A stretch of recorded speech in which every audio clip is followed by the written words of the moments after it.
一緒な笑い方をめがけてやってきたんだよ君が全然全部なくなってチリチリになったってもう迷わないまた一から探し始めるさむしろゼロからまた宇宙を始めてみようか Boys and girls, we've made it to Tokyo. But we didn't just arrive here, so quick recap on how we got to this point.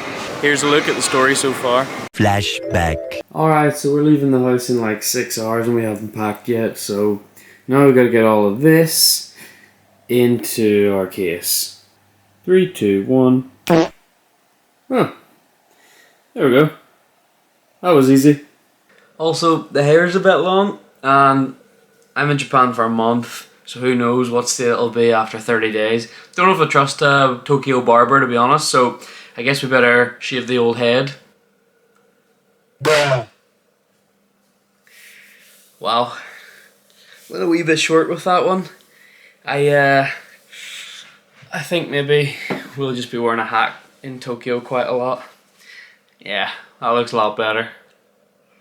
Alright folks, the case is packed. The head is shaved. It's after 11 o'clock and we have to get up at 4 AM. Our friend's coming at 4:30 to collect us to take us down to Dublin Airport. What a kind lad. So it's time to get a few hours sleep if possible. So without further ado, good night. Well, that was a quick sleep, but time to go I think. Empty bed, suitcase ready to go, backpack ready to go. Let's get the curtains open.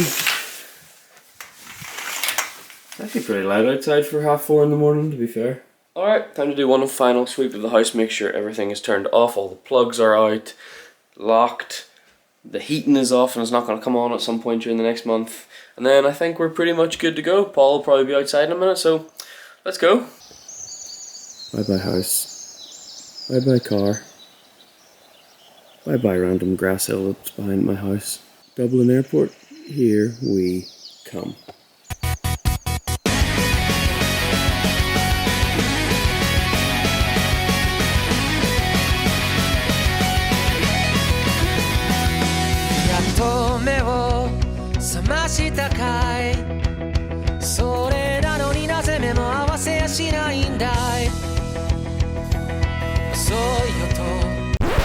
One eternity later.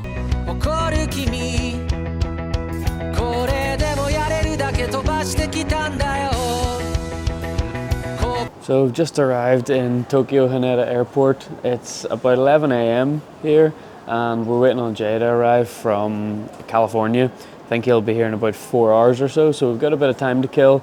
I guess we just go and explore the place.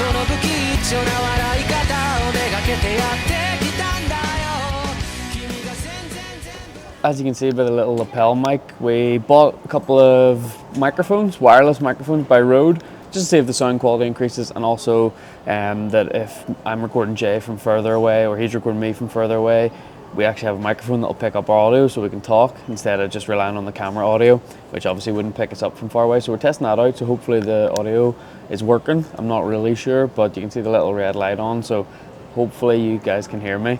We've explored like this shopping mall thing that they have in this airport. Honestly, we haven't even left the airport and I already love this country. The shopping mall's insane. There's just everything everywhere, as you saw from the clips. And my personal favourite is went to the bathroom, and it was our first experience of a Japanese toilet, which sounds a bit random, but it's quite nice. There's a wee button that you push and this little tube comes out and squirts water at your butthole. What did he say? And then there's another button that you push and then it like sprays your butt with like warm air to dry it. Sorry, what? It's not really something I can take in video, so you're just gonna have to take my word for it, but wow, Japanese toilets, 10 out of 10 for me. Anyway, Jay should be getting here in about 10 minutes or so, I think his flight lands, so we'll get up off the ground, go and find somewhere a little easier for him to find us.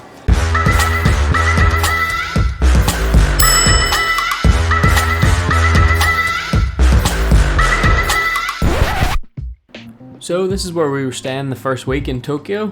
It was an apartment that we rented on Airbnb up on the second story. The name of the complex was the Sunshine Tower. So hey, I don't know, if you're in Tokyo and want somewhere affordable and clean and practical to live for a week, then check them out on Airbnb. Look, it wasn't anything special, but it suited us perfectly and we really can't complain. Plus, it's in a handy location next to the Tokyo Tower. Anyway, here's a quick look at the gaff. As usual in a Japanese apartment, you come in, you take your shoes off and swap them for these little slipper things that they call wabaki. You've got the Japanese toilet complete with all the accessories to wash your butt nice and good. Then separately you've got your standard sink, shower, bathtub area. It's kind of like a wet room, so the good thing is if you're taking a shower you don't actually have to just climb into the bathtub, you can just let the whole room get wet. There was also a little kitchen area with a microwave and things like that, and we didn't really use it apart from the fridge, to be honest. Into the bedroom, it's pretty obvious who's the neat one and who's the messy one. You've got Jay's bed with stuff everywhere, then you've got my bed, nice and tidy. We had a little TV on the wall, and we did actually watch Japanese TV every evening. And then finally, our apartment came with our own little balcony with a view of the street. Although we didn't spend too much time out here because it was always so hot.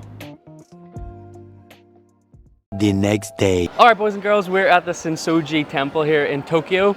As you can see, the temple's here. There's a big gate behind us, there's another little temple. There's a market which we'll go around as well. But first, we're gonna go and get our fortune read because you can get your fortunes told here. So let's go over that way now. Alright, ready to go? Pop a coin in the box. Take it.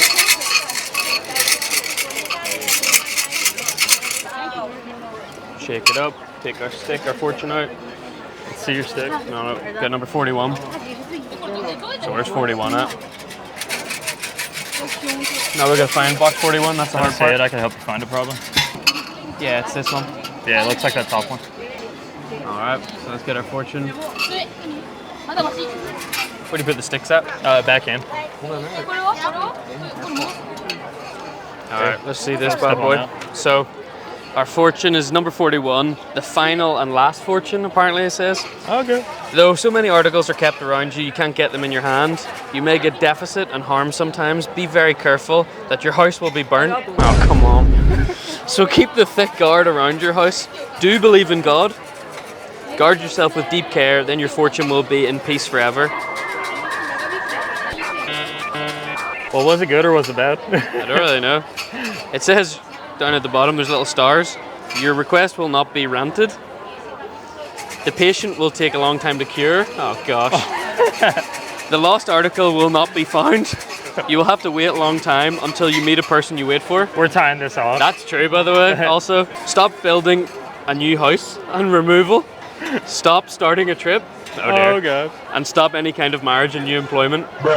So basically it's telling me, leave my house, stop this trip, stop working, and stop trying to get a lady. Yeah, we'll be Let's tie this bad we'll be tying that bad boy off. Yeah, we want nothing to do with this. I'm gonna just twist this bad boy. Now you do the twisteroo, like. There you go, we'll stick it up. Alright, Jay's gonna do his fortune now. We'll get them all on this side first, don't trust them.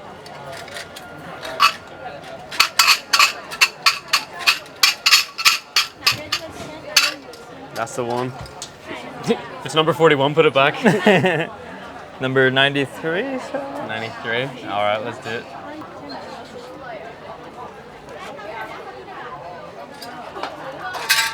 Don't want nobody else getting that one. Number 93, good fortune. Oh, come on. If there is no water in pond, so many fish will die in it. Throwing them into the water, they will get refreshed again. As there is a barrier against your wish, good fortune does not seem to be smiling upon you yet. Be patient. If you have a trouble, and eventually everything will be all right. Your wish will come true. The sick person will take time in getting well. That's me. That's you? Good Nice. job. I'm countering your stuff. The lost article will not be found. Rip. Yeah. The person that I am waiting for will come late. Building a new house and removal are not always good. Yeah, there. It is good to make a trip. Both marriage and employment are good. Yeah. Wow. Love you, baby. Hate you, customer.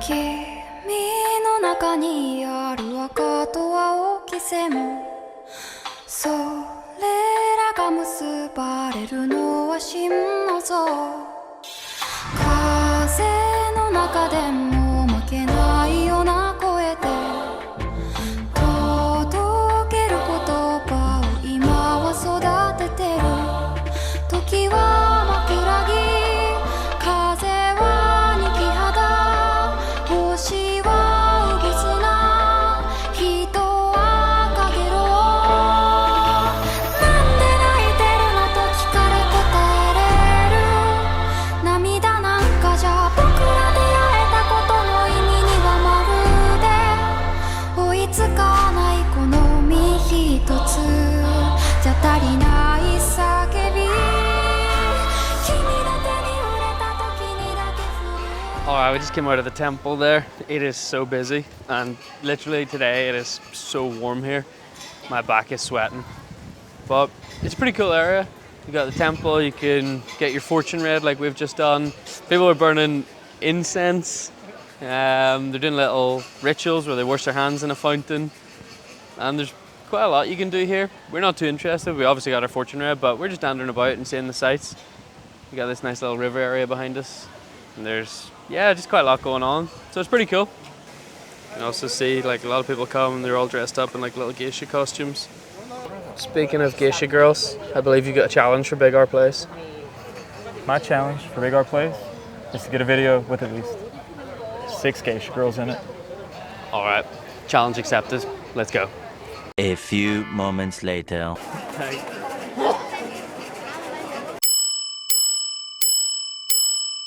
Alright, that was 4. So now I need to find 2 more. Got 2 more. That was easy, they loved it. They actually did. They also said that we should wear the little kimonos and like the whole getup, but we politely declined. Yeah, they wanted us to wear the kimono suits, but I don't think I could pull it off. Sorry. You guys look really cool with the kimonos. Could I get a picture with you? Yeah? I feel underdressed. I should get a kimono as well. Thank you. All right, 1, 2, 3. All right, mission complete. In fact, we got more than 6. We got 7. We got 7. That's 1 more. If you're counting, that is 1 more. Mission complete. What was actually funny was on the last group of women there, after we had finished taking our video or our picture with them, when we moved off, then some other tourists came over and said, can I have a picture as well? So I think we've started a trend, probably ruined their day. All right, I'm famished and it's time for food. So what I really like about this area actually is that, so you have the temple obviously, but all around it is almost like a horseshoe of like food stalls and I don't know, like, what am I trying to say? Stuff that you would take home. Like souvenirs? Souvenirs. Souvenirs, that's it. But it's a bunch of food stalls and souvenirs around. I've been here, this might be my 3rd, maybe 4th time. So there's a few things that I really like.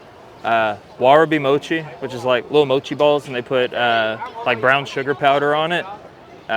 You get melon pan bread, which is delicious, sweet, fantastic. And then curry bread, which is the savory that I'm looking for. So I'm gonna take Josie to get some of that. 打ち鳴らす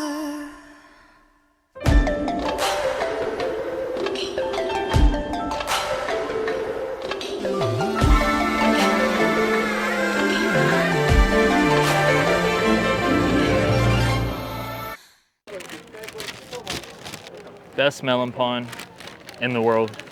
So I'm guessing, I don't know, but it's good.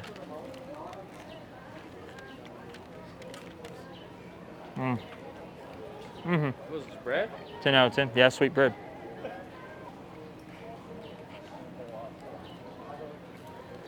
It tastes better than it looks. It's delicious. I'll be honest, I was skeptical when Jay bought some. Like, it looks pretty dry and like flavorless, but it's actually really sweet. It's like got some sugar sprinkled on it. It's actually really good. But I do need a drink, so let's go get one. You get a drink, Big Dog?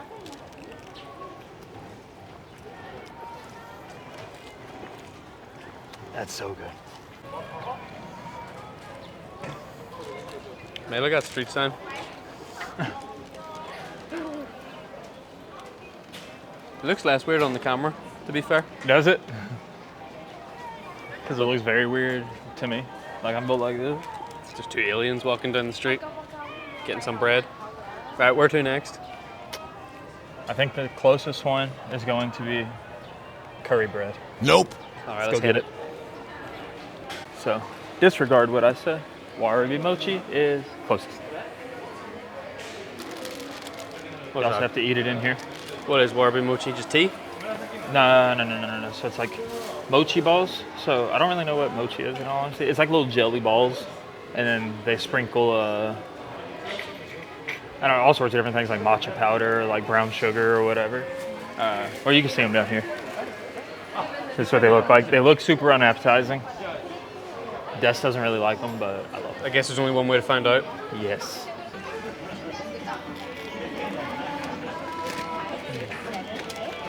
Domo, arigato. This is warabi mochi. I do want to spread my little powder around a little bit. There we go.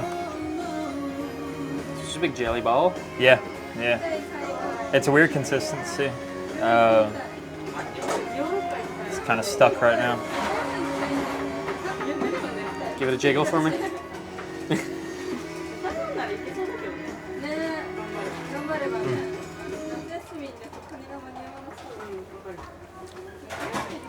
Don't sleep on it. It's so good. All right, let me try one. Yeah. Let's get some of this dust. What is this dust? Not gonna lie, kind of like the bread. Doesn't look super appetizing, but oh.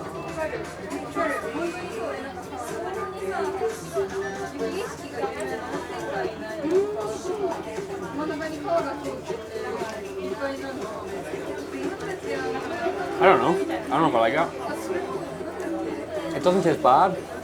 Describe what you're tasting right now. Textures, flavors. I honestly don't know if I like them. It's like the jelly's just cold and jiggly. Doesn't really taste them much, to be fair. Not bad. And then the dust, it's not bad. It's just like, I don't really know what it tastes like. It's kind of like dry and powdery and just tastes like, almost tastes like broken up Weetabix, which is like a cereal back home. I would say I don't know. I don't know what if it you know is. it now. Yeah, Weetabix is like a cereal back home. It's like comes in a block. And you can like do it with cold or warm milk. It kind of tastes like that, honestly. It's not bad. It's just, I don't know. Did you just say warm milk? Yeah. And your cereal? Yeah, like porridge or something? No.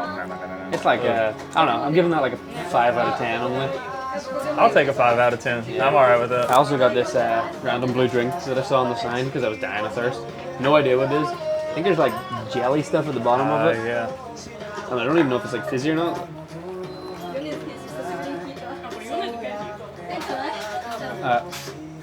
Swallow it. It's like jelly sweets in the bottom that go through the straw. It's like fizzy bubblegum drink or something. I don't know.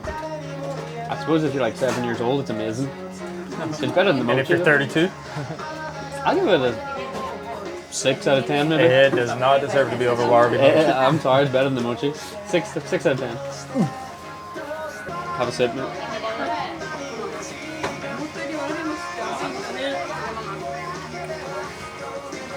Oh, what is this? It's really good. I actually really like the flavor. I don't like jelly stuff. So I tried to avoid it and still got a piece. Definitely more a boba fan. But there's a specific drink back home that like we would have when we were kids, and that's the exact flavor of it. I couldn't tell you what the flavor is. It's more like bubblegum. It tastes like Big Red is what it is. It's like Big Red or Big Blue basically. They just took Big Blue, they brought it over here, and they're serving it to us with jelly. 3 out of 10. It's really good. I actually really like the flavor. And last, but definitely not least, curry bread. Come on. Stretchy cheese curry bread. Konnichiwa. Big dog, you got 200 yen on you? So I only got 300 coins. Hi, domo. Arigato. See, it's the FR2, like bunny. Can I get one? Hi. Big man spotted the hat. I have to get it. I was sad I didn't get it last time, and it's still here. I really don't want to crack into this yet because it's hot. Put the hat on them. I will put the hat on. I'm actually unreasonably happy about this hat. It's too tiny. I gotta loosen it.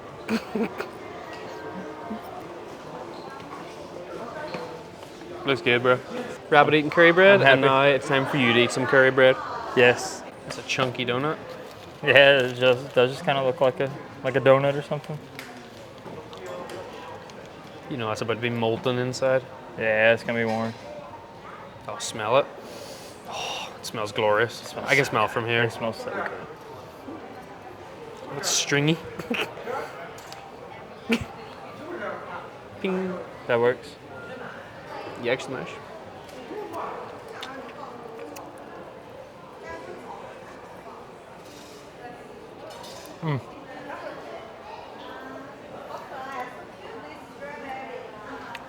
If you're near Sensoji Temple, come on out, Tokyo Curry Pan. Get yourself some curry bread. I promise, you won't regret it. It's delicious. All right, let me try some of this.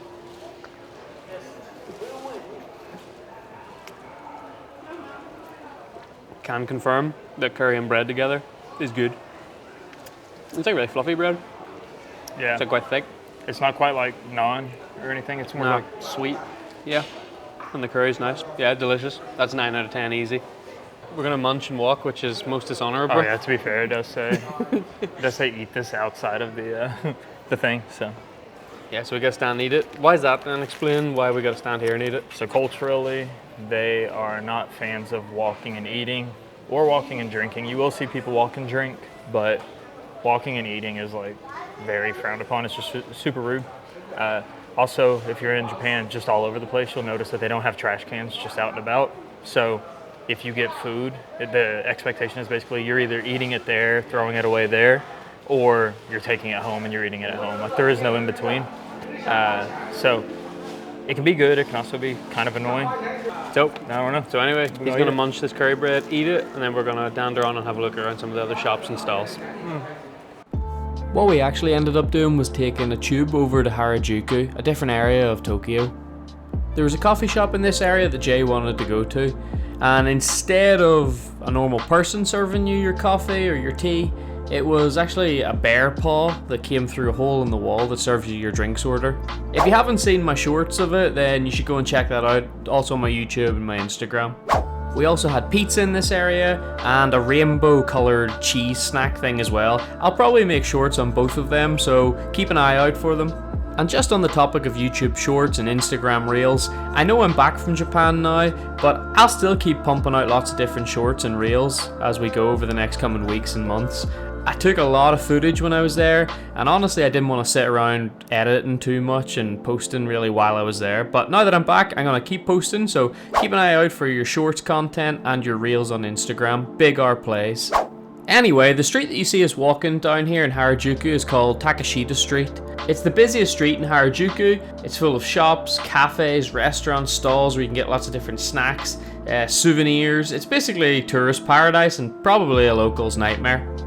We walked around to take in the sights, we had a few snacks, I actually picked up a couple of t-shirts of this brand that I really liked, but what we were really doing in Harajuku was going to a mini pig cafe. That's correct, you heard me right. There's a cafe that you can go and enjoy a snack, a drink, but the main idea is that you sit around and play with mini pigs. It's quite a popular tourist attraction, so make sure if you are in Japan and wanting to go to one of these mini pig cafes that you book in advance. You do need a reservation to go.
Alright, so we're out and about in Tokyo today trying to find some movie scenes from the anime movie Your Name. Both mine and Jay's favourite anime movie. If you haven't watched it, then we definitely recommend it. Go and check it out. It's an absolutely awesome movie. It was the first anime movie I've ever watched, so I feel like it's got that nostalgic factor to it. Aside from that, the director, he's got like a whole series, but he just does like really, really colorful art, which is really cool. And then the actual illustrations are like this, like actual physical places you can go to, which there's just something so cool about that. I think the first time I came to Tokyo, I had to get out and like come and take pictures and videos and stuff here because I'm just like seeing like an actual place, and then the way that somebody took however many hours and drew it, it's cool. So I really like that. And there's a love scene, and it's a tale of two lost souls coming together to survive a meteor crash. I suppose as well what we both would agree on is that the soundtrack is absolutely unbelievable for Your Name. And I suppose for some of the other directors' movies like Weathering With You, because they use the famous band, Japanese band Radwimps, and they've got awesome songs. So sort of, as Jay said, with the animations, the real life spots in Tokyo, the storyline and the music, it all just comes together. It's an absolute masterpiece.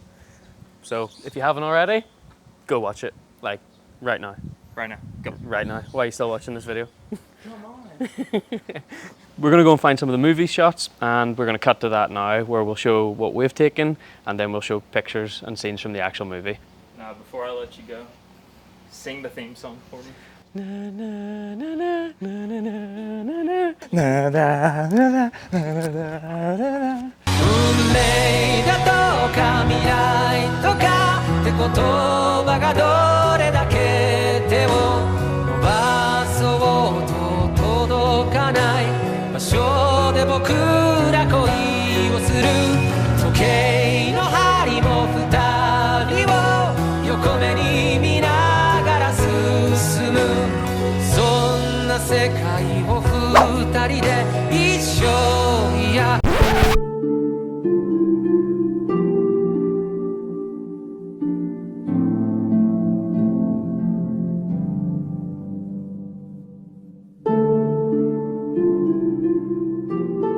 The lens is literally fogging up. It's that humid out here. Alright, that's us done with Tokyo then for the first week. What we're going to do now is we're going to actually head out to Fuji region, so where Mount Fuji is. We're going to stay near the lakes, near Mount Fuji. Don't think we're going to be able to hike Mount Fuji, unfortunately, because we're a little early in the season. I think hiking season opens up from about the 10th of July to September, and unfortunately we're like the 6th of July here. So I think we're just going to miss out on maybe going to the summit of Mount Fuji, which would have been cool. But to be fair, we don't have the right gear for it, you know, for hiking a big mountain. And it's extremely hot here every day. You can see the humidity already. It's fogging up the camera and stuff. It would have been an absolute nightmare to hike. So probably won't hike it, but we'll get some cool shots. We'll explore the region a little bit, and we're there for the next 2 days. Really excited about the hotel that we've booked because we paid a little bit extra per night for this one because we were there only 2 days. And it looks really sick, so can't wait to go to the hotel and to see the room that we're staying in. So let's head on out.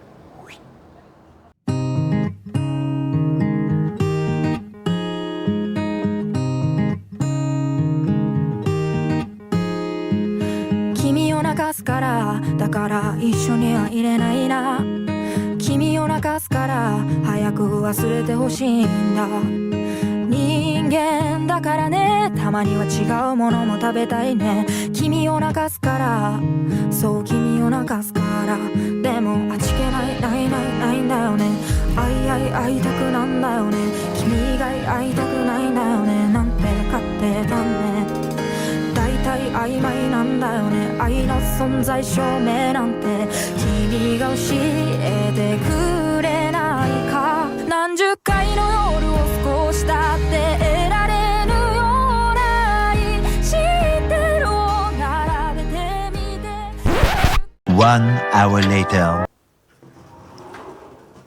Alright, ladies and gentlemen, welcome to the penthouse suite. Come on in. As you can see, here the gaijin leave their shoes and get some traditional wabaki. I'm gonna pop them on. Nice. Look at that, the new jumps. If you come this way, you've got all your normal facilities. Sliding door takes you into the bathroom. One of these lights will turn on. Different wabaki for the bathroom because, you know, we go to no expense here. You can also see it's a Japanese toilet, so you got all them buttons to, you know, clean your butt with. I'm gonna have fun with that later. But enough about the toilet. If you follow me this way, this is probably like the coolest feature of the house. You've got your shower room area, sink, mirror, etc, etc. If you come through here, you've got the bath, and obviously when that's full up, you can jump in the tub, chill with your homies. We're gonna get some drinks and snacks later. Open up these windows, and I mean, just look at that view. Come on in there and get some of that view there, son. How cool is that? A view of the lake, some of the mountains in the background, the forest before. Unbelievable. So like, this is probably my favorite part of the whole apartment or the whole penthouse. If we go back through here, we've also got a lounge area. Wow. Before we get over to the lounge area and the view, this is like kind of low-key one of my favorite things. It's just a big massive cupboard where you can put your suitcases and things like that. In our last apartment in Tokyo, it was kind of small and a little bit cramped, so we struggled sometimes with getting clothes in and out of our case, whereas here, Jay's got his side, I've got my side, and we can store it away so it doesn't look messy. Here you've got the lounge where we're going to sit and have some food maybe, although we'll probably head out most times for meals. And then, of course, you've got the whole reason why you book a hotel like this, the view. I mean, just look at that view. Again, you've got the lake, the mountains, the forest, sun shining in the sky. Absolutely beautiful. 何十回の夜を過ごしたって得られるようない知ってるを並べてみて何十回の夜を過ごしたって得られるような最高のフルコースをちょうだい So as well, obviously in the morning, if we don't want to be woken up early by the sunlight, we can close over this area with our traditional sliding doors, just to give us a bit more darkness in the morning when we're sleeping. And speaking of sleeping, if we spin you around, you'll see where the bedroom is. You've got the traditional sort of Japanese futons, I think they're called, aren't they? Where you would sleep on the floor. So Jeff. My name is Jeff. My name is Jeff. So Jay's on the left side and I'm on the right side, and it's pretty much just a mattress on the floor. But again, quite traditional. So What's the one bad thing about the room? the one bad thing about the room, my friends, is there seems to only be one plug. Bruh. So I think that would be our only complaint. Everything else looks perfect, and again, we wanted to stay in a bit more of a traditional style Japanese house, and you can see the tatami mats on the ground as well for that. So yeah, we've just arrived from Tokyo on a bus, walked up the mountain, and safe to say we're pretty happy with this place.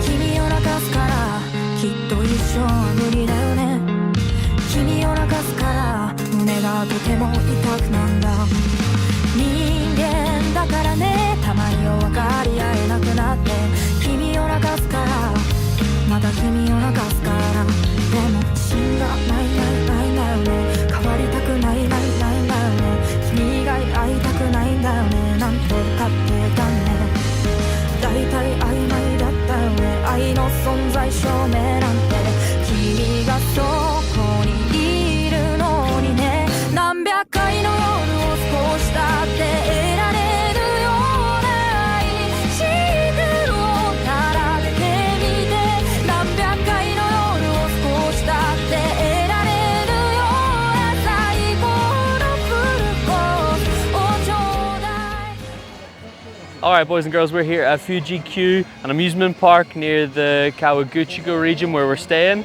As you can see, all around you, you've got a view of Mount Fuji, you've got some roller coasters to ride, you've got lots of stalls, restaurants, carnival games.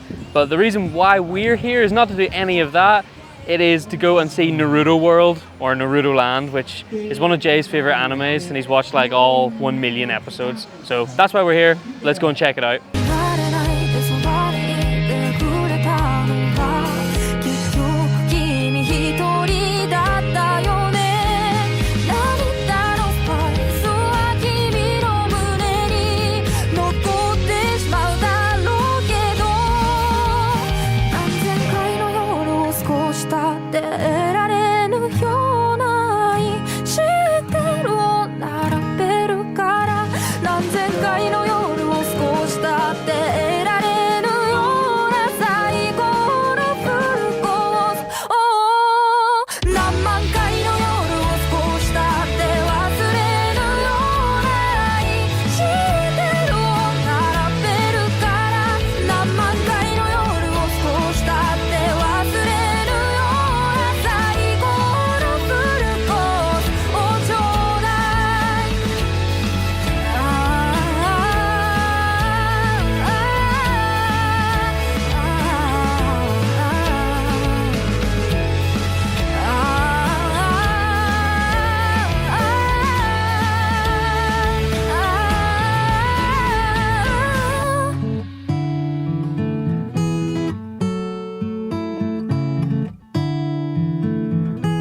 So here we were, two 30-something-year-olds sitting in an anime-themed cafe. I had candy floss coming out of the top of my drink, for goodness sake. Now, I'm not gonna lie, I was a bit of an imposter at Naruto World because, I'll be honest, I don't really like Naruto. I tried watching it, I just found it kind of boring, honestly, but when I was there, I got into the spirit of things. I even picked up a sticker in the shop. Jay played a couple of Naruto-themed ninja games, and then we decided we were going to head back to the hotel to rest in the afternoon. We'd been out all morning, but before we headed back, we decided we would get one more snack. Alright, we've got another random Japanese snack. It's like a banana on a stick. I don't know if it's frozen or if it's just dipped in chocolate. I went for the aqua version. You can see it's got like a little seashell and some coral and stuff. It looks cool. We'll see how it tastes. I mean, if you like banana, it's great. If you don't like banana, it's not great. It is literally just banana inside. The outside of it's better than the inside. I'm not a huge banana fan. It's alright. It's one of my 5 a day. My daily intake for potassium, it's about £2.50. I wouldn't waste your money on it.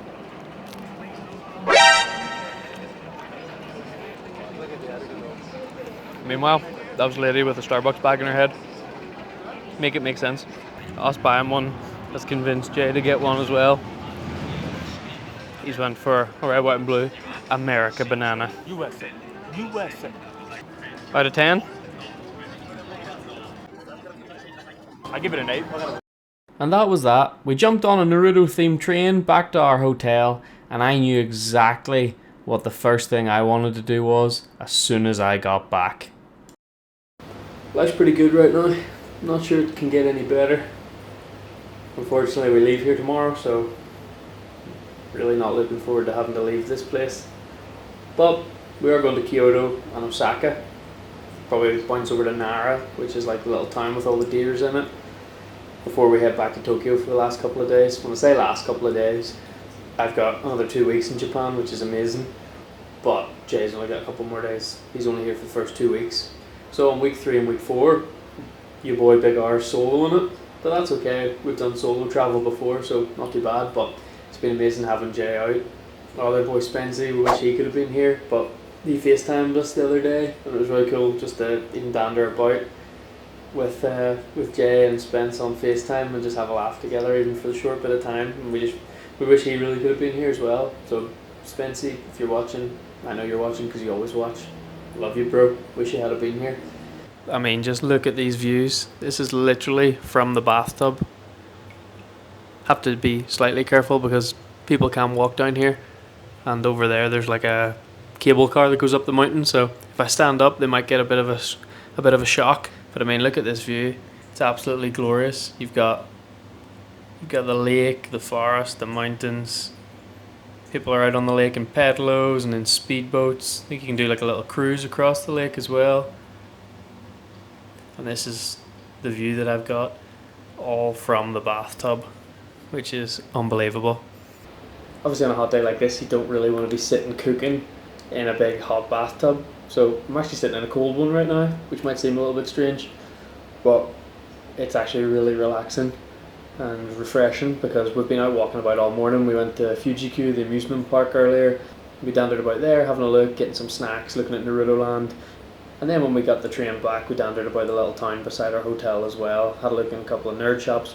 Of course, we bought some Pokemon cards, grabbed a snack, and then by the time we dandered back up to our hotel, which is up a bit of a hill, we were both roasting. So Jay had a cold shower, I ran the cold bath, which did take quite a while.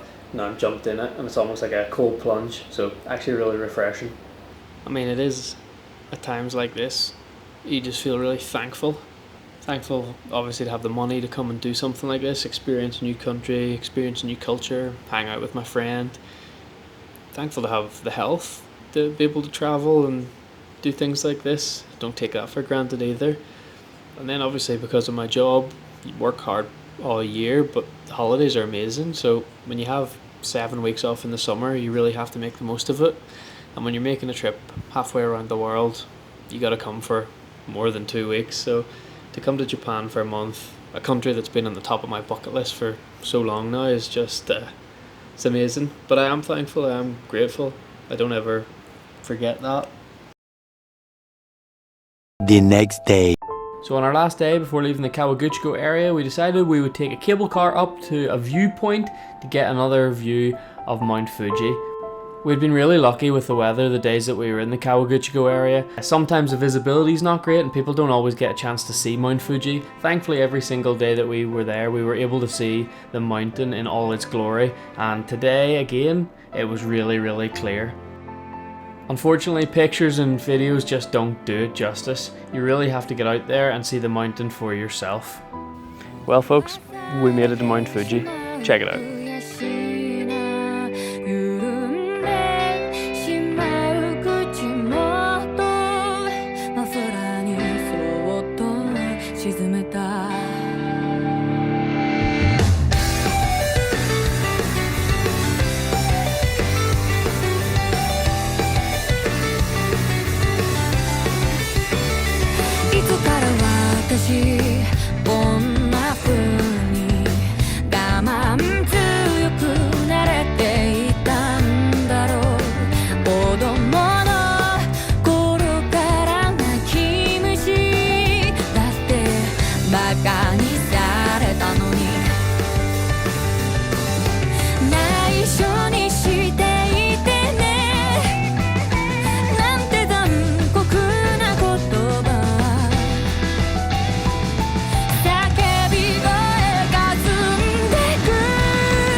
It don't ding. Watch me whip this bad boy. Oh, forget Fuji, bro. Look at this. This is grim. What is that? It's like a big bug. It's just wrecked a spider. He's just pulling his dead carcass over to get food. I was thinking this is a pretty good view as well, and it's nothing to do with Mount Fuji. Yeah, exactly. It's cool.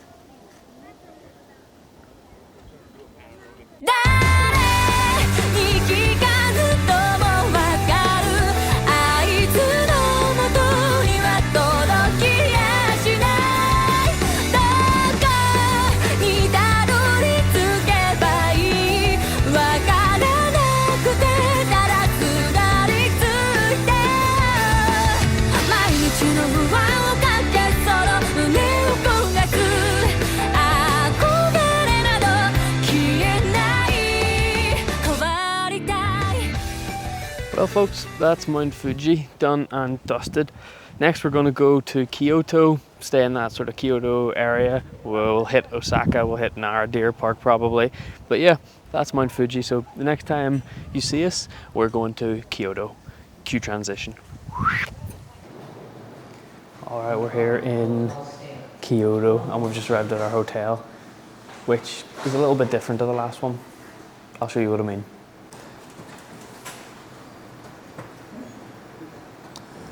They've got dinosaurs that sign you in.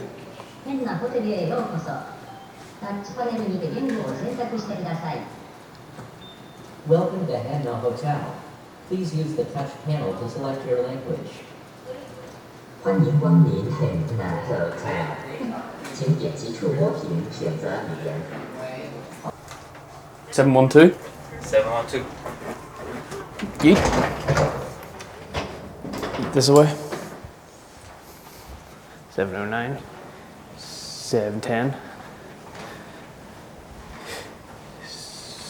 I'm not sure what that is. 713. 712. The last room on the right, bruh. It is roasting in here.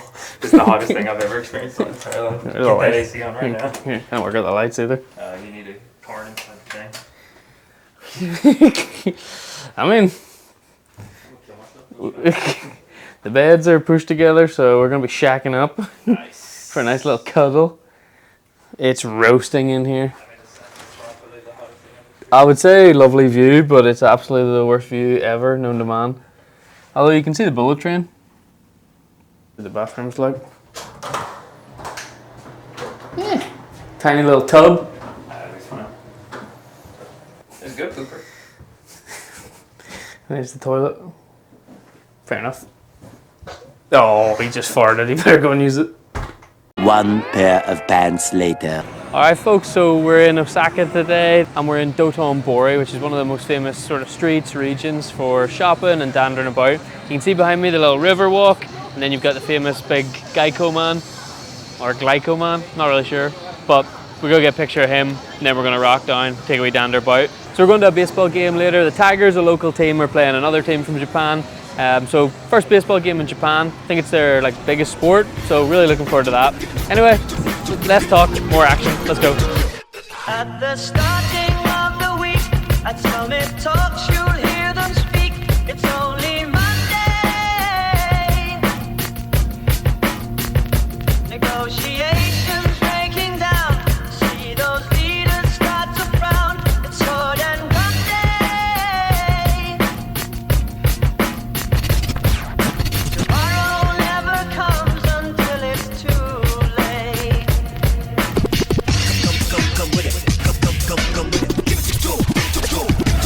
Could be sitting, taking lunch, the news will hit you like a punch. It's only Tuesday. What time is it? You never thought we'd go to war after all the things we saw. It's April Fool's Day. What time is it? Tomorrow never comes until it's too late. Tomorrow never comes until it's too late. Tomorrow is another day. Today is another bomb. Tomorrow is another day. Today is another.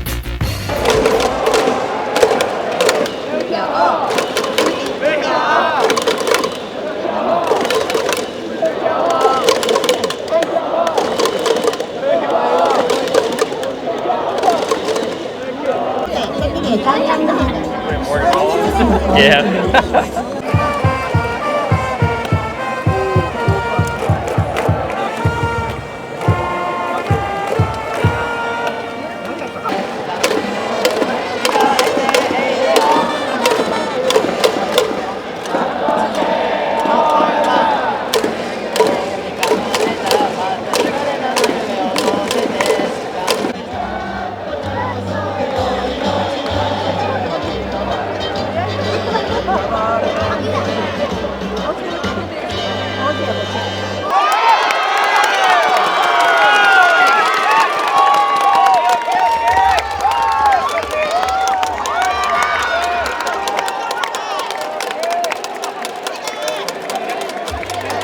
Let's go.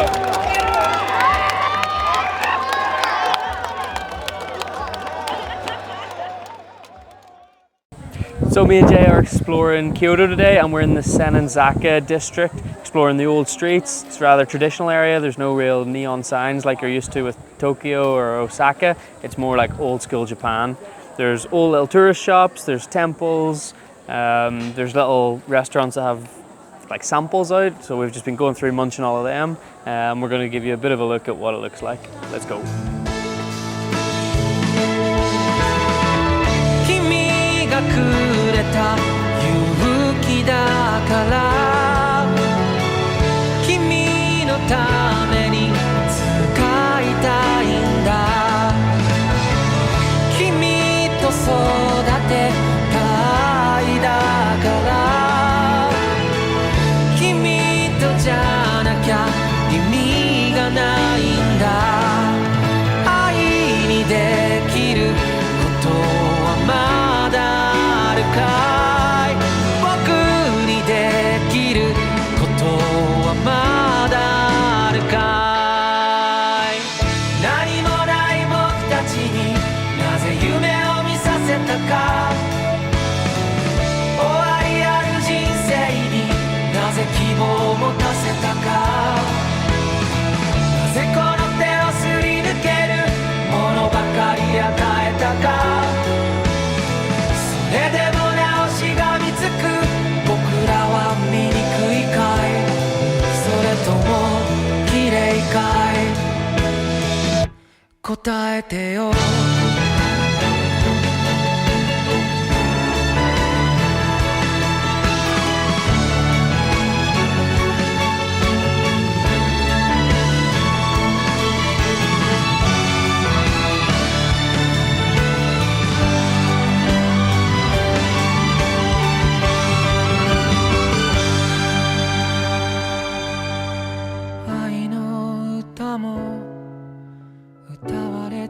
したあまたの映画で語られ尽くしたそんな荒野に生まれ落ちた僕君それでも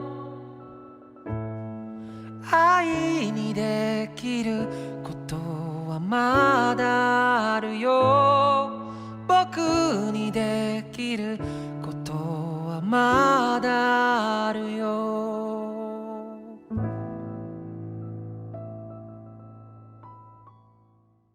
Alright everybody, we're here. Behind me is the Nishiki market in Kyoto. Jay, what can we do here? There's a lot of food here, so you're gonna have tons of food stalls. You're gonna see a lot of stuff I wouldn't see back home at least, which is gonna be like a lot of seafood, so squid, octopus, prawns, oysters, all of it. And you're gonna get like a lot of mixtures of them. I'm not gonna be able to eat a lot of that stuff, but one of my favorite things here to eat is gonna be the Wagyu, like tempura skewers, so fried tempura, fried Wagyu on a stick. Is there anything that your boy should try?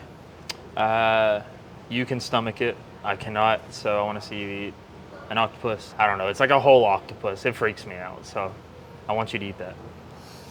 Alright, challenge accepted. Oh, come on.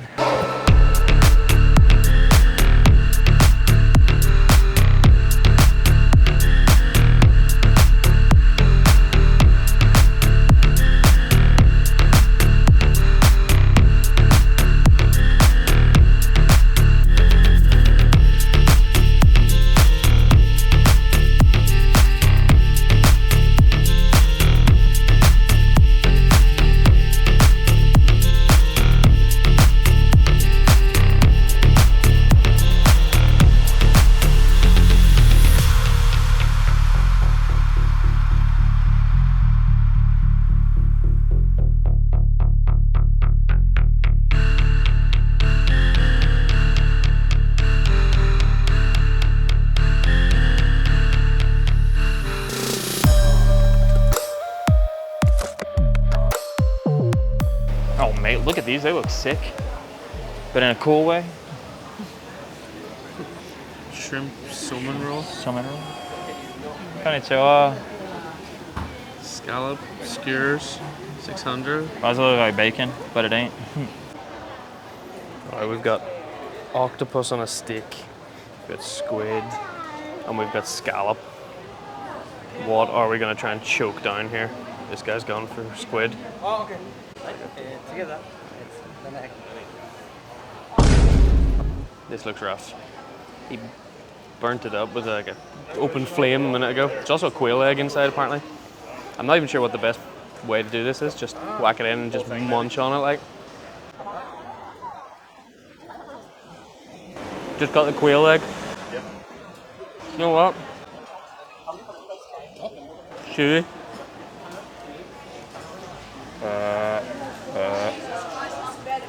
Alright. It doesn't taste bad. It tastes fishy. It's very chewy. If you're freaked out by like texture or like knowing what you're eating, like you, then that would be a nightmare for you. That stuff doesn't really bother me. I'm not very squeamish, and it tastes good actually, and the egg tasted good. So actually, yeah, come on in. Yeah. Yeah. What's good? Where are you boys from? We're from Portland, Oregon. Yeah, USA. Oregon. Oh, okay. Yeah. Where about you? Ireland. Oh, yeah, cool. the north of That's Ireland. awesome. Yeah, How long are you here for? About a month. Oh, that's yeah. good. So I've got about 2 more weeks. Cool. So. Is it like an actual channel or? Yeah, just a small channel. Oh, appreciate it. Yeah, shout out to these guys. Yeah, have a good see trip, bro. Yeah, as I was saying, tastes like fish. It's a bit rubbery, a bit chewy. The egg tasted good, and yeah, it was grand. To be fair, I've had octopus before, so not like that, granted. But yeah, not bad. On we go. Let's find some more delicious snacks. Could I get one? Yeah.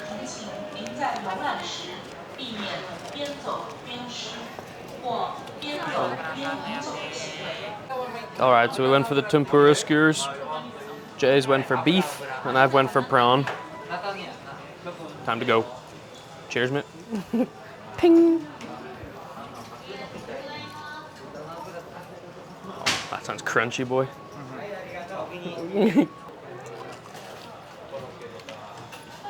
Oh, that's delicious.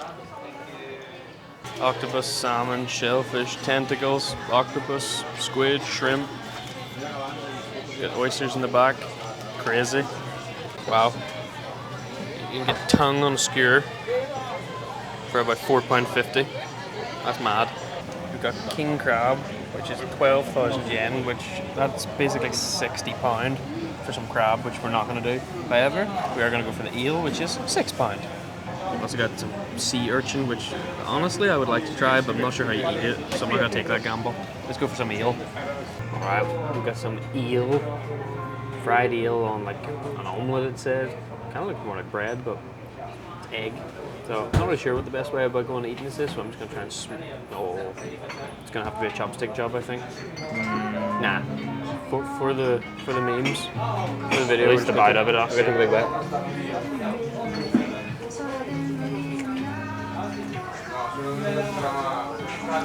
Very hot. Honestly, it just tastes like fish. Like, you can tell me that that's, I don't know, mackerel, and I'd be like, yeah. Or you tell me that's cod, and I'd be like, yeah, it makes sense. That's what it tastes like. Tastes good. The sauce is really sweet as well, and the egg's just egg. But yeah, not bad. So I've had, so far, octopus, shrimp, and now eel. Tamago pudding. Yeah, egg custard pudding there. Konnichiwa. Tamago pudding o願いします。はい。Another word for spoon. What is spoon? Spoon. There you have it. Spoon. Spoon. まだね、ちょっとお待ちください。どうも。はい、ありがとうございます。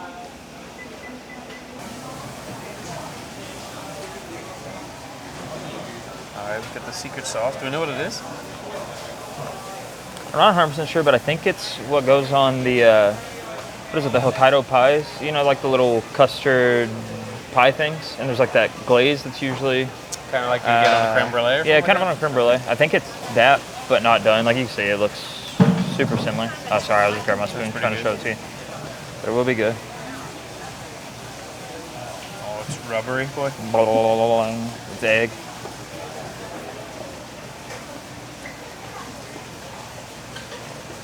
The pudding's good. I don't think I like that. Sauce?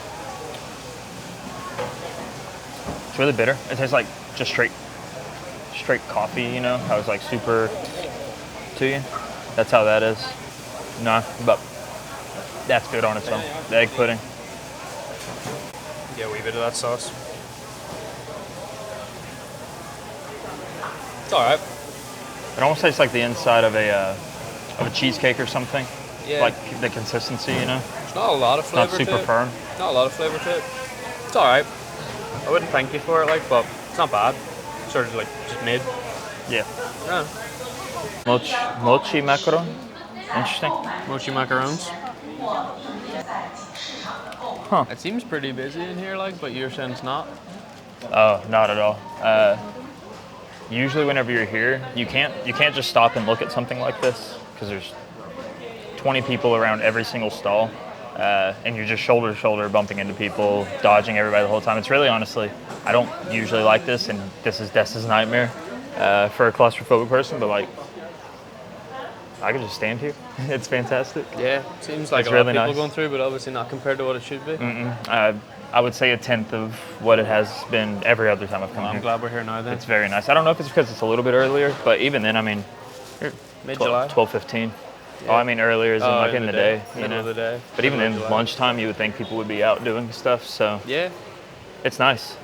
It's not how things are made or something like that, but anyways, it shows how it's like rolled out and then just like diced yeah. and then like chilled or whatever. They were doing that in the airport actually. Oh, were they? Probably at the start of the vlog, you'll see that. They were doing nice. it in the airport when I was waiting for you to arrive. Yeah, it's really cool. It's like boiled candy basically, isn't it? I don't know what I did with my umbrella either. I think I left it at the custard place, but nice. I naturally lost that. I didn't have to pawn it off anywhere. Big man's lost his umbrella. I still got mine. Yeah. It looks hard, hard, with, but like, I think things they're on like it. jelly. It might be like sweets. those things we had yesterday. They were kind of hard on the outside and then jellyish on the inside. You know. Speaking of jelly, look at these things. Is it mochi? I don't know. It's like a big ball of jelly. You just slap it and it wiggles for days. It says This still looks interesting. Mangiora. Might have to try and hit something here for dessert. I think I'm all fished out at this point. Yeah, fish is a little hard. It's a hard sell at the moment. It's unripe plum. Unripe plum. Glad I didn't just rock into one of those. Brown sugar up there is what I see. If it's mochi, I want it. I don't know if it is. It actually looks like red bean on the inside, to which, no. Dango ipai, onegaishimasu. Jay's getting some sort of weird jelly thing here. This is dango. So good. Oh, that boy's stringy. Kind of sweet. Again, not much flavor. Obviously, jellyish. Blowing. I don't think you'd like it. So I don't think you like this texture, but Nah, I just don't like jelly that much, honestly. Like, all that stuff looks really good to me, but then it's jelly, and I'm kind of like, where did I buy it, honestly? it has no smell. It's all the same flavor. I think I'll leave that one to you, Big Dog. I don't think it actually is. Yeah, I'll leave that one to you. Enjoy. Yeah, the cookies are Too cool. nice. These are the things we had yesterday, Big Dog. The animal cookies. Oh, yeah, we did have them yesterday. I like them. They're I like really the other ones better. These ones, I think. That type of sweeties. They were nice. Those are the ones you They like. were like, meh. I like these more. Those ones are sweeter. But you did like these more. They were like just sugar, that's why I like them. These tasted like, it's like a sugar cube, but if whenever you bit into a sugar cube, it was a little gummy. So it's really good. I like the turtle. But it is like, I like the shell because it's almost like it's like a like sugar glaze, you know? Yeah.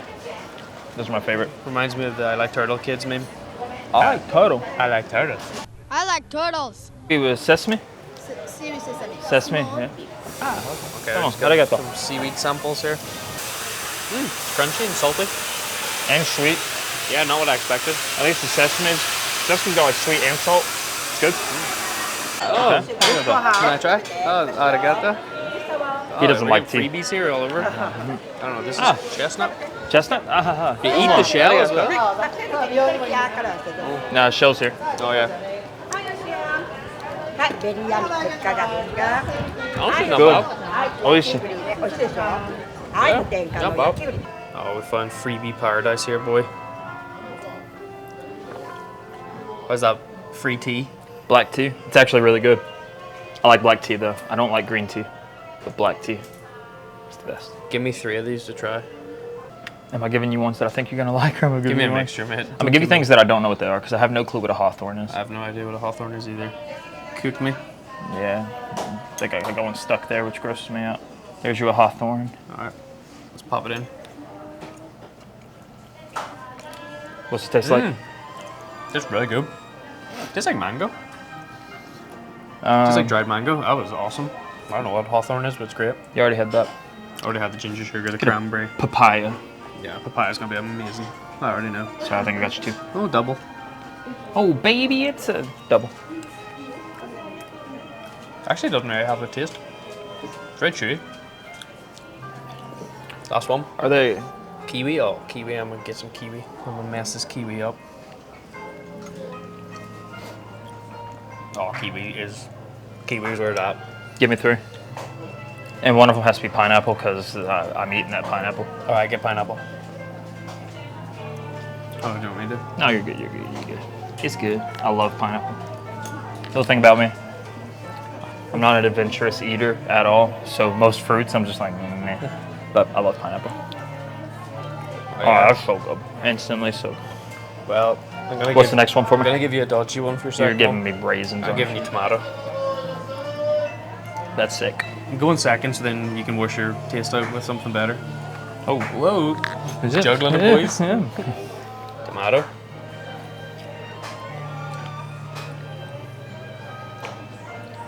It's good. It tastes like a dried cranberry. Oh yeah. Honestly. Quite sweet then. It is sweet. Yeah. Right. It doesn't taste like a tomato at all. What do you think about cherry for number 3? Ooh, I love cherry. Where is cherry? Cherries. Cherries at the back. Ah, there you are, baby girl. Come here. Give me a cherry, man. I want cherry as well. I love cherries. Cherries are my favorite fruit. Not sweet though. It's not the tomato. I'm not joking. Tomato's sweeter than the cherry was, I think. Alright, we'll find more snacks. What are we looking at here, mate? Fish cookies. It's like a filled waffle, filled donut thing. I don't know. Basically shaped like a But fish we're getting shrimp. the custotado. How's our custard fish cookie thing? It tastes delicious. It is way too hot to just give to a human being and be like, hey, here, eat this. And we have to stand around here and wait for it to cool off because I've got a little kid's mouth and I can't eat a hot custard. So, thanks a lot. Give me a bite. Something. Arigato. It's delicious. It's hot though. You're right, it is hot. It's molten lava. But it is good. Delicious. £1.50 for a cucumber on a stick. It's not even like a cucumber lollipop, it's literally just a cucumber with a stick on it. That is sick. I wonder if it's chilled. Yeah, that's a big chunk of ice. Yeah, it is. It's really cold. Nah, that's gross. Octopus arms have arrived. Thick arms, limited We got edition. ice cream, milkshake, smoothies, and octopus right beside each other. After having our fill of weird and wonderful snacks, we jumped on the train and headed to Nara. Nara is a city which is close to both Osaka and Kyoto and was known historically for being the first capital city of Japan. More recently, however, Nara is famous for its deer. That's right, the city has a large deer population which roam the street, much to the delight of tourists. You can take pictures with the deer, you can stroke the deer, you can even feed the deer because nearby vendors will sell a packet of crackers which the deer can eat. The deer are well looked after, and they've also been very well trained as they will actually bow before they get a cracker from a tourist. So if you're in Japan and you like nature or you like animals, then you should probably go and check out Nara Deer Park. But for now, you can live vicariously through my footage. Check it out. 好みに近づきたいって考えて眠る日も全部なくなって全部なくなってしまった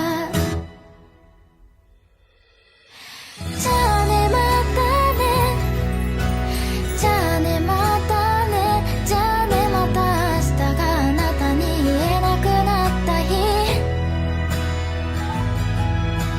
じゃあねまたねじゃあねまたねそれは私の恋が終わった日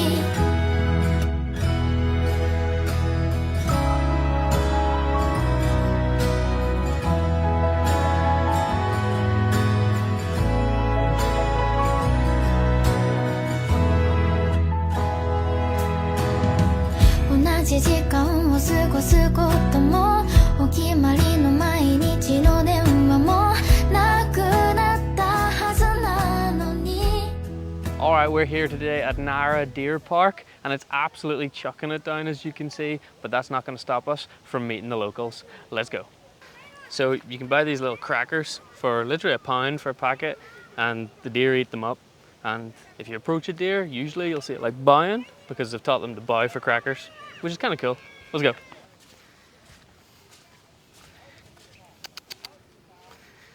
We've established contact. Nope. He prefers grass. Little guy's scared. This guy's not. Look at this guy. apparently you just wave cookies and they want it. Come here, homie. Look at this guy. We've got our friend. He's came a distance. We'll take it. You want another one? He's buying again. Kind of.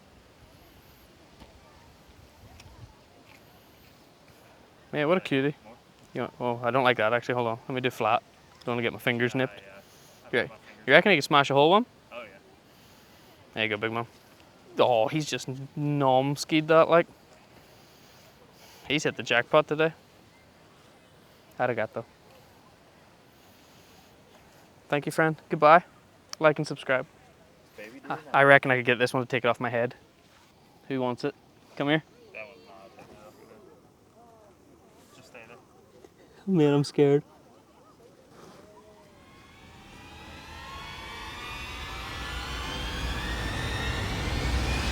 Nope. What about on my leg? There. Fat boys coming back for more. Right, boys? Who wants some? Crackers? You want cracker? You want cracker? Just trying to attract as many as physically possible. Come with me. Come, children. Now, there's enough for everyone, so you buy. Buy? Okay, one each. Oh, you dropped it. Hey, buddy. Yes. He's fine. He's like, I want more. He's like, I already got 4. No, you're being greedy. Okay, come over here. You get the bigger bit. Oh, hey, there's enough for everybody. No, stop it. He's annoying, this guy. Here. I don't have any. No more. He's annoyed, but he came in. He came in ham like he's annoying. This guy, I can't lie. It's getting intimidating, bro. You're not wanting anything. No, that's crap. Man, I'm having to back up. I'm nearly out of ammo.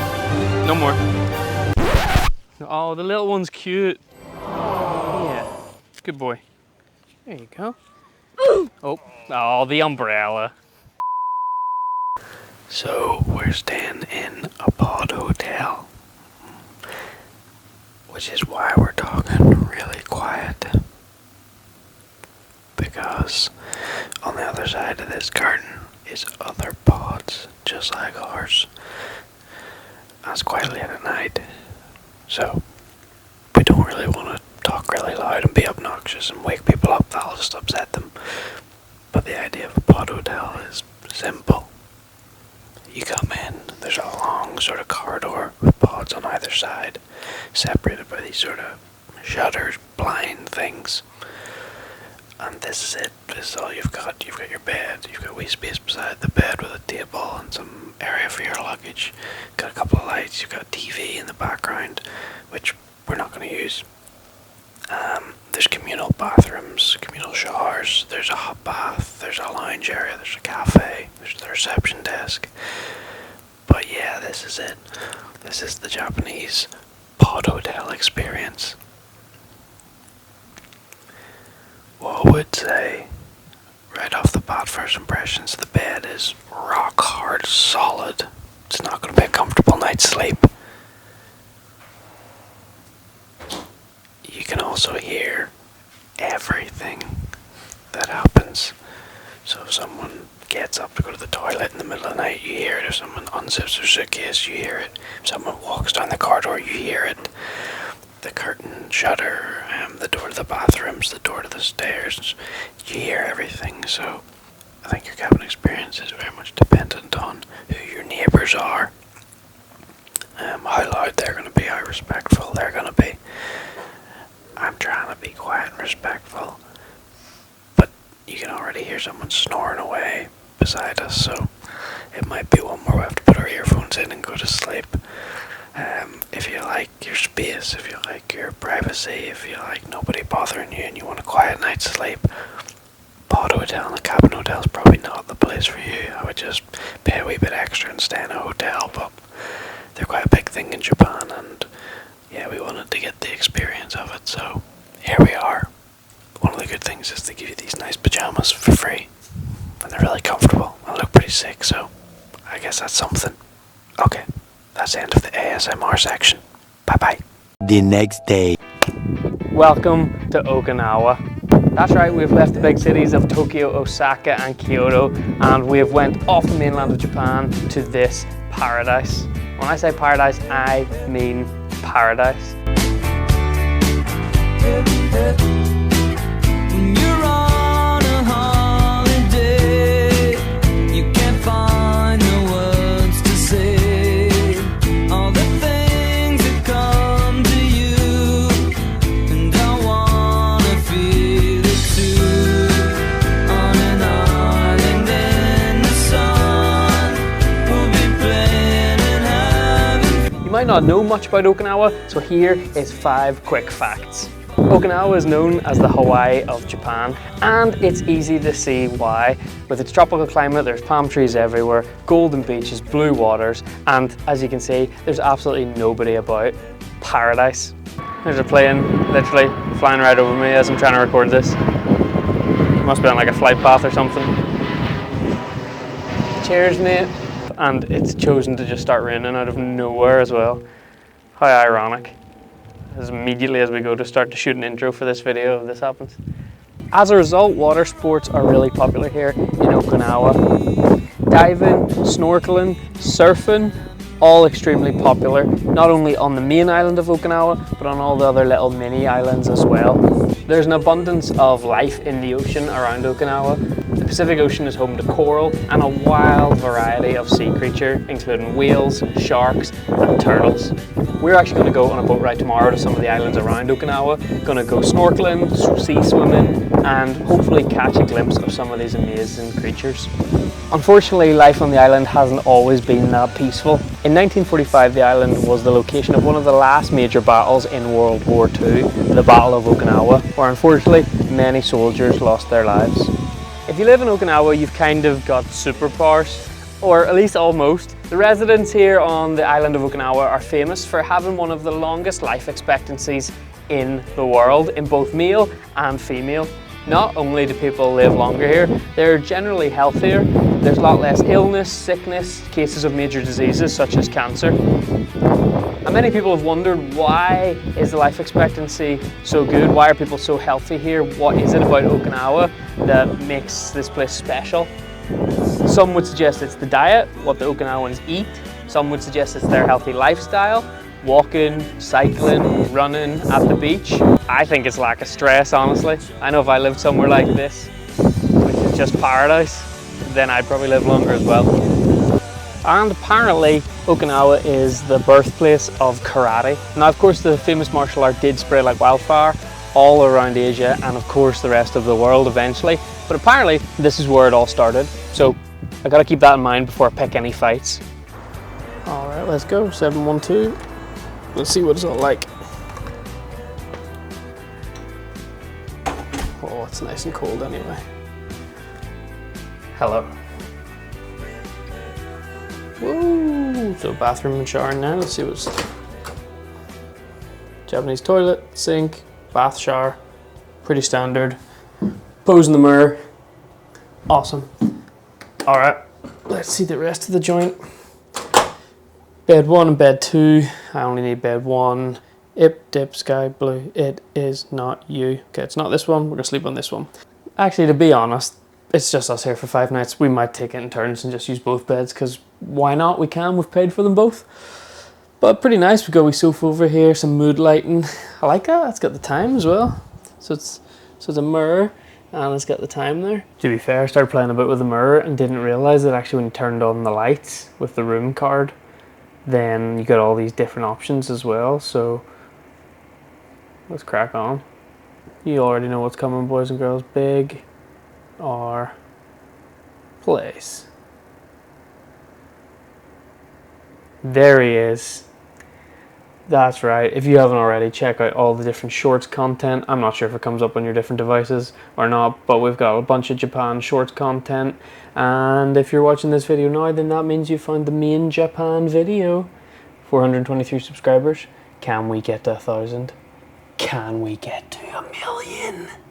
And then, do we have a view? We haven't had a view really anywhere we've stayed yet. Kind of.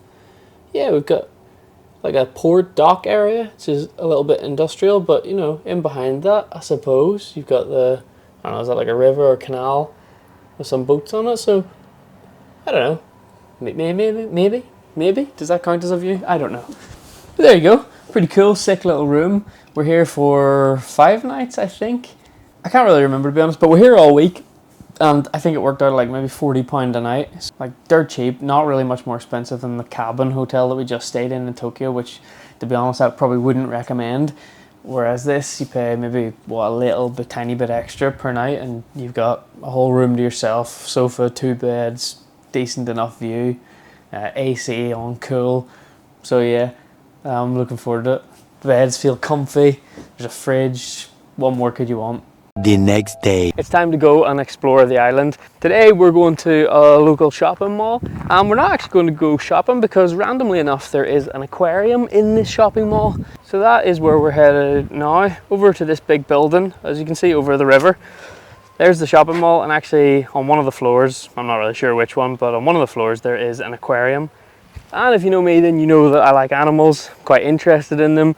We even have a topic that I teach at school that's called the Blue Planet, that's all about sea creatures and the water and the oceans in the world. Really excited to go over to the aquarium, snap some cool pictures, clip some videos, and even maybe learn some new facts about some of the wildlife that they have in there.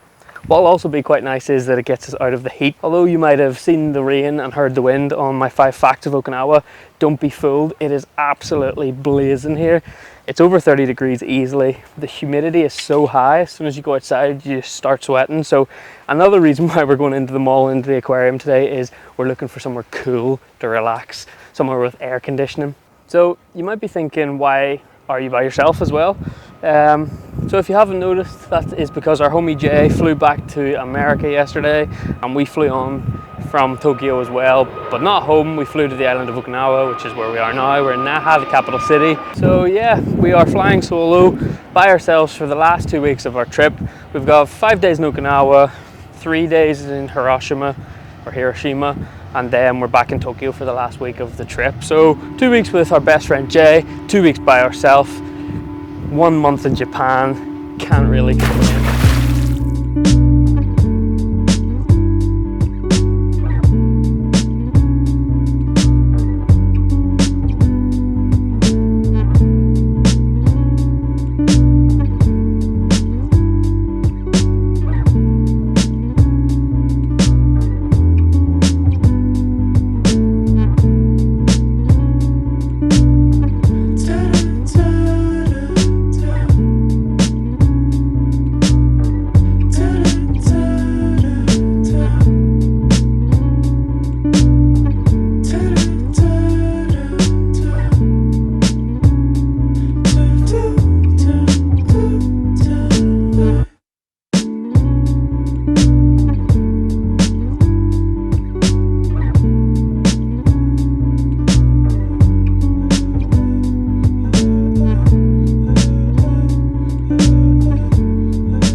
the aquarium was pretty cool. It wasn't the biggest aquarium in the world, honestly. It was quite small, probably, compared to other ones that I've been to.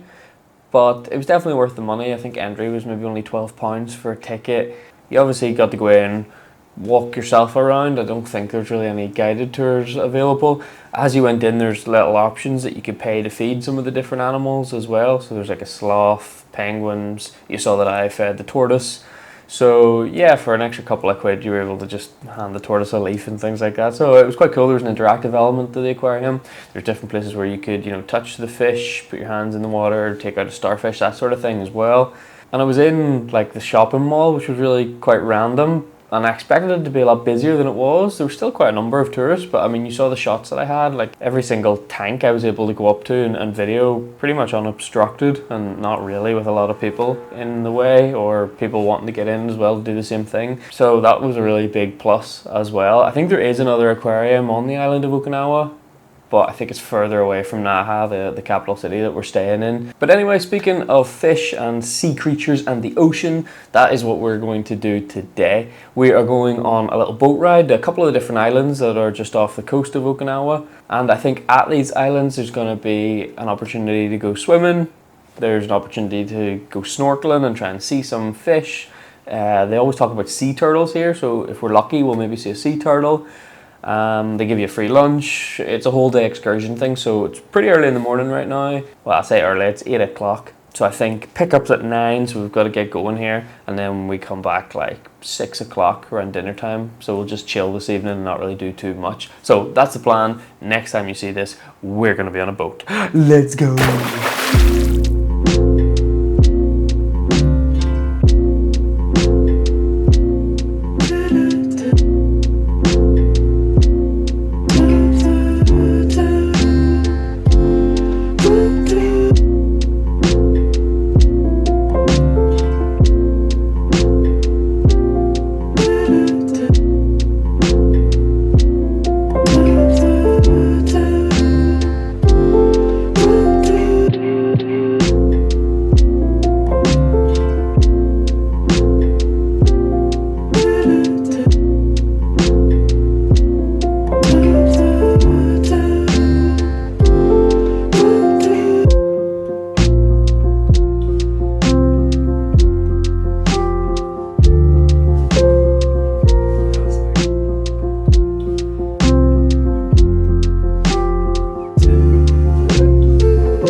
So here we are. As if mainland Japan wasn't far enough from Northern Ireland, we've then went to Okinawa, and then from Okinawa we've went to another little random island off the coast, which is called Tokashiki, I think. I mean, I don't even really know where I am, to be honest. We're in some island in the Pacific. If I was to go missing, you'd never find me. And just take a look around. This place is paradise. Golden sands, clear blue water, forest and hills everywhere. This is actually somewhere that if you were going to go and just spend the rest of your days by yourself, this would be the place to go. Absolutely unbelievable. So we just arrived, came down to the beach just to take a look. A couple of fighter jets flying overhead. Hopefully that's nothing to be worried about. We've got a free lunch included in our little tour trip thing, and then we've got to pick up our gear, our life jacket and our snorkeling stuff, because we're going to go on another wee trip and do a bit of snorkeling and sea swimming. So I really want to jump in the sea right now because it's so hot here, but I'm going to hold off. Going to go get my lunch, get my gear, get ready, and then snorkeling. I'm not really 100% sure if it's the type of trip that I can bring the camera on, bring the phone on. Don't know. Obviously neither of them are underwater cameras, so you're not going to unfortunately get any footage of what I see. That's where we need like a underwater GoPro or something like that, but maybe, who knows, if the channel keeps growing, then that's something I can buy in and invest in. If you guys like this content, I ain't got the money to be forking out on underwater cameras and pro gear. I mean, I could barely afford to make it here, and this is pretty good, so not 100% sure if you're going to get much of the footage or the views that I'm going to get under the water when I'm snorkeling, but that's just the way life is. Anyway, to lunch.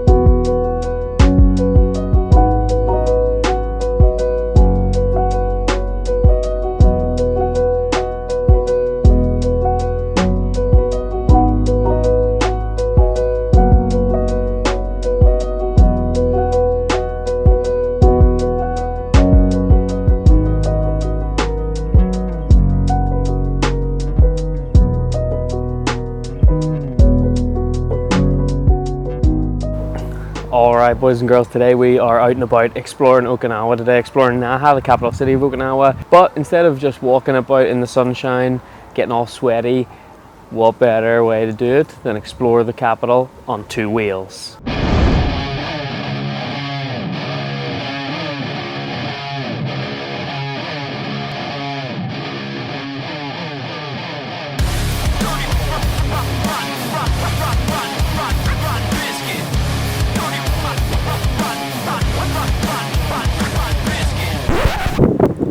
Have you ever seen a highway constructed through a beach? It's not even just one highway, it's two highways going right through the middle of this little kind of cute beach. So bizarre. I mean, what a view for sunbathers and paddlers alike. There's actually a little paddling area over here, although you're not allowed to swim underneath the freeway for some reason. They've got it like cordoned off.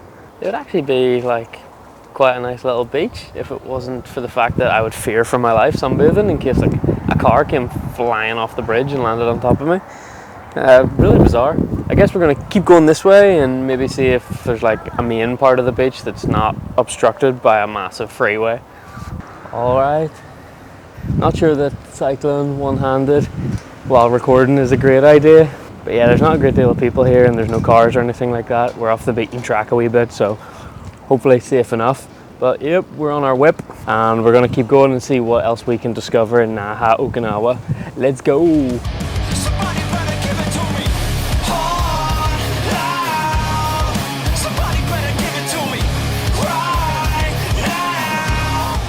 Alright, 5 minutes around the corner and we've stumbled across a shrine. So we've parked the bike and we're going to take a walk up to the shrine. As you probably already know, shrines and temples are everywhere in Japan. Really popular, really famous. You can see them, as I say, you walk 5 minutes and you'll see a different one. Some are famous, some are a little bit more hidden gems, but you see them absolutely everywhere in Japan, and to be honest, they do make for cool photo opportunities for tourists.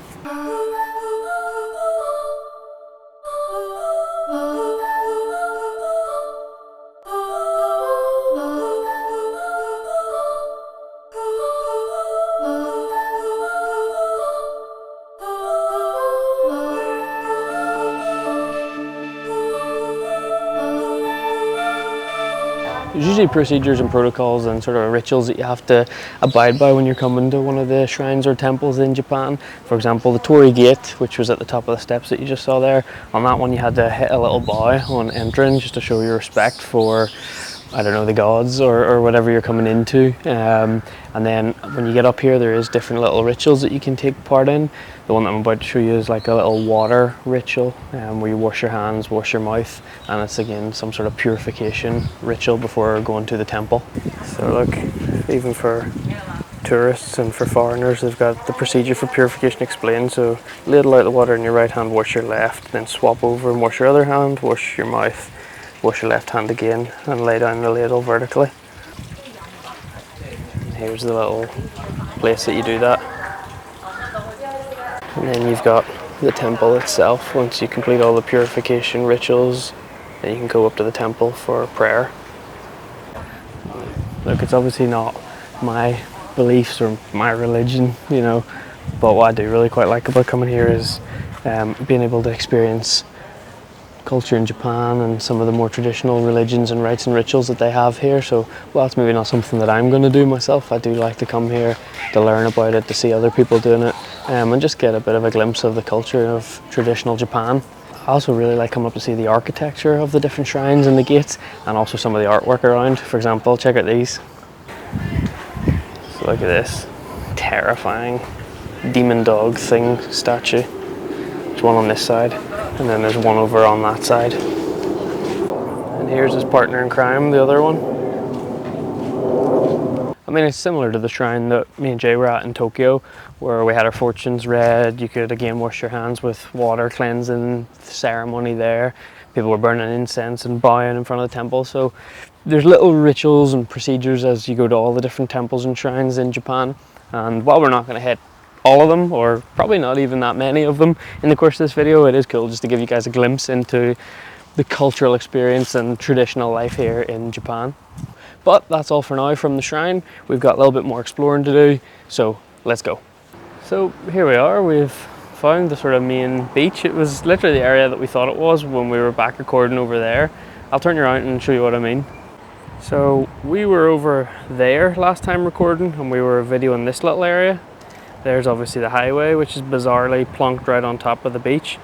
What I had to do then was cycle all the way around, found that little shrine in this park area, and then came around here, and here we go. This is it, the beach. You've got the beach, you've got a little swimming area, you've got a massive highway. How beautiful. What I'll say is, while the views may be obscured by that big massive highway, the water is extremely clean and clear and blue, which is pretty awesome. The beach itself, the sand is golden and amazing looking, and it's not really super overcrowded or anything like that. So if you did want to come down and just chill and have a bit of time with yourself, I suppose, why not? Just ignore the traffic. Alright, we're back on the bike, and you've got some sort of weird camera angle point of view from the basket. And I suppose what I should say is I'm not wearing a helmet, and for me that's a bit of a no-no, because obviously back home I always would wear a helmet and would tell people you need to be wearing a helmet. I think it stems from when I was younger. I remember at primary school I had a good friend of mine that was hit by a car on the way to school when he was on his bike one day and got really injured, but the doctors told him that if he wasn't wearing a helmet he would have been dead. So I've always kind of kept that in my head. So yes, you should wear a helmet. However, in Japan you don't see anyone wearing helmets, so I don't know if it's just not the law here. You don't have to, but it seems that no one really does. Even when I rented the bike out at the hotel earlier, they didn't give me a helmet, so no helmet for me today, but I'm being careful on the roads, trying to stay away from traffic and go on more passenger footpaths. But yeah, if you're out and about on your bike this summer or at any time, make sure you wear a helmet. Okay, so we're gonna head downtown Naha. We haven't actually really been into sort of the main shopping, eating district, the sort of main street that'll happen, so that's where we're gonna head to now. 2 seconds later. I've had to stop and get a drink. It is so warm. So warm. Everyone keeps looking at me as well. Not really 100% sure why. I don't know if it's because I'm obviously a foreigner with tattoos cycling about. Maybe it's probably more likely that it's because I'm cycling around on a pink bike with a basket, like a little girl. Either way, we haven't got too much more cycling left to do until we reach the main street, so quick transition.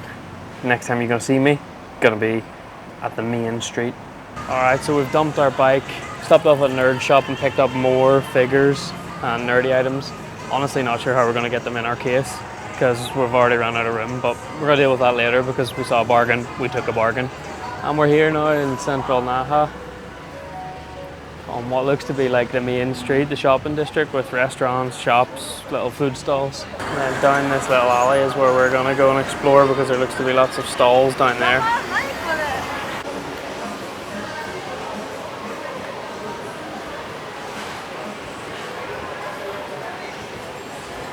kind of like the Nishiki market in Kyoto, honestly, except way less busy and less crowded. But it's the same sort of thing, souvenir shops, food stalls.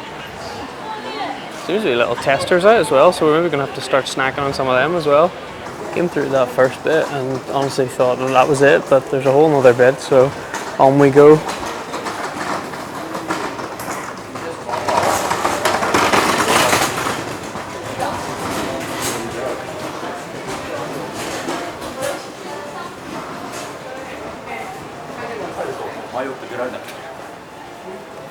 This area is absolutely dead.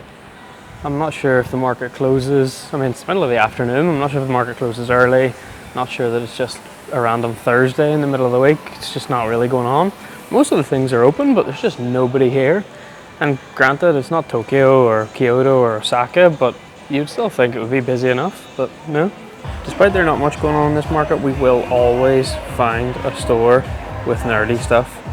Anime figures, Pokemon, manga, you name it. Everywhere in Japan you look has it.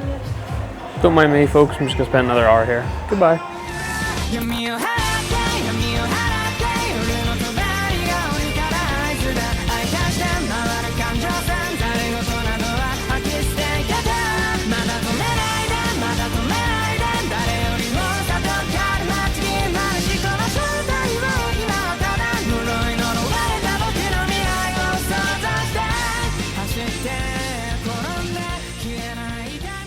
Well, the bad news about that nerd store was it was a little bit expensive. Good news means I didn't buy any more useless junk that I don't actually need.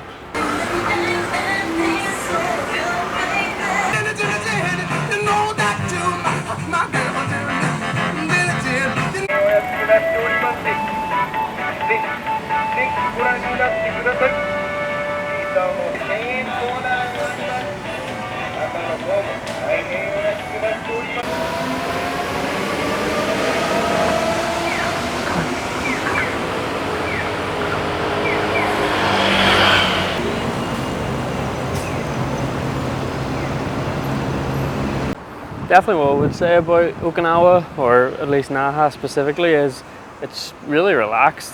We were in obviously Tokyo, Osaka, Kyoto. They're all busy, and granted Jay said they weren't busy at all compared to the last times that he's been, but I mean Okinawa's, it's almost like dead. It's just pure empty, which is actually a nice change of pace. That's saying everywhere that we've been to so far has been pretty busy, with the exception of Fuji of course, but you can just dander about here, take time to take pictures, videos of whatever you want. You can kind of vlog here in the middle of the street without anyone getting up in my face or bumping me out of the way. Yeah, you can take time in shops and stalls to look and to pick and think about what you want. It maybe doesn't have the hustle and bustle of big cities if that's what you're looking for, but if you're looking for a little bit of time out, time to relax, wind down, chill, then I would definitely recommend Okinawa. It still has all the shops, all the food, all the different things that you want on your holiday, but you can take a bit of time to chill and just a change of pace, which is nice. And with that being said, we've done enough walking about today. We're going to Team Labs, like a interactive art museum, for want of a better word. We're going there tomorrow. We've walked about enough today. We're still tired out after yesterday's scuba activity, or snorkeling I should say, and boat ride. It was a busy day yesterday. Today was a bit more chill, a bit more relaxed, but we've walked about quite a lot and we've cycled, so time to go back, find the bike, the pink whip as they call it, and then head back to the hotel, and we're just going to chill this evening. In fact, we might not even go out for dinner. We might just hit a 7-Eleven dinner. Those weenie dogs are calling my name. Let's go. The next day. So, as I said yesterday, today we are exploring Future Park by Team Lab. It's an interactive art museum and, well, honestly it's better that I just show you. Check it out. Alright, we've just stepped out of the little briefing room where they explain the instructions and what the whole premise is. And basically it's all about collaboration, working together, problem solving, creativity, innovation, and how problems don't only have one answer, but there's lots of different ways to solve problems, and how working together will actually achieve much more than, working by yourself. But yeah, we've just stepped out of that little room and this is where we are. Lots of bright and colourful art. climbing everywhere, so let's go and explore some more. So as soon as you come in, you get a choice of like creature to pick on a piece of paper, and then what you get to do is you get to colour it, give it to the person, they scan it, and then your creation ends up, you know, flying or swimming or floating around the walls. So, for example, you can see someone's snake that they've designed flying about. So that's what we're gonna do. We're gonna do a snake right now. Let's see how it turns out. Alright, here we go. We've created our snake and we're gonna call him Reggie. Please stop doing that. Stop. Please stop doing that now. Will you It's please? not me, it's Reggie. Is that right? Well, maybe Reggie needs to take a nap. Now it's time to give him into the person and let them do their magic, and then we'll go and try and find Reggie. Boys, we've found Reggie. Look at him. He's here on the floor just slithering away. Granted, the big R play symbol isn't really great. Wait, where'd he go?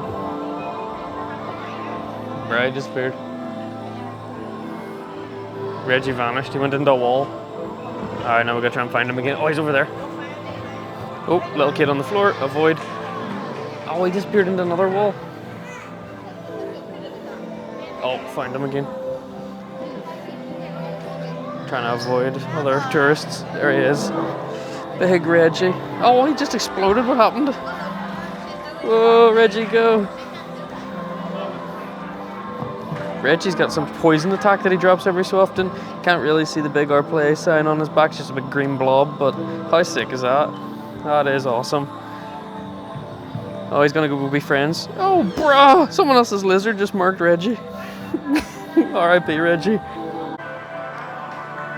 So apparently it's not just the animals that are interactive in here. Apparently if you stand at a certain spot, the flowers will start to bloom around you. So we're gonna try that one. And also, apparently if you interact with like the water droplets, wherever they are, then you can like hold them up basically and stop them dropping and hitting the ground. So let's go and try that one as well. So I've just been standing here for like 10 seconds, and as you can see, all the flower has started to bloom around me. So if you put your hand up to the bubbles, you can bounce them away.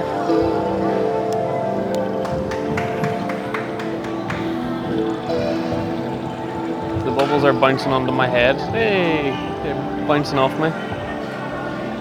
If I lean against the wall. How awesome is this? What on earth is this? Let's go investigate. Oh wow. So you're not allowed to boot the balls, obviously, or jump on them in case they burst. But you can get in and you can like move them around and hit them and things like that. I don't know. It's just like a sensory overload, I guess. Not really. You can see everyone's in here just mulling about with kids, and then Big R Place is just here living life by himself. The ball? What the heck? Did you hear that? Oh my goodness, they make noise as well. Ah, it's freaky. I don't like a noise. Oh, okay, so if you hit them, they make a noise. So there's color, there's touch, there's sound. It's just a big sensory overload in here. Okay, I don't like the ball. Ah, they're screaming. Let's get out of here. So there's a big slide, and when you slide down the slide and hit the fruit, they like bounce off and explode like little fireworks.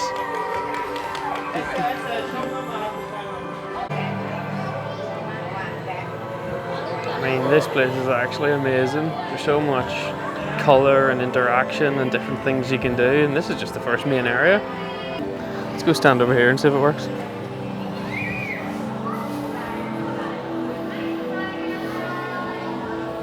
Yeah, they're following me. Oh my goodness. Now it's all blooming around me. Ah, the water flows. Oh, the water flows down. So if you stop there, then it's not going to flow.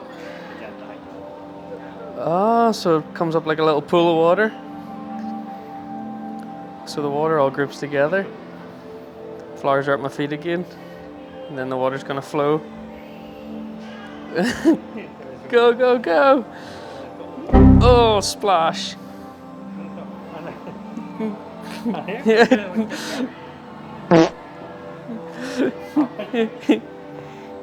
Me? Nope. No.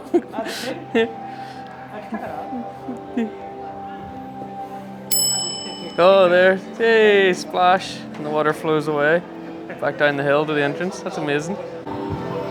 Bro, look at this big whale. Not sure if someone's drawn this or whether this is just one that they've got set up themselves. But it's massive. So bright and colourful. Oh, class. I mean, this space is so colourful, bright, interactive, sensory.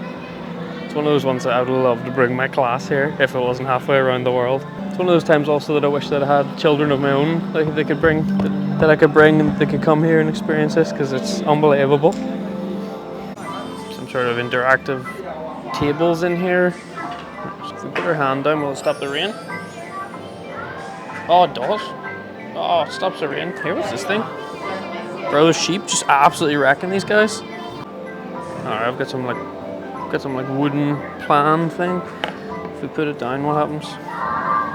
Oh, it's like a cooker, gets fire around it. Oh, and then a little egg appears. That's amazing. Alright, let's put a plate down. Whoa, it gets a little cupcake. Hey, that guy stole my cupcake. Ah. I mean, the walls are all creative as well. What is going on here? Oh, if you put your hand down, you can affect it as well. So you got a little man here climbing the ladders. What happens if we get rid of him? Oh, there's a balloon. Oh, they just popped the balloon.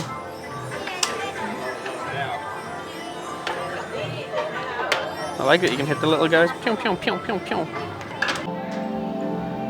This is the hopscotch one that I did, where you jump on the little platforms across the river all the way to the end. Not gonna lie, it was really, really fun, but you're not seeing the footage of it. But I didn't record it because I was embarrassed as a 32-year-old man by myself, hopscotching across the ground. That being said, amazing fun, no regrets.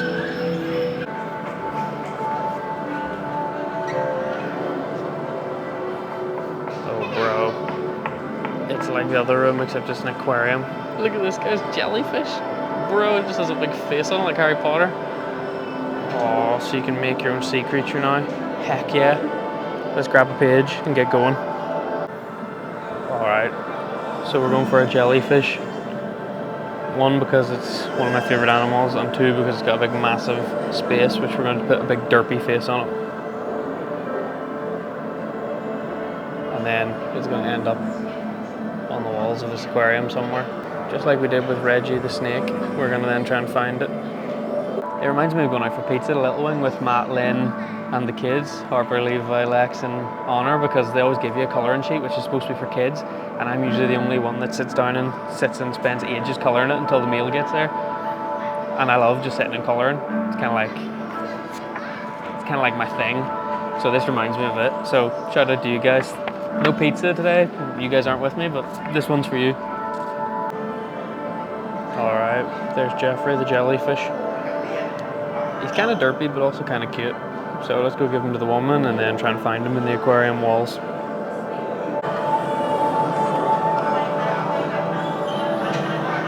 he gets scanned. Hey, there's Jeffrey the jellyfish. Look at him swimming. How amazing is that? That's class. Well, there's Jeffrey the jellyfish in his natural environment. Alright, bye Jeffrey. Time to go. This room is class. This is everyone's creations. All unique, all different. It's amazing, like.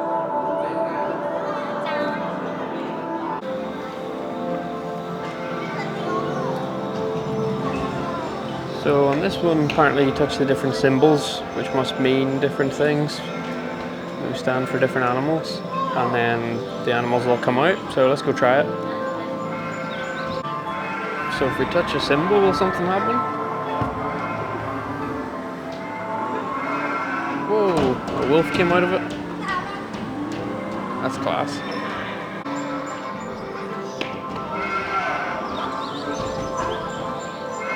Oh, the little girl touched the symbol and the wolf came out.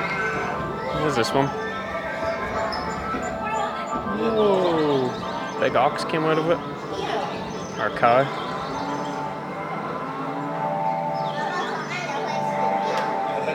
Little girl's got to touch the symbol of the bird. Oh, and a bird came out. Oh, multiple birds came out. That's amazing. So let's hit this one, see.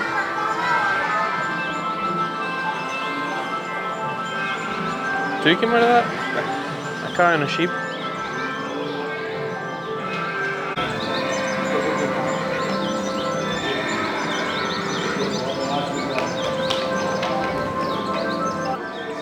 Wonder if we like touch an animal, will it stop burning? Oh, it will. Oh my goodness, it interacts with you. Oh my days, the wolf's just scared it off. What happens if we touch the wolf? I mean, like, it stops. So the animals will stop moving if you touch them because they want to get stroked. That kills that. Oh, over there, symbol wall completely. They've just nailed it. And everything's came out of that. Butterflies, elephant, horse. How amazing. This is literally the dream for kids. This little girl's just sprinting everywhere, hitting every symbol she can see. She's just got a sheep coming out of that one. Class. I like that everywhere you go in here there's like boards explaining the exhibits, explaining the ideas or the reason or the theory behind it. So you can see this one here is talking about the body is stationary in school. At school, students must take tests alone while sitting quietly. Yeah, right. In my class they're never quiet. Humans have always been creative. Humans are naturally collaborative and creative. However, current education emphasizes only one correct answer over all others, stifling creativity. Free thinking behavior that is different is suppressed. By doing so, students become afraid of making mistakes and lose their natural creativity. I agree with that, you know, in principle, but what I would say is it's almost portraying education, and it may be in Japan and in other parts of the world, it's portraying education as really traditional, where it's sit down, be quiet, you're in silence, you have to answer a certain answer in a test. And what I can honestly say about the school that I work in and the way that we sort of approach education in Northern Ireland is that's not the way we approach it. It's not sit down, silence all the time. Of course, there's times where you are tested and you do sit down and you work individually, but a lot of this, let's talk about, you know, problem solving and collaborating with others and being creative. What I would say is we do that really well in the Northern Ireland curriculum, at least in theory. In practice it can be challenging, of course, but we do encourage children to think outside the box, to problem solve using different methods and different ways, to use their bodies, to work with others, to explore. So while I agree with this in principle, what I would say is it's portraying education in quite a negative light, which, as I said, may be the case in Japan. However, in other parts of the world, like Northern Ireland and the UK, it's definitely not the case always. So I think pretty much that's it. You've got the main room with like the land creatures, the lizards, the snakes, our snake Reggie, shout out my boy, flowers, water droplets like that. You've got a few areas off that, more for kids where they can do like, there's an interactive hopscotch thing, which admittedly I did, I just didn't get it on video because I was embarrassed. There's like a slide where you can slide down it, and then off the main area there's a couple of rooms. There's the one where you hit the symbols and the animals come out, and then there's the one, the aquarium, where again you design your own sea creature and then find it on the walls, where we got Jeffrey the jellyfish. So those are like the main areas. It's quite a small little exhibit. There is a couple more in Tokyo which I'm going to try when I go back there. There's a different one. This one's called Future Labs, or Team Labs Future, I think this one's called. The one in Tokyo, there's Borderless and there's Planets, and apparently they're different exhibits. There's some rooms that are similar, but they are apparently different. Different sizes as well. So when we go back to Tokyo, we're going to try out both of them and stick them in the video for you guys to see as well. But genuinely really fun experience. Quite small, as I said, but really good fun, and definitely something you should try out, whether you're an adult or an adult with children, if you're ever in Japan.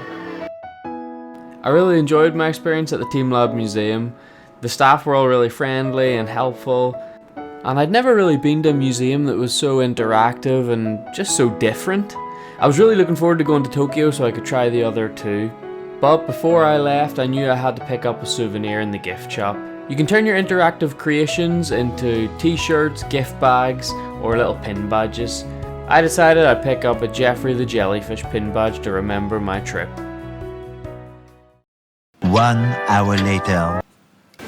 There is also a Pokemon Center. I don't know if you know. So we stumbled across that Pokemon manhole cover on the streets, kind of in central Naha. Actually, where we were yesterday when we were walking about looking at the market and the shops, that main shopping street, that's where the manhole cover was. We could have stumbled across it yesterday, but we just didn't know about it and I guess got a bit lucky today. I knew there was Pokemon manhole covers in Japan in general and in Tokyo, and just didn't cross my mind that there might be some in Okinawa. I just assumed it was all mainland Japan. Apparently I was wrong.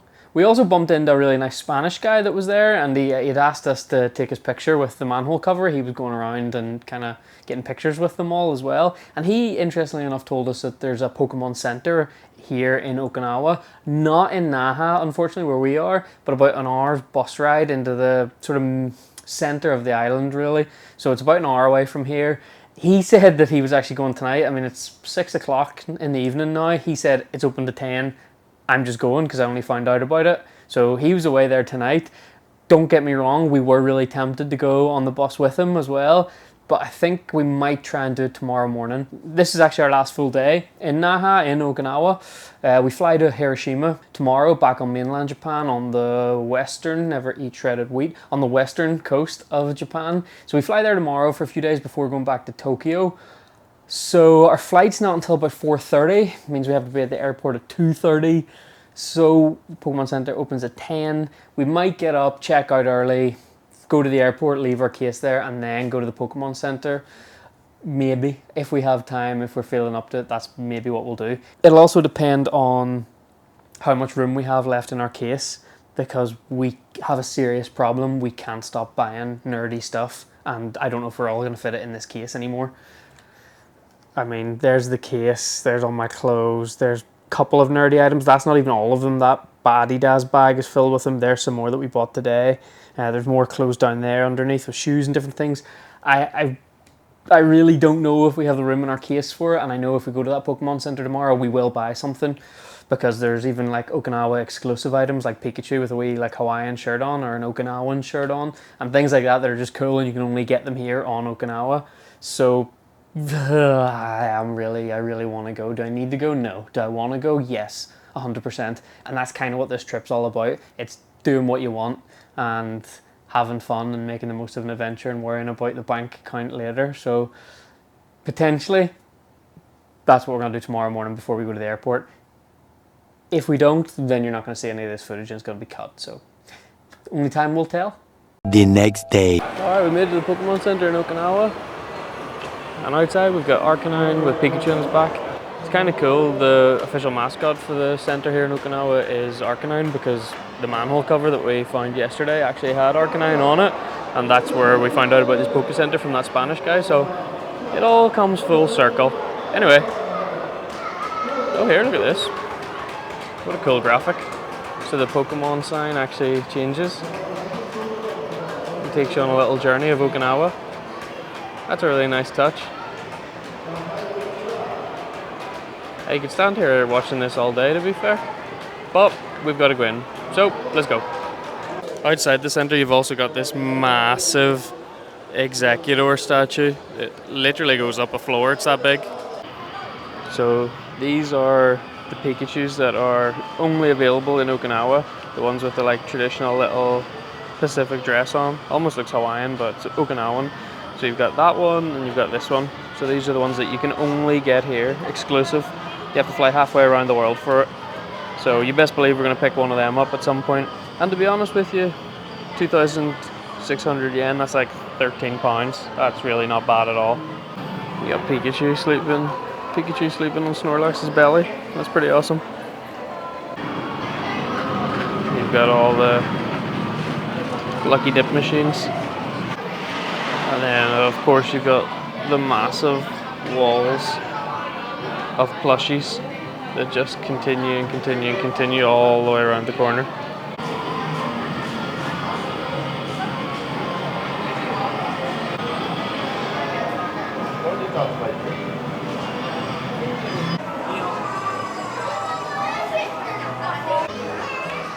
Plushies, plushies, plushies. More plushies. That's right. You got even more plushies. all shapes and sizes, all different types of Pokemon from all different generations to suit absolutely everybody. You want a Gengar? There's a sleeping Gengar. You want a Snorlax? There's a Snorlax. Is your favorite EV evolution Umbreon? Well, there's an Umbreon. There's literally everything. Apart from Lopunny, which me and Jay have been trying to find this whole time we've been in Japan and nowhere has it. Not really sure why. Explain that one, Japan. So you've got the 3 starter Pokemon from the new Pokemon Horizon series. You've got Sprigatito, which is with Leica. You've got Fuecoco, which is with Roy. And then you've got Quaxley, which is with Dot. So that's a pretty cool little touch. Also, if you haven't seen the new Pokemon Horizon series, then get on it. It's really good, really wholesome series. And it's actually on BBC iPlayer for free. So why not? So they've actually got this machine that tells you... So they've actually got this machine that tells you the layout of the store. You've got the video event space, the game and app area, the card area, the goods area, and this is where we are right here. Oh my days. They have Pokemon earrings. Oh, we've got a Bidoof earring, bro. I quite like the Magnemite. I don't know. Maybe getting a Pokemon earring might be a step too far. They've also got one of these screens that you can go through the entire Pokedex and search for merchandise that's related to your Pokemon. So let's say, for example, we want Lucario. We click on Lucario and then it'll tell us, you know, all the different things. So for example, there's a plushie from Lucario that's 1,500, so about £7 or £8. Pretty awesome. It also is supposed to tell you the related products, that like if they don't have the plushie in store, then there'll be other products related to Lucario, but it says that the website's busy and can't be accessed, so they need to get that sorted out, but pretty cool little feature. I mean, the Pokemon literally goes on for days.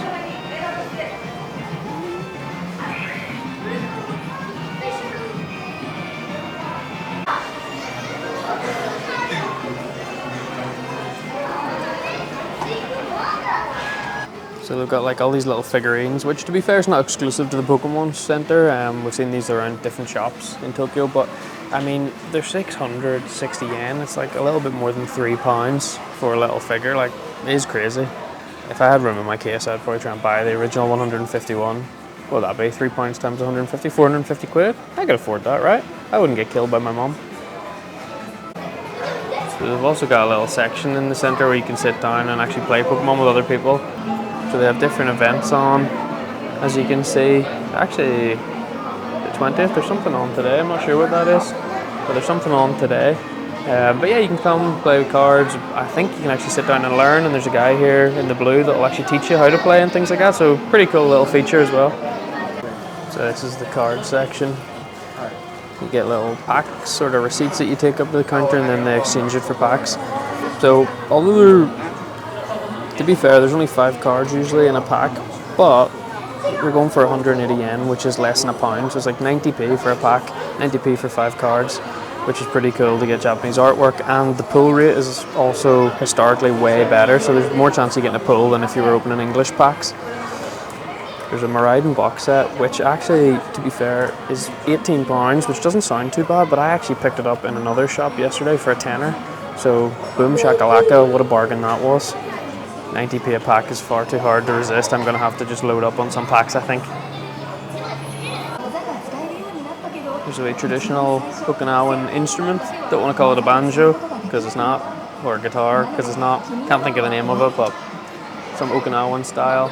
There's their mascot, the Arcanine. I mean, it really reminds me of Cinnabar Island in Pokemon Red and Blue and the first sort of Pokemon games. Cinnabar Island was this like Hawaii, like Pacific island that you went, and you know there's water all around it, and the gym leader in Cinnabar Island was a guy called Blaine who had fire Pokemon and had a big Arcanine. So literally, Okinawa is Cinnabar Island. I mean, look at this Pikachu. Pikachu chilling in his Okinawan shirt. How cute's that? Don't think this one's for sale. I'm not sure it would fit in our suitcase either.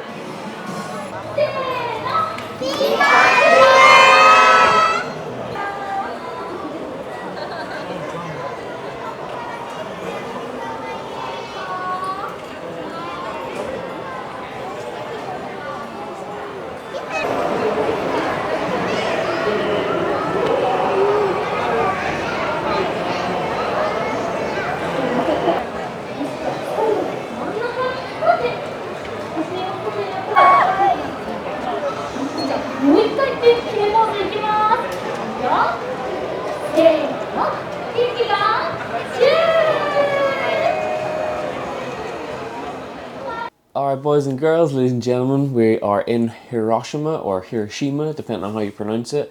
A city famous for all the wrong reasons, I suppose. Famous for the Americans dropping the atomic bomb on it during World War II. Pretty much to bring in the end of World War II, with also the atomic bomb that they dropped on Nagasaki, another city not too far from here. So we arrived last night, it was quite late, we went to bed. We woke up this morning, we've got changed. You can see we're in a nice wee pink polo, because what we're going to do is we're going to go to church today. We're going to try out an international church here in Hiroshima, Lifehouse Church, because we've been missing that Sunday routine. And then a little bit later this afternoon, we're going to go to the Peace Park here in Hiroshima and the Peace Museum and see the Peace Memorial and do that whole side of the city today. We're really only here for, well, 3 nights, but yesterday we weren't doing anything. We just arrived, went to sleep pretty much. So today we're going to do all the historical things. Tomorrow we're going to do a bit more of the shopping, busy streets, markets, nerd shops, that sort of thing. And then the next day we fly back to Tokyo for our last week. Our last week already in Japan. Quick room tour. Pretty basic. Bathroom. Does the job. It's a wee bit outdated, but can't really complain. It's got a sink, toilet and a shower, which is more than I can say for some places I've stayed in. You've got the bed. Slept there last night. What will I say? Glorious night's sleep. Absolutely phenomenal. You've also got all your wee lights that you can change different things, you know. So you get the night light, the room lights, the wee light that comes down there. You've got your charger, you've got space where you can put your phone. Big fan of the bed. Big fan of the bed. General desk area, you can put things. Mirror, like and subscribe. Fridge is in here. Dehumidifier if we need it. Suitcase. Dirty clothes from yesterday. Pokemon bag from the Pokemon store. Nerdy badges. Jeffrey the jellyfish. But the best part of this room is by far the view.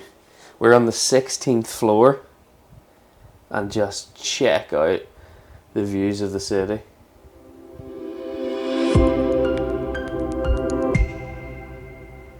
For anyone scared of heights, don't look down. Good thing we're not scared of heights. Looks like a sunny, hot, typical Japanese summer day here. You can actually see the mountainous terrain, the mountains, the hills in the background of the city. Get some skyscrapers. I mean, pretty awesome. All from the comfort and luxury of our hotel room. Boom. Jazz hands. Should have probably done the intro here, but the lighting's not great on my face. But anyway, pretty epic view. Alright, we're gonna be late for church. Seriously, time to go now. Oh. Okay, seriously, time to go. Let's go. Let's go. Let's go. Let's go. Let's go. Later. Alright, we're just back from church. Obviously we didn't do recording in church because that wouldn't have been the appropriate setting for it, but it was a small little congregation. There's maybe only about 20 people there. The church was called Lifehouse Church, and they were renting a conference room in a local hotel. So small, intimate little venue. It was quite nice to go and to meet some of the community there, of fellow believers. Met a guy from the United States that was one of the pastors. Met a guy that was from Paraguay who was serving on the team there. So it was really cool to reconnect with the church and just hear about some of their stories and what they're doing here in Hiroshima. The Lifehouse Church have a main sort of congregation in Tokyo. So next week, when we're back in Tokyo on Sunday, our plan is to go there and to meet up and connect with that church. In about an hour's time, we were going across to the Peace Museum here in Hiroshima. Again, for similar reasons, I'm not sure that we're going to get any footage. It's a sensitive topic, obviously, what we're going to learn about and the history of Hiroshima. So I don't want to be disrespectful putting a camera in different places and recording when it's maybe not the appropriate setting. That being said, there may be opportunity to take some photos and videos, so we'll just have to wait and see. But you might not get too much footage from today's trip to Hiroshima. You just have to take my word for it that we're here and we're doing things. But that's the plan, in an hour. Until then, I think I might head up to the lounge, because on the 24th, 5th or 6th or something floor, on the highest floor that we can go in our hotel, there's like a lounge where they do breakfast and lunch and dinner, drinks and things like that. But apparently from 11 AM on the weekends they serve ice cream, so I hear that calling my name. So we're going to go upstairs, get some ice cream, take in views of the city for about an hour, relax, chill, and then head across to the Peace Museum. So let's go. Let's go. And we've got our view. That is class. Ooh. 26 floors up. Unbelievable.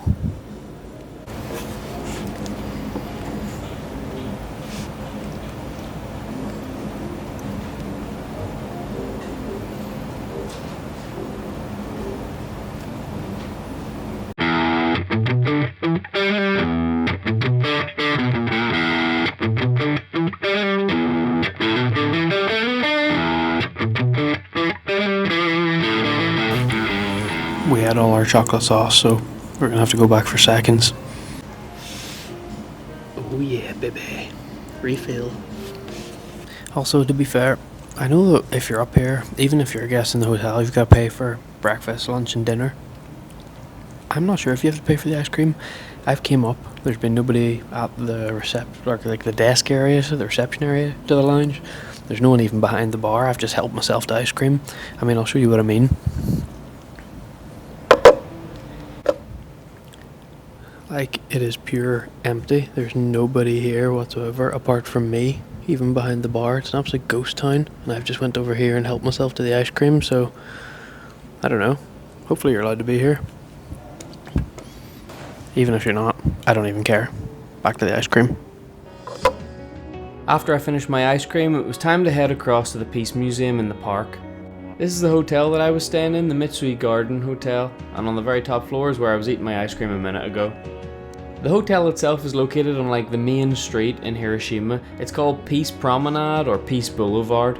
I don't know what you think, but honestly I think that this is a pretty beautiful main street for a city. It's not too busy, it's clean, the sun was shining, and there was a lot of natural greenery, which only became cooler once you understood a little bit more of the history of the city. Take this tree stump for example. It, along with all other natural life, was completely wiped out when the bomb was dropped on the city. In fact, experts said that after the bomb, trees, bushes, flowers and plants wouldn't grow on that street for at least 75 years. However, other regions of Japan and companies and corporations donated trees and seedlings to Hiroshima to replant and regrow their city. And now look at it.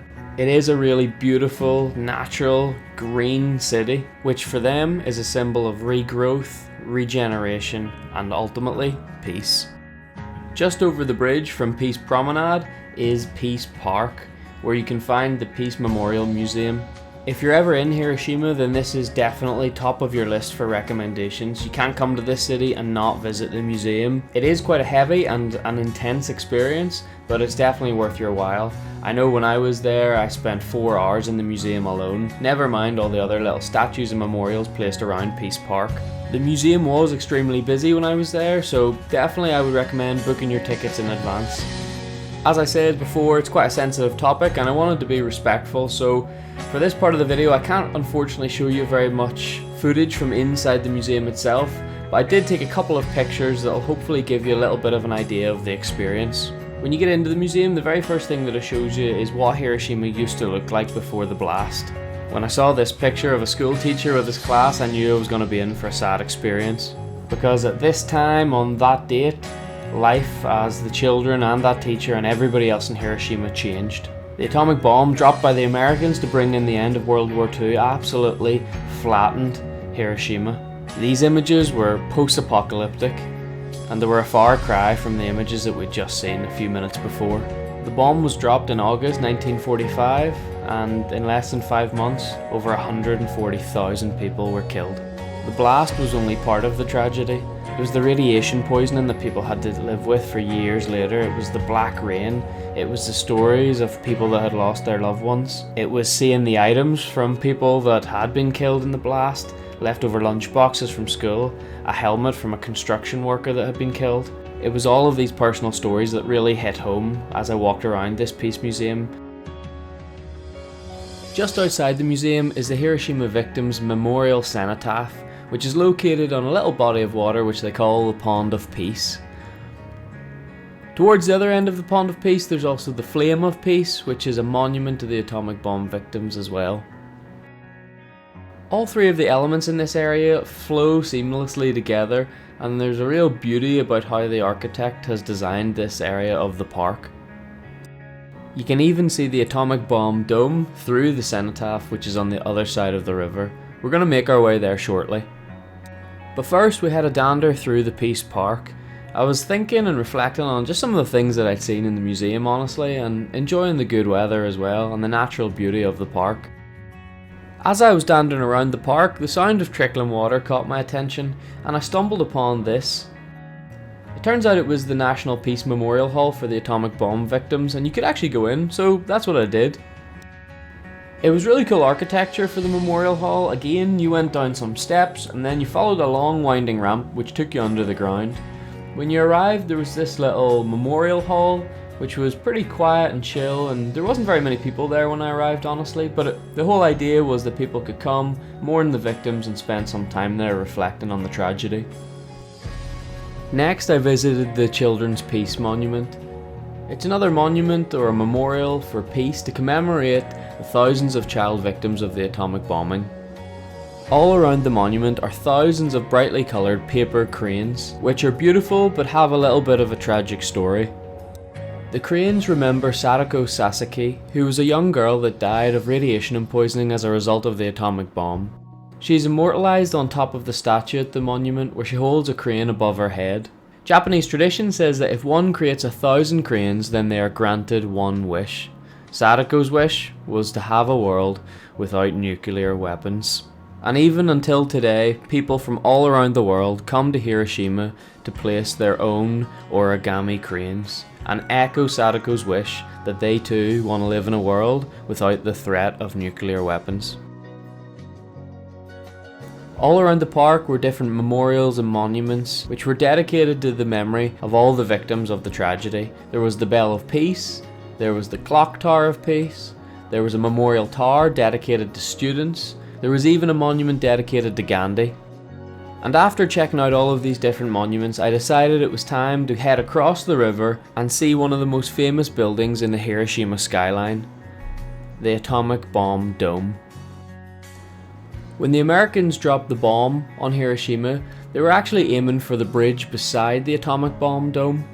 Instead, the atomic bomb exploded about 600 meters above the dome.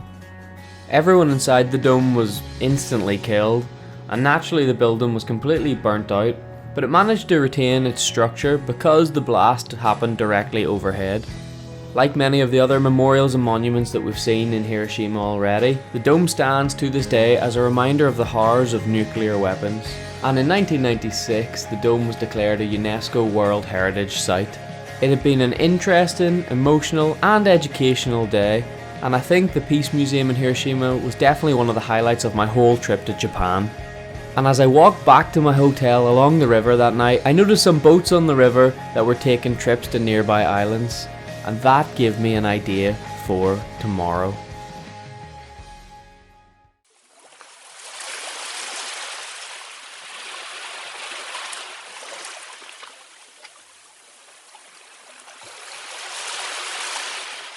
I'm Big R Plays. It's 1 million degrees and we're on Miyojima, an island off the coast of Hiroshima. We're going to go and see the Torii Gate and a viewpoint of the mountain. Let's go.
Holy moly, the views are incredible. But it's absolutely baking out here. We're sweating buckets. So it's time to go get the cable car back down and get the boat back to Hiroshima. Push.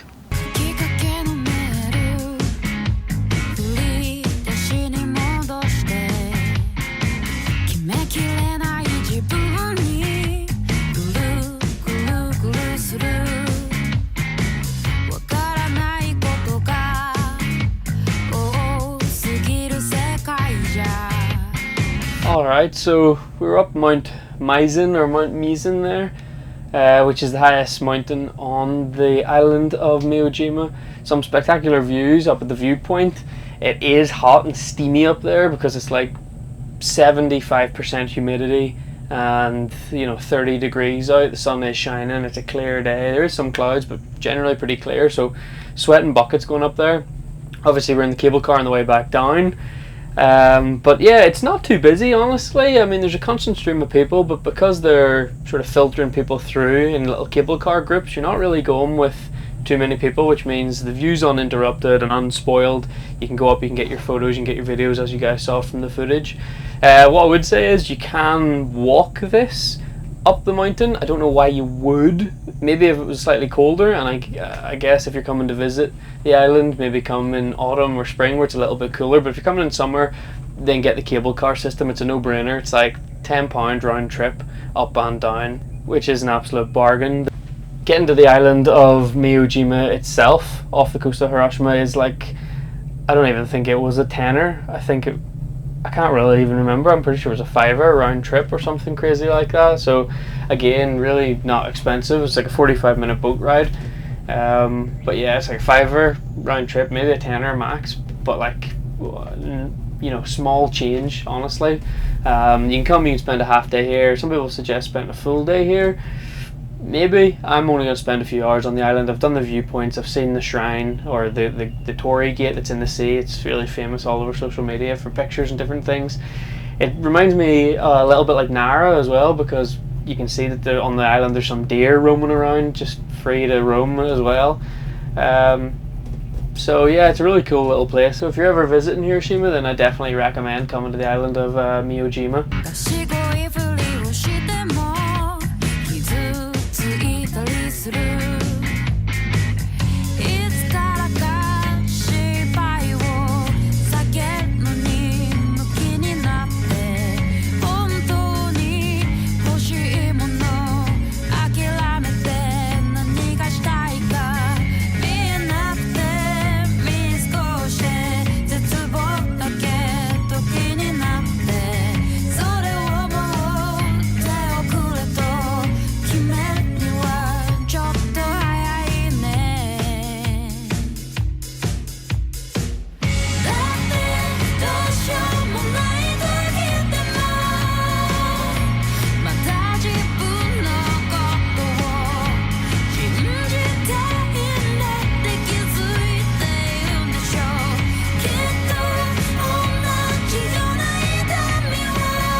So we're on the bullet train, the Shinkansen, and we're on our way back to Tokyo. Unfortunately, it's our last week in Japan, but thankfully we've still got one more week to enjoy in the capital city. So we've been on planes quite a lot recently. We flew obviously to Naha and Okinawa, and we flew then from Naha to Hiroshima.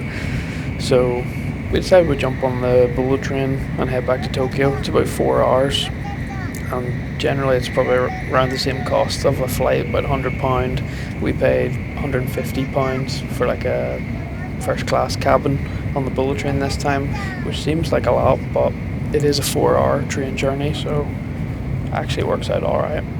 Obviously it's a quick way, comfortable way to travel across the country, because we're going from Hiroshima in the west all the way to Tokyo, which is further east. So it's a good, quick, affordable, practical, comfortable way of traveling. It's also quite a nice way to see the Japanese countryside as you travel, although as you can tell we've been in a tunnel for about a minute and a half, so not the best views. But when we get outside of the tunnel, I'll give you a little glimpse of what life on a bullet train's like. Honestly, the bullet trains are great.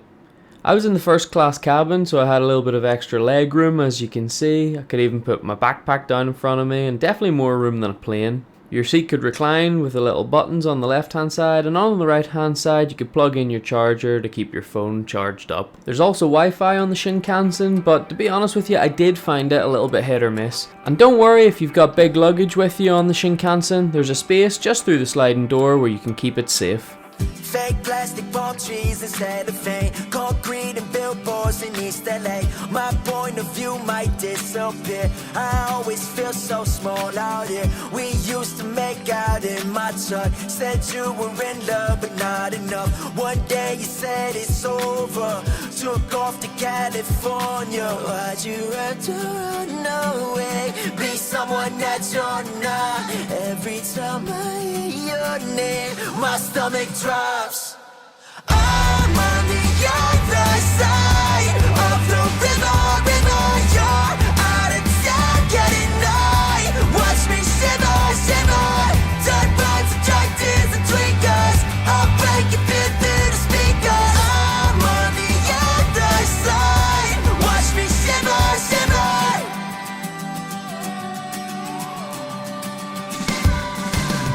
I fell asleep by the riverbed. Woke up, thought I smelled your cigarettes. Walked home barefoot past the park where you and I fell apart. Why'd you have to run away? Be someone that you're not. Every time I hear your name, my stomach drops. I mean, we're traveling at about 200 miles an hour, but you wouldn't know it.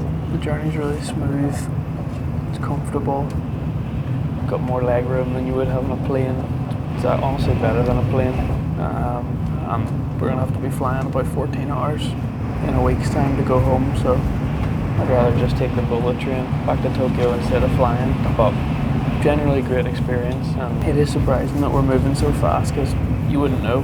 But when you look out the window and see all the buildings and trees flying past you at 200 miles an hour, it's a little bit creepy. But anyway, we're going to be arriving in Tokyo in probably about half an hour, and then we've got to find our hotel in Akihabara, which is where we're going to be staying for the last week of our trip. Really enjoyed all the different places that we've seen. Really loved Hiroshima that we're just leaving there. I think it might have been one of my favourite places, just very different. Although it's a big city and a very populous city in Japan, yeah, you wouldn't get that impression. It's very different, very quiet, very laid back compared to Tokyo and Kyoto and Osaka. So. But anyway, we're going back to the chaos that is Tokyo. Looking forward to it. We've got a few different activities planned. We've got a couple of future labs that we're going to go to, just like we did in Okinawa. We're going to go and have a meal and watch a sumo wrestling fight, which I'm really looking forward to. We're going to go to Harry Potter Cafe, and we're going to go and see our beloved Spurs play a pre-season friendly match against the J-League champs. So 1 week left, but we've got a lot to do. Alright, so quick room tour of the Akihabara, Washington. Bathroom, toilet, we'll do that in a minute. We'll stick to the bedroom area. You can see I've already sort of set up shop, jumped on the bed a few times. Small enough little room, you know, not super modern or anything like that, but The location is what really makes this, because if we go right over here and jump on the bed, my favourite pastime in a non-creepy way is to look down and to watch all the people walking around Akihabara. Okay, you've got big buildings outside our window, so the view's slightly obstructed, but you get to people watch. And these are really busy crosswalks. We're like pretty much bang central in the middle of Akihabara. This big building over here in the middle is like a massive like department store, and on the 6th floor it has so many nerdy items I can't even describe. Like, I would spend over an hour walking around that one floor by itself. And to be fair, that is just Akihabara. It's like the nerdiest region in all of Tokyo. Everywhere you walk, there's like figure shops, card shops, plushies. It is like a nerd's paradise, which is kind of the reason we booked this hotel for our last week, not gonna lie. We have been here before with Jay in our first week in Tokyo, but coming back by ourselves for the last week, we thought we wanted to stay in a central region that has good access to other parts of Tokyo. You can jump on the underground if we need to, but also that has a lot to do. And of course there were also other areas we could have stayed in. We could have stayed in Shibuya, we could have stayed in Harajuku, but no, we decided we'd go for Akihabara, right bang in the nerd capital of Tokyo, which is kind of like the nerd capital of the world. So we are like in the epicenter of nerdiness right now, which is pretty awesome. So this is the bathroom toilet area. It's pretty standard. Hello everybody, welcome to my crib. It's pretty standard. It's a bit hot and steamy in here because I've already had a shower this morning. We arrived last night, we went out, we got a Kokuichi Banya, which is my favourite restaurant here in Japan. It's just a curry house. If you've seen any of my YouTube shorts content that I've been posting while I've been in Japan, then my very, very, very first one was my first meal in Japan. It was a Kokuichi Banya. Basically just a curry, but it's super cheap, super delicious. So that's what we went and got last night. And then we went around, made a few nerdy purchases, which I'll show you in a little minute. And then we just came back and went to sleep. So it is the next day. We officially have less than a week in Japan. Not happy about that. But yeah, it's the next day. We've got some things to do. So very quickly, bathroom tour. We're standing in the bathroom for, I don't know why, to do this video. But there's the bath, the shower, my toilet I've already used, sink, toilet, funny buttons that spray your butt. And that's pretty much it. The room itself obviously is pretty basic and small. You've got a TV there, bin. Yes, I have had some snacks. Shush. Okay, there's a fridge which is open because again I've had some snacks. We bottle of Coke in there. You can see my suitcase. There's no real area for storage, I'll be honest, because I mean I could put my suitcase down here, but then I have to keep getting it out and opening it every single day. Whereas here I can leave it open. It has meant that I've had to move this chair out of the way, put the suitcase down here. So yeah, then I've got all my stuff up here. A few nerdy purchases in there already. There's one of my purchases from Kyoto. A cool Japanese style hat, tiger, cherry blossom, dragon. Looks pretty sick, I think. But yeah, that's pretty much it. Really good central location. This hotel's right beside the train station, and we're going to use the underground shortly to go across to Team Labs Future, which is one of the Team Labs parks here in Tokyo. So we've got that coming up today. So really good central location. You've obviously got the train station. You've got a ton of shops, a ton of nerdy shops, a ton of restaurants around this area. So perfect central location. The other thing I would say about the room is it's a smoker's room. So in hotels in Japan you can buy like a smoking room or a non-smoking room. I saved £200 by staying in a smoking room. Now, I don't smoke. I've never smoked a day in my life because it's bad for your health and you stink. So if you smoke, stop it. Stop doing that. It's not good for you and you stink really bad. No offence. But I booked a smoker's room because it saved me £200 over the course of the deal, which was super. I'm staying here for a week, so it all adds up. The room it does have a weird smell, I'll be honest. It doesn't smell like cigarettes.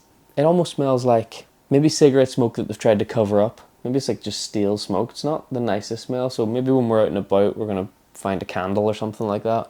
It's fine, it doesn't particularly bother me. I don't spend a lot of time in my hotel rooms unless I'm sleeping or I'm shooting a vlog like this. So not super worried about it. The hotel itself was like maybe £70 a night, roughly. So it's not too bad, honestly. £70-80 a night works out okay. And as I said, it would have been a couple £100 more expensive for the week if I stayed in one of the non-smoking rooms a couple of floors up. So little tip and trick for you if you don't mind staying in a smoker's room. We did have a little bit of a problem on our travels, or maybe not a problem, a hurdle to overcome, a challenge. And that challenge was when we got to Okinawa airport to fly to Hiroshima about a week ago, they told us that our bag was too heavy. Now, when I came out to Japan, I think my bag was maybe 17 or 18 kilograms, so it was large enough. Like, I'm not an overpacker or anything like that, but I'm staying here for a month. I need a lot of stuff. And our bag was maybe about 17 or 18 when coming. I knew my flights to Okinawa, I knew my flight to Hiroshima gave me a baggage allowance of like 23 or 25 kilograms. I think out to Okinawa was 25, to Hiroshima was 23. So I thought I was safe, and then I got to the airport and they weighed my case and it came in at like 24.7 kilograms, and they were like, it's too heavy. And I was like, pants. Luckily for me, I was able to use my good Northern Irish charm and sweet talk the ladies at reception, and they were really, really nice, and they let me away without paying any extra. So that was really good. But it did give us that realization that, okay, we're gonna need a second suitcase because we've just bought too much nerdy stuff, and we're gonna need to store it somewhere. I did know this sort of already as I was packing in Okinawa going to Hiroshima. It was a struggle to get the suitcase closed.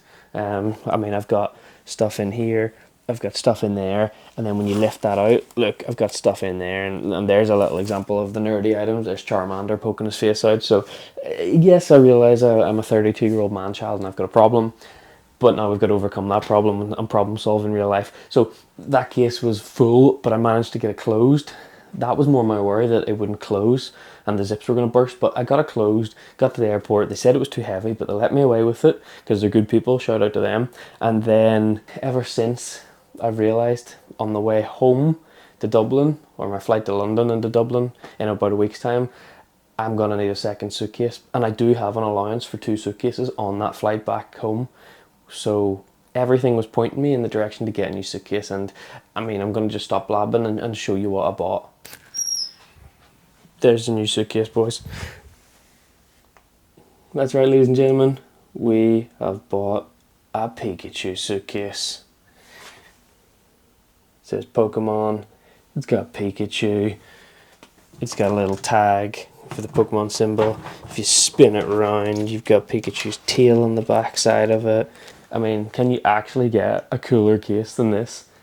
Yes, it was expensive. I'm not going to tell you how much because it's embarrassing. Yes, my mum's going to kill me when she sees that I've had to buy a second case and then that I've chosen to buy a flipping Pikachu case. She's probably going to murder me. And then if she hasn't killed me by that point, wait until we open it up and show her all the stuff that we've bought. Then she really will be raging. But it's fine. We'll deal with that in a week's time. But yeah, that's the Pikachu case. Beautiful little boy. So what we're going to do now is we're going to take out some of the nerdy stuff in here and put it into there and start to separate up our suitcases. And then we've got to go because we've got a train to catch, and we're going to show you guys what the Team Lab's future looks like in Tokyo, just like you saw the one in Okinawa last week. In fact, to be fair, I think the one in Okinawa was called Future, wasn't it? Future Parks or something like that. I think the Tokyo one that we're going to today isn't. I think it's Planets. I think there's Planets and there's Borderless, and we've booked them both. So I think we're doing Borderless in 2 days' time. I think we're doing Borderless on Friday. I think we're doing Planets today. So scratch everything I've been saying about Future. It's not. It's about Planets. So we're going to Team Labs Planets Tokyo today. That's where we're about to head. So enough talk. I'll meet you guys there. So here we go. Team Lab Planets Museum. An interactive experience to say the least. It was full on sensory overload as you're about to see from the video, so I'm going to be quiet and I'm going to just roll the footage and let you see what the museum is all about. Oh yeah, and you have to get your dogs out, so ignore my really, really white feet.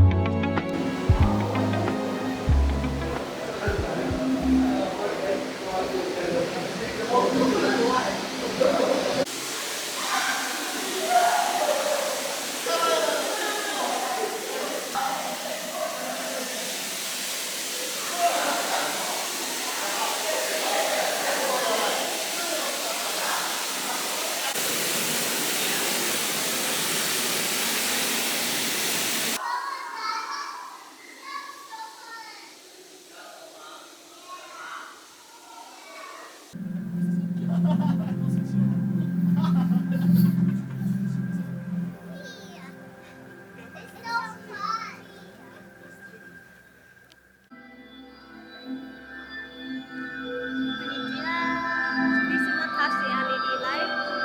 thank you.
Go off and you can see like all these multicolored rainbow fish. Manchicarp. There's like floating petals. This is absolutely sick.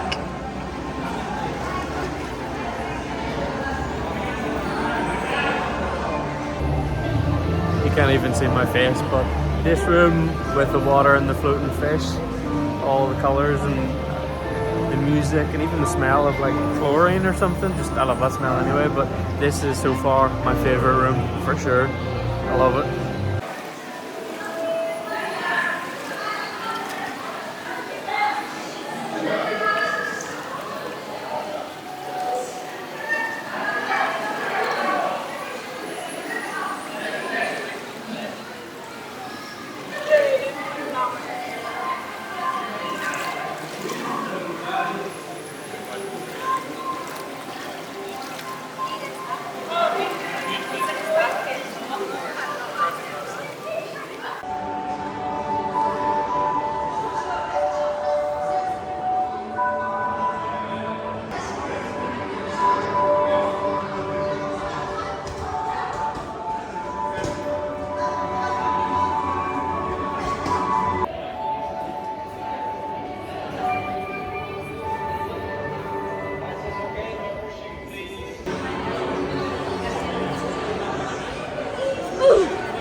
That girl.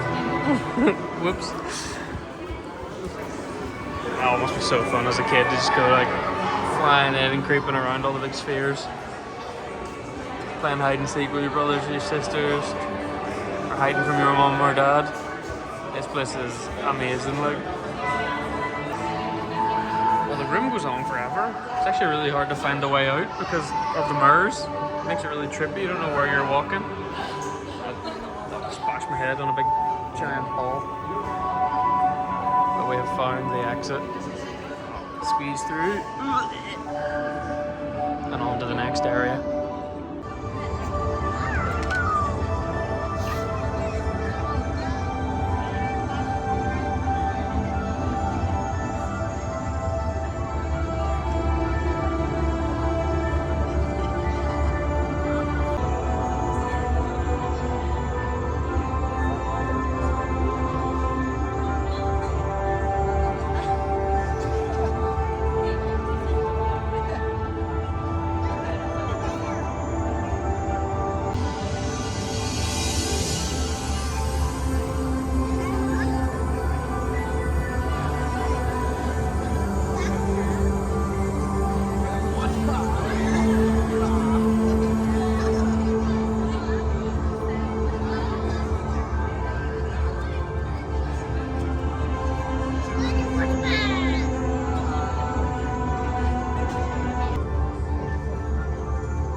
kind of hard to see what's going on in these video clips, but basically we're in this big massive dome, and the walls and the ceiling of the dome are like projecting flower petals and all these bright colours sort of travelling through space, and everyone's lying on the floor and sitting on the floor, and the floor is like mirrors as well, so even if you look down you get a reflection of actually what's happening above you on the ceiling.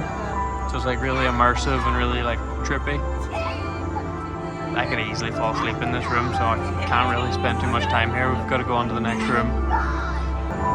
It's actually kind of making me a wee bit dizzy, I'll be honest. It's like, it looks like the room is like teetering or like tilting from side to side for me. Hopefully I'm not getting vertigo or something. But we're gonna try and stand up and move on to the next room. Right up we get.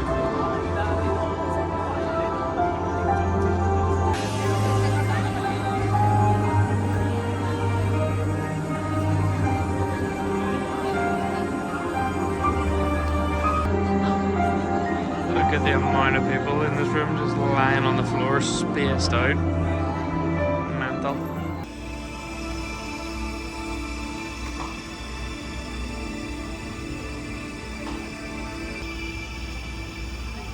Not really 100% sure what this is supposed to symbolize. Are the little blobs supposed to be people? Is it meaning the aliens are gonna come and attack us? I don't really know. It reminds me of those alien babies you used to be able to buy when you were a kid. It's a bit creepy. I feel like I'm in an alien movie. Also, a guy just asked me to take a picture of him, and it turns out he's from Ireland and also a teacher, which is kind of cool. So there you go, you meet everybody. We've met someone from Northern Ireland, met someone from Ireland. Awesome.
This is class.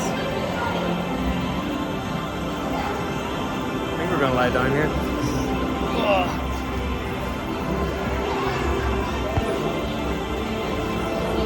Okay, the floor is mirrored, so you can see what I can see, kind of.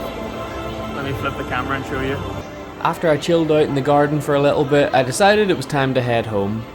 But before I went back to the hotel, I wanted to stop in at yet another Pokemon Center, so I headed over to Tokyo DX. You see, Jay and I had been trying to find a Lopunny plush everywhere we went in Japan, and so far, we hadn't been able to find one.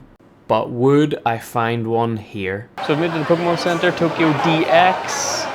And as soon as you get out of the elevator, you're greeted by a massive Snorlax with a Pikachu and a Mew. A massive Snorlax statue to promote this new sort of app, Pokemon Sleep, which everyone's been pushing over in Japan. Don't know if you've heard about it yet.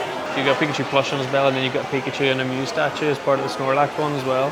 You've also got the Pokemon Cafe, which is like a really famous attraction, but I dropped the ball and didn't get a reservation for when I've been in Japan, and it's notoriously hard to get a reservation for. It books out really, really quickly. So unfortunately, we're not going to be doing the Pokemon Cafe. We're just going to be doing as many Pokemon centers as physically possible. So that'll have to do, but that is there if you're ever in Japan, Tokyo, book in advance. So you've got like all the old school games, Pocket Monsters Blue version, you got red, leaf green, yellow, and then it goes on until you get like the more recent editions of the game. All the way pictures, Gengar. So it takes you like a journey of Pokemon's history on this wall. all the way through into like the most recent iterations of the game. So it's really cool to see like a journey from old to new. And to be fair, it just shows you how long Pokemon's actually been going for. Like, we're over 20 years at this point, 25 years since 1995 or something like that. So since I was a little kid, which is credit to how popular it always has been and still is. We've got our 3 new starter Pokemon, Ryokuoushoku, Quaxley and Sprigatito. I feel like every Pokemon Center that we've been in so far has had these guys. Obviously the new Pokemon Horizons TV show, you know, focuses around these 3 as well. So we've got some more Pikachu exclusive items. Not really sure what they all are, to be fair. It's Pikachu with a pink afro. We've got Ninja Pikachu. Looks like Grey Ninja. Pikachu dressed up as Grey Ninja. And then down here we've got, I don't know, Pikachu in a traditional dress and not sure what's on his head. Maybe it's a link to like an anime or something that I'm missing. I'm not really 100% sure. We've seen this one before in the other Pokemon Center, but we've got Pikachu sleeping on Snorlax, just like the big statue out front. So that's kind of cool. But man, again, this store is absolutely massive. I feel like every time I go to a Pokemon store, it seems to get bigger and bigger. We are on a mission to find Lopunny. We haven't been able to find it yet anywhere in Japan. It's almost like a banned Pokemon at this point. But we will find it. We will. Look at all these plushies. We're on the other side of the glass. They're all trapped in. You can almost hear, if you listen really, really carefully, and I know it is hard because it's a noisy store with a lot of people, but if you listen really carefully, you can almost hear them saying, "Buy me, buy me." So we might have to go and buy something.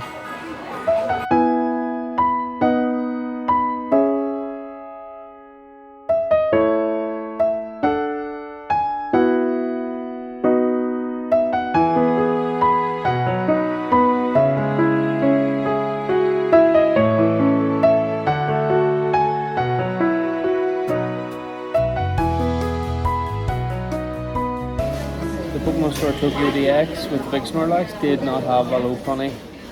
I'm starting to think they're banned for some sort of weird reason, or they just don't exist. Because I haven't seen a sticker, a toy, a plush, nothing to do with that Pokemon. It's really weird.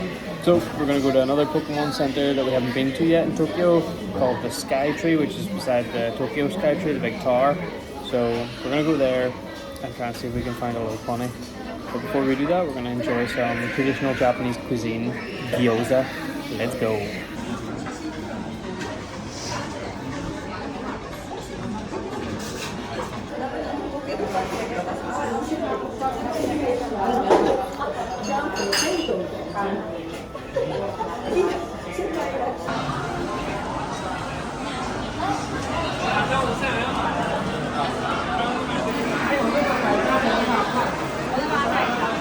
Alright, we've arrived at Pokemon Center Skytree, and it looks busy.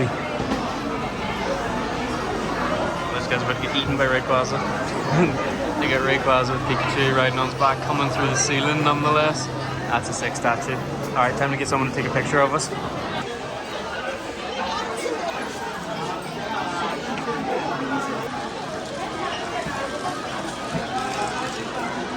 Alright, no Lopunny in that store again. I don't think it exists. And no exclusive items to the Skytree either were there, so that Pokemon Center is a complete flop, and we're going to call it a day. So, back to the hotel.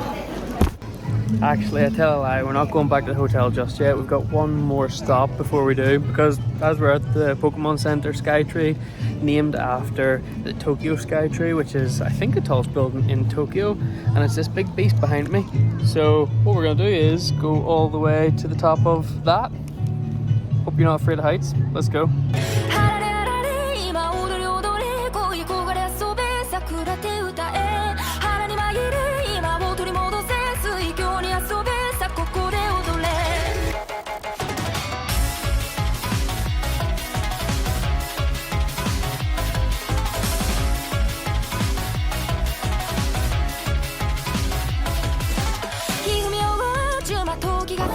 Alright, if you're scared of heights, look away now.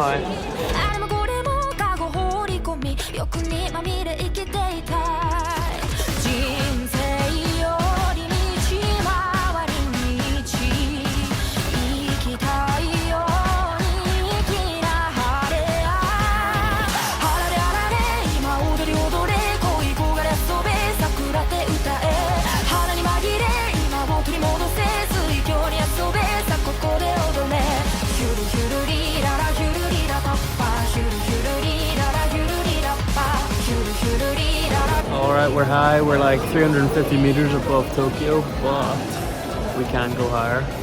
We can go up to the higher platform, which is 450 meters. So let's go. That's where we're going now.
'Alright, that's it. Highest point in Tokyo, 650 meters or something is the whole tower. We can get up to the highest point. But the highest point that we can get up to as a tourist is 450 meters, which was us posing back there. So now it's back to the hotel. Time to go all the way back down. The next day. Today, folks, we're in the Wizarding World of Harry Potter and we are going to go to their official cafe. So let's go and check it out. Celebrate Harry Potter's birthday.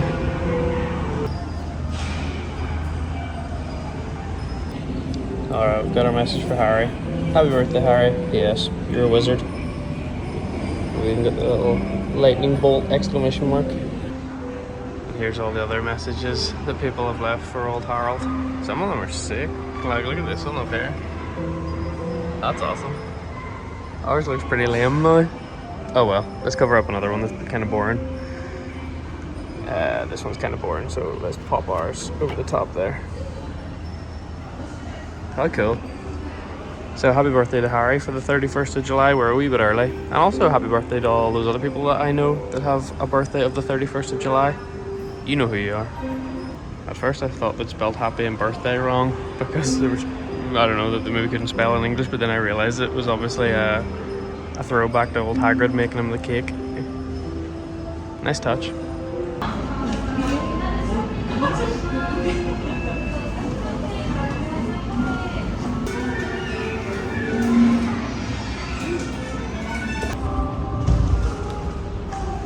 We did want to go and see the production of Harry Potter and the Cursed Child, which you can do here in Tokyo, but it's only in Japanese and it's like 3.5 hours long, and I didn't really fancy sitting through that with no sort of understanding of what was going on in English, so gonna have to wait and maybe go in London sometime, but definitely on the bucket list.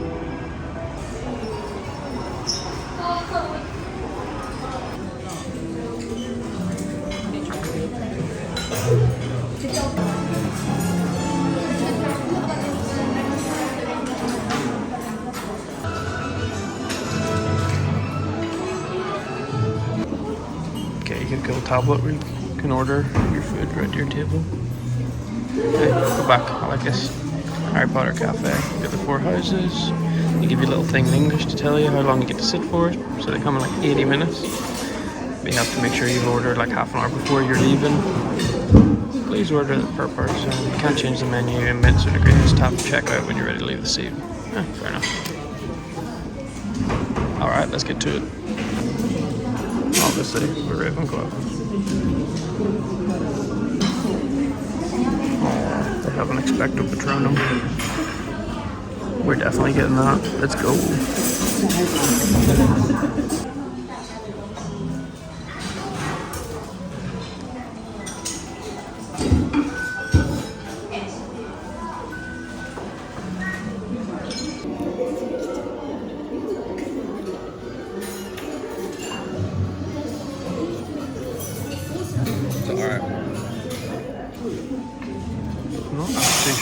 is floating in my drink.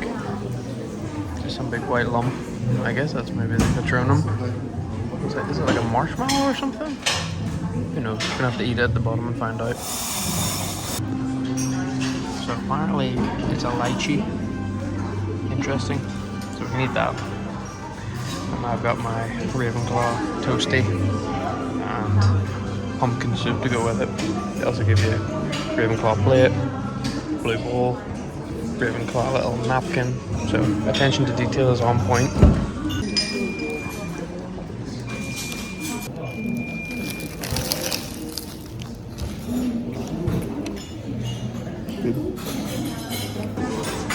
Alright, drink done. Lychee, delicious.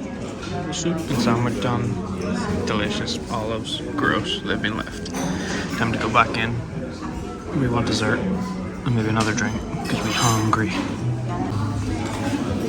Limited menu. You can get a happy birthday cake.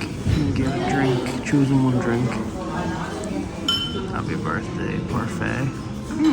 Interesting.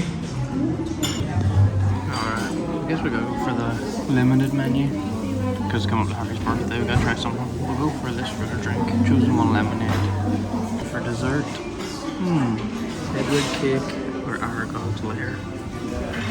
I'm feeling Aragog's lair because it's chocolatey. Let's go for that. Alright, let's order that and see what it looks like when it comes out. Alright, we got the chosen one. It's lemonade with the Harry Potter scar lightning bolt. Looks pretty good. Let's get stuck into it. Aragog's lair. Fans of spiders will enjoy this. Fans of chocolate will enjoy this. If you don't like spiders or chocolate, it's probably not for you. Alright, time to get stuck into this and to this.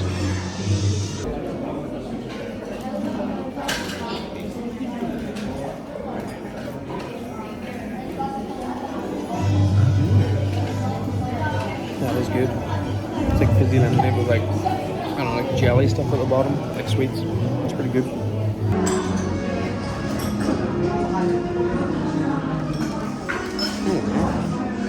Big cake inside.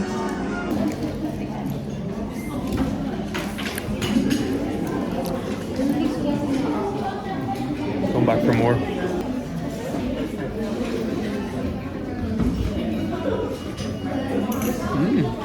Something crunchy. Not good.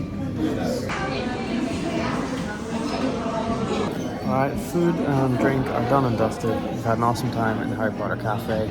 Now it's time to disapparate.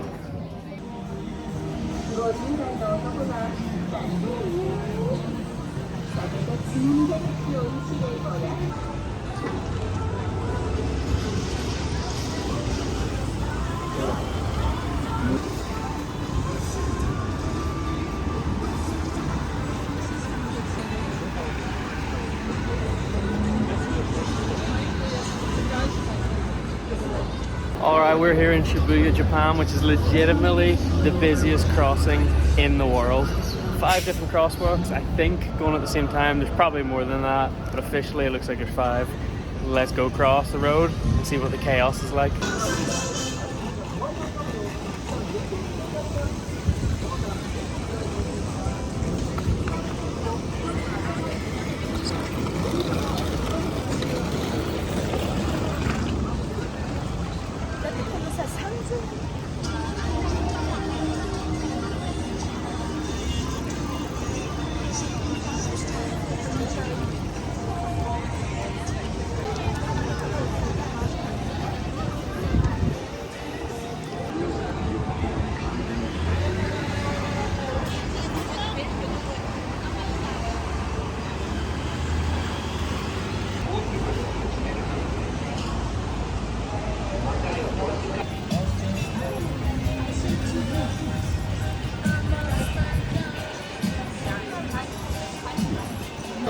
So despite the millions of plushies in this store, there is still no low pony. It doesn't exist, and we're sick of going around Pokemon centers trying to find that one piece of low pony souvenir, for want of a better word. However, they do have t-shirt design lab here in Shibuya Pokemon Center, which makes this Pokemon Center slightly different from the rest of them. So that's what we're gonna do. We're gonna put low pony on a t-shirt, and we're gonna look like a little 9-year-old girl making it, but we don't care.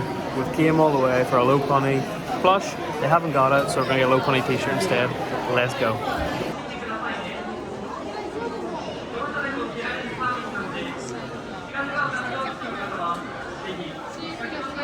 Alright, it's our turn here to design the t-shirt, and we've found her. They literally have our girl. Oh yeah. The final design. Oh my days, we are such a nerd. Well, there it is. There she is in all her glory. They said it couldn't be done, ladies and gentlemen, but we finally got some sort of merchandise for our favourite Pokemon, Lopunny. I say favourite, she's not really, but me and Jay kind of joke about how she's our favourite. But there we go. We had to design our own t-shirt, granted, and pay £20 for it, but we did it. It's quite cool though that you can, you know, choose the stamps and different things. I had a really cool idea where I wanted like Lopunny and I wanted the ghost Pokemon, Haunter, Gengar, Ghastly, kind of like behind her, like as if they were haunting her, but you can only choose one Pokemon and you couldn't really move it or anything. It had to stay central. And then these little stamps, you could put as many as you wanted on basically. So we went for Pokemon Shibuya because that's where we made it, was Shibuya. And then, yeah, we just put a few other ones in so it didn't seem so blank. I'll be honest, going up to get it, I was like, this is so embarrassing. But the guy that was giving out like your orders when you went up with your like receipt, the guy absolutely loved it. He was buzzing. He had a big smile on his face and he's like, I really like this design, really cool design. And I asked him, I said, mate, why can you not find Lopunny anywhere in Japan? Like, I said to him, I've been all over Japan, no Lopunny, no stickers, no toys, no plush, nothing. And he just laughed and couldn't really give me an answer. He just said, it's a very cute Pokemon. So there you have it, right from the Pokemon Center staff themselves. He loved it. He loved the t-shirt, wanted one himself. And yeah, apparently Lopunny's a cute Pokemon, so mystery solved. I forgot to say as well, when you order a t-shirt from the Pokemon Design Lab in Shibuya, they give you this cute little bag as well, which is kind of cool. I'm not sure that we really have much use for it, but just thought that was a nice little touch from them. We did a bit more shopping. You'll maybe, if you're eagle-eyed, spot a couple more nerd purchases over there. And our Pikachu case is starting to get full up. You can see already it's packed to the brim with nerdy items because we have went on a bit of a shopping spree. The Pikachu costume, I do have to admit, it's not for me, I promise. It's for a friend's little daughter, for his little 5-year-old girl. So that's for her. Hopefully it fits. Hopefully she likes it. Promise it's not for me. I thought the case was enough. I think a costume to go with the case, maybe one step too far. The next day. Alrighty then. Another day means another Team Labs museum. That's right, it's our third and final Team Labs that we're going to here in Japan. First one we went to was Team Labs Future Park in Okinawa. The second one was a couple of days ago. It was Team Labs Planets here in Tokyo. And today we're going to Team Labs Borderless here in Tokyo. The Borderless Museum's actually moved locations, so if you are in Tokyo and want to go to it, make sure you're not going to the old site, but you're going to the new one. New one, pretty easy to find because it's right beside the Tokyo Tower, which is actually really close. It's the same area that me and Jay stayed in our first week here in Tokyo, so we're going back to our old stomping ground. This time no Jay. RIP, I'm flying solo on that one. So I'm heading back over to where we stayed in the first week, close to the Tokyo Tower. We're going to hit the Borderless Museum, see how it's different to the Planets one, see how it's different to the Future one. I've really enjoyed the other two Team Labs museums, honestly, and I'm really excited to go to this one. It is something that I think if you're in Japan, you have to hit at least one of them. You don't have to do all of them, but definitely hit one of them. And by the end of the day, I want to see which one's my favourite. It's really hard to decide already between the two because they're just so different. But if you're in Japan, definitely make sure you hit one of them, especially if you've got kids, because I just think that whole experience would be so much more exciting and magical if you had like a family with you. But even if you're a single adult like me with nobody else around, then definitely hit that up because it's an awesome place. So super excited for that today, and because we're in the same area as the Tokyo Tower, we're going to go up the Tokyo Tower as well right afterwards. So those are the two things we're going to do today. That's the footage that you're going to see. Oh, without further ado, let's do this.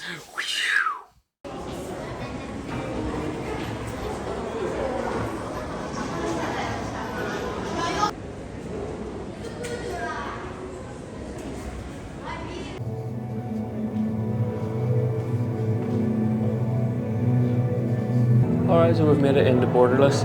It said in the little introductory video when we're in the waiting room that like there's no set room for an art display, but it can continue through walls and passages and can go into different rooms. It's always changing, always evolving, so you can come back to the same room and it looks completely different. And the idea is that there's no borders. Even said some of the rooms are going to be hard to find, so that'll be quite interesting. So let's go and see what we can find. Oh wow, so this is the first room. So we've got flowers, and petals, and grass, and leaves, and trees, and everything on the walls and on the floor. There's also, which you can't get through the video, but there's a really interesting, like, perfumey smell. It smells really good, actually, I'm not gonna lie. And the door that we came in, it's already closed up. So it is like a bit of a maze, it said in the video, and it's really hard to find certain rooms and exhibitions and things like that, so you have to look really closely. So hopefully we won't miss anything while we're here, and that we can really take our time and go through and show you each different area and exhibition and art display. There is mirrors again, and I'll be honest, the mirrors are really trippy. I always get lost. It's always hard to tell when a room ends and another one starts because of the mirrors. But I suppose that's the whole point of Team Labs, because it is supposed to be borderless. I mean, already you get a sort of sense of that borderless feel as the room just keeps going. And the artwork obviously really helps with that.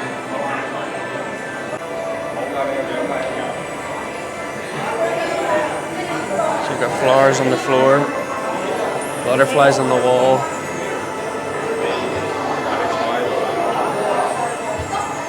Not sure what this is. Oh, but look, it's going out through the door.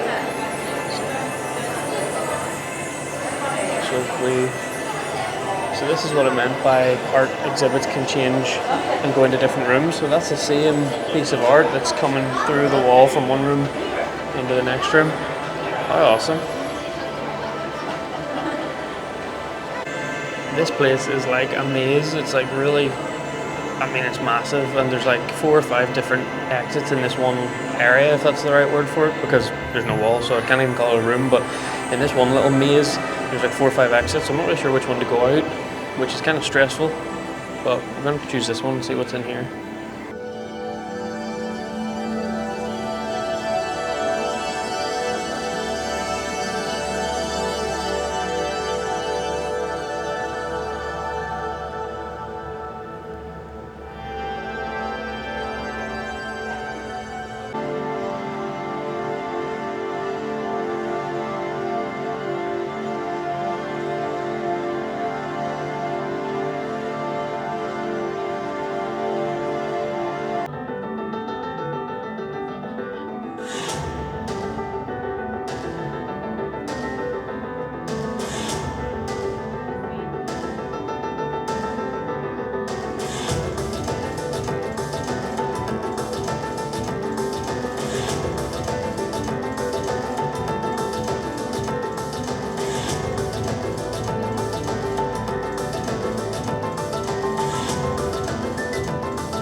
alright.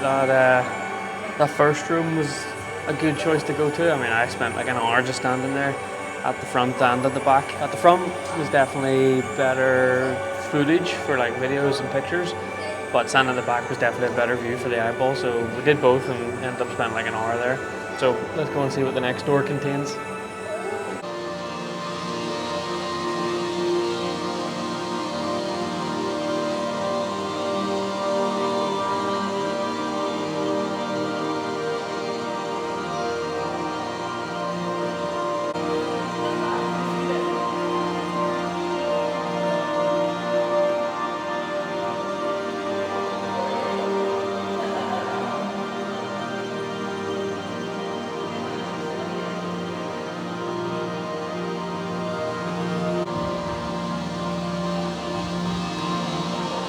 It's like one of those marble race track way things that you had when you were a kid.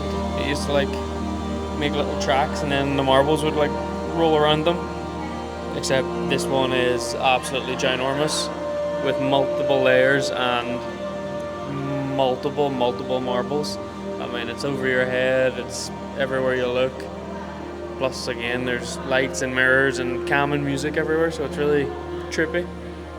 Interesting. Alright, on we go to the next room.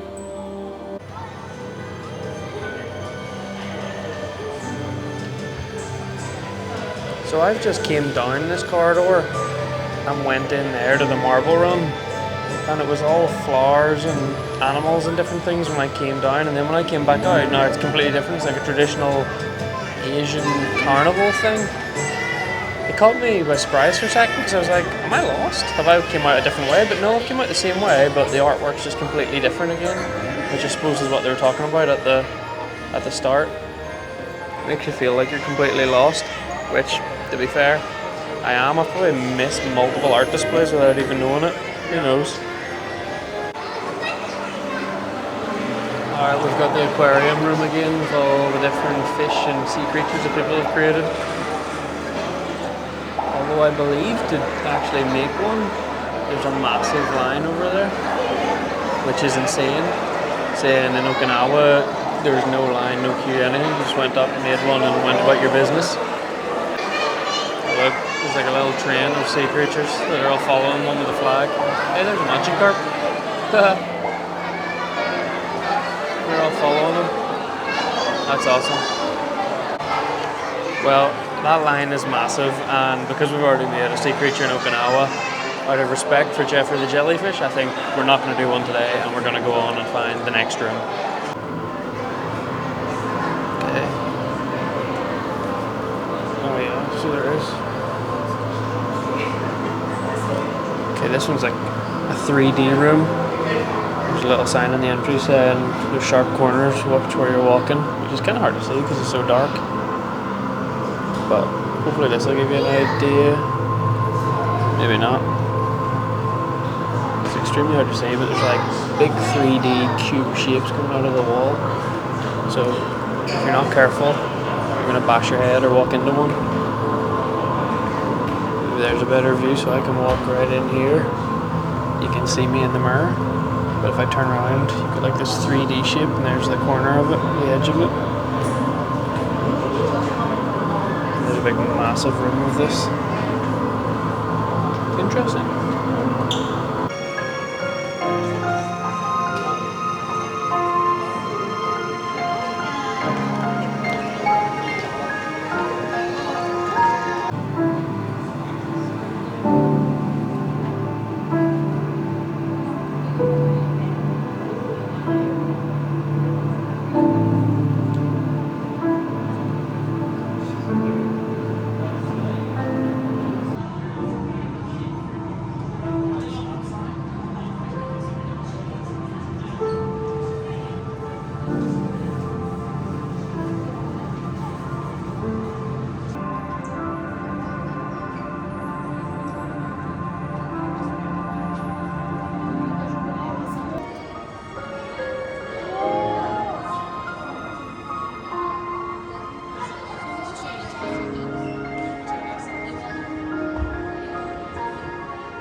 This one's making me feel dizzy again just watching it. I feel like I'm just swaying while I'm standing on the spot here. Oh, it's really trippy. Feels like the floor and the ceiling, everything's moving.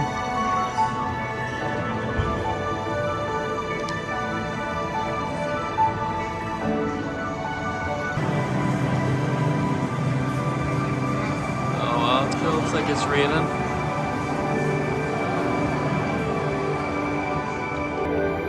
So we're in the infinite crystal room. We've got all these like hanging LEDs and you follow like a little path through, which is pretty epic. Also, we're exclusively on the iPhone now because our memory card's full on our camera.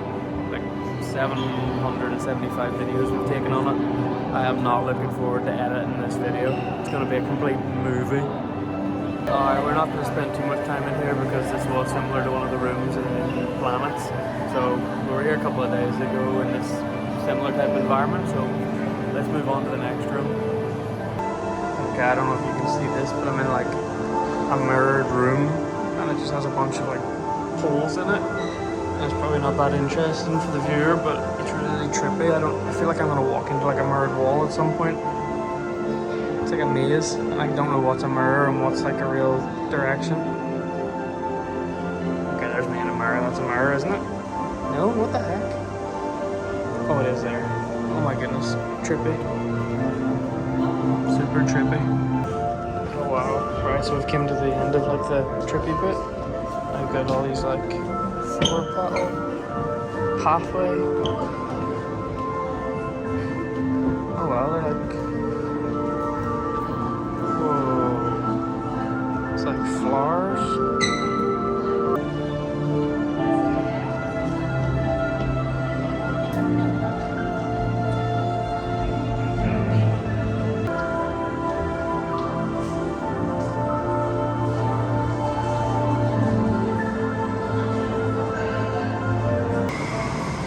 They're lily pads. That was the name. I couldn't think of them. Did I say toadstools? Lily pads. So you get the frog noises now. You get the rain in the background. Proper ASMR experience. Class.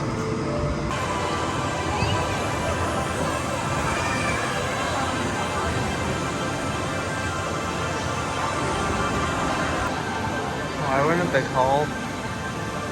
With flowers and water. I wonder if it's similar to the one in Okinawa. We stand still here. Will flowers start up here? Well, the water goes around us randomly. You can see the water doesn't fall straight down here. It goes around that way and around that way. Interesting. So no flowers, but we're interrupting the flow of the water. And if we move our left leg. The flow is different. Wow, that's cool.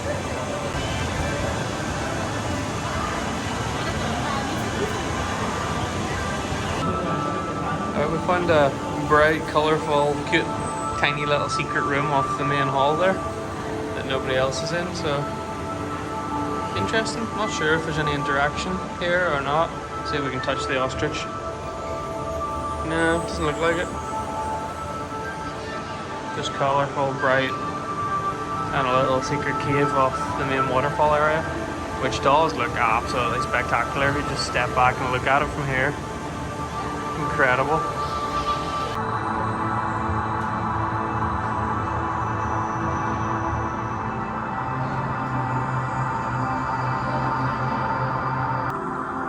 Depending on how you look at it, some are moving from right to left, and some are moving from left to right.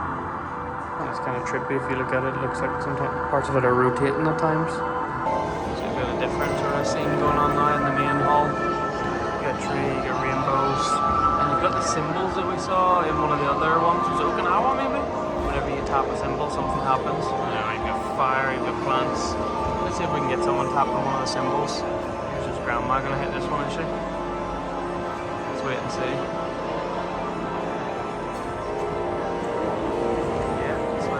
Out of that one. Oh, like waves or something. Nice one, Grandma. Thanks for that. love that this person's just sitting on fire down here. They're just cooking right now. It looks so funny. Here we got the little frog and rabbit and oxen cart people. Got the cherry blossoms, the tree and the vines. This big manhole's pretty cool to just sit at the side and chill and wait for it to change. It changes pretty regularly. And it's always pretty interesting. Okay, I'm pretty sure we've only got one area sort of that we need to visit, like with a couple of rooms off it maybe. I think I've covered the rest of it. The problem is every time I keep going to try and find that area, I keep ending up in the little marble run room or the crystal maze, like the hanging lights, which is an absolute nightmare. Although each time I went back in, it looks slightly different, so we're lost, but we're not lost. Right, let's go and find the last little area, and then we gotta go, because we've already been in here for nearly 3 hours, which is insane. We finally have found a new area after wandering around the marble room and the crystal maze like 6 times. We've discovered a new place. Let's go in and see what it's like.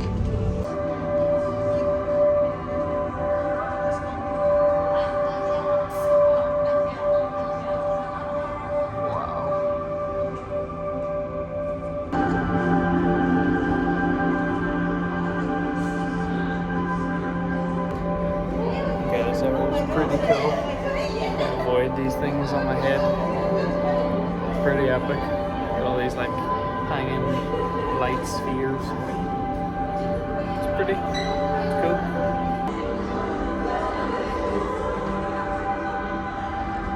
It's weird looking when you just stare at the floor because it's mirrored. You got them hanging in front of you, beside you, behind you, above you.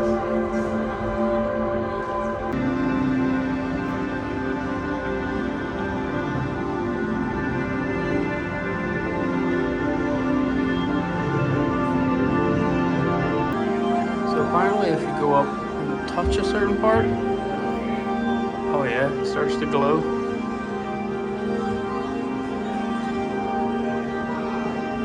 Oh, that's cool.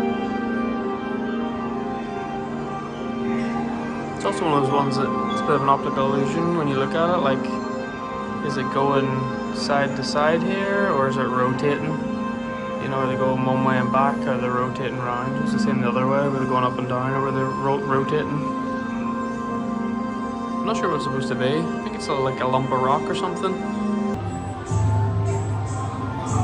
Oh wow, strong smell in this one. It smells beautiful.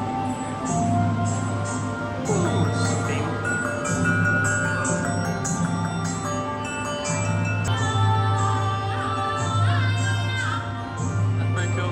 Traditional Asian characters displayed through like the smoke and through light, and when the light hits the smoke, then it gives you like this character that's like almost like dancing or swaying in the breeze.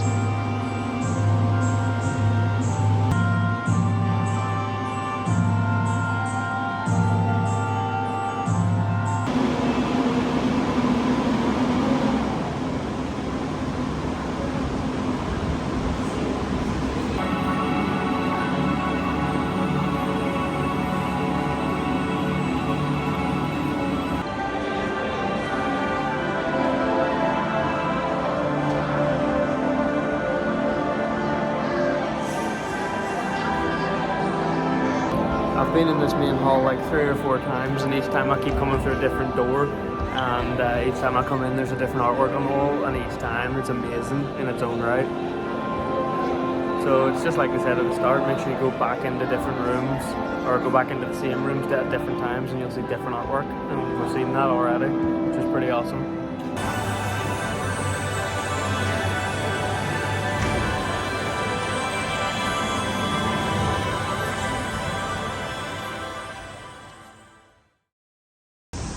Alright, another day, another tower to be climbed.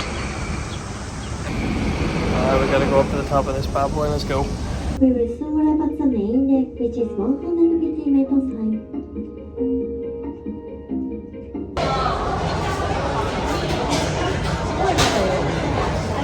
good. There's a football pitch. We're going to the National Stadium tomorrow to see Spurs play against the Japanese champions, Vissel Kobe, so it'll be a little bit bigger than that pitch, I would say, the National Stadium, and yeah, can't wait.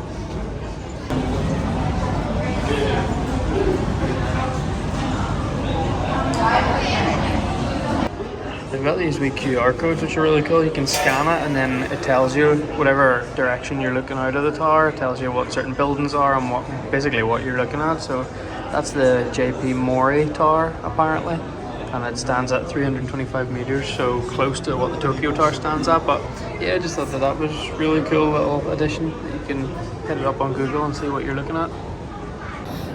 But right now we're only on the main deck, which is about 150 meters off the ground. We can go even higher, so let's go all the way to the top. So this one's a cool view. You've got a swimming pool over here, a graveyard, you've got like some traditional Japanese housing, you got a park, and then obviously in the background you've got some skyscrapers and then the dock area with the bridge in the distance, so cool view.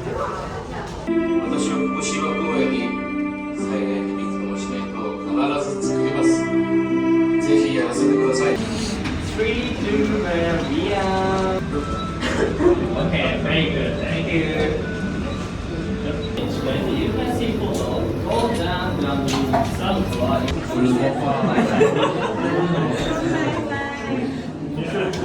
Take some pictures.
There's the free picture that you get as well.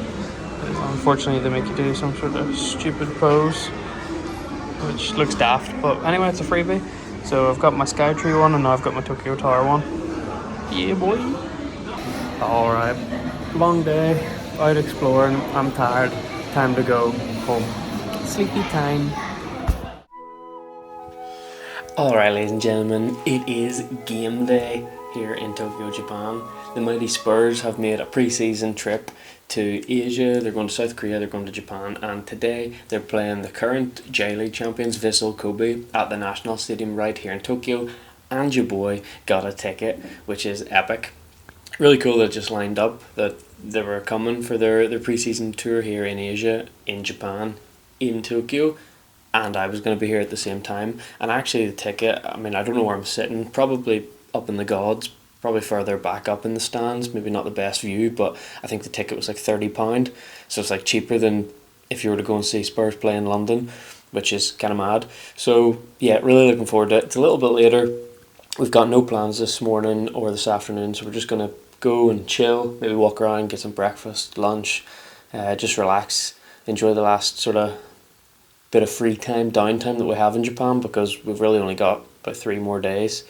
Really today, Sunday, Monday, and then Tuesday we fly out, so how depressing is that? Anyway, it's going to be a really cool day. It's been something I've been looking forward to all trip, so without further ado, let's go and let's do this. Alright, so we've arrived at the National Stadium in Tokyo. So we've made it. Here we go. Spurs game in Tokyo, Japan. Pretty cool stadium. In that, obviously, like most stadiums, it's tiered, but on each tier there's like just a bunch of bushes and trees and different things, which make it, I don't know, really cool looking. Also kind of really represents Tokyo well, because despite it being like the most populous city on earth and just so crammed full of people and buildings like all in on top of each other, they always do really well to put like greenery, bushes, parks, trees in every little sort of space that they get, and they get real creative with it, so that's kind of like a perfect example of it. Holy moly, that's the line. The line for what? It can't be the line to get in, it must be the line for the souvenir stand, or for like the kit. That's insane. I mean, we are 3 hours early to kick off. It's not even 4 o'clock yet, and the game kicks off at 7. We are so early, and you know, apparently most people are so early. Like, this goes all the way back, bro. We're going to take it down to a round. We're obviously not going to queue for something that we don't even know what we're queuing for. Let's go. Bro, it was the line for the merch. I think we'll pass on merch. We've already got a Spurs shirt on, and we've got enough Spurs tops at home over the years as well. Although it would be kind of cool to get something with, you know, Spurs in Tokyo or Spurs with Vissel Kobe on it. Obviously, because, you know, it's like a one-time thing. It'd be kind of cool to recognise the event. Maybe we need to go and stand in the queue. I mean, we're super early, like, so I don't even think the gates are open yet. Yeah, let's go. Let's go and get some. One thing that's really cool is, like, when you get here, seeing all the different shirts, because there's just so many random names on shirts. Like shirts from obviously years ago that people have got, and then just pure random players on shirts. So like, you've got all the usuals, you know, at the minute, Son, Brennan Johnson, Madison, Kulusevski. But then you've also got like a couple of ones that maybe aren't playing for the club anymore. Alderweireld, Vertonghen, for example, but club legends. And then you've just got random ones that aren't playing for the club anymore and were never like a big character on the pitch for Spurs. And like, maybe that's harsh to say, but like, we're never like a main player. Like, I saw a Harry Winks top a minute ago, and it's just amusing to me. So it's really cool seeing all the different types of Spurs tops and all the people coming from all these different countries. Granted, mostly I think Japan and Korea, from what I can gather. I'm chatting to a few people, but that's cool. It's a mixing pot of different cultures.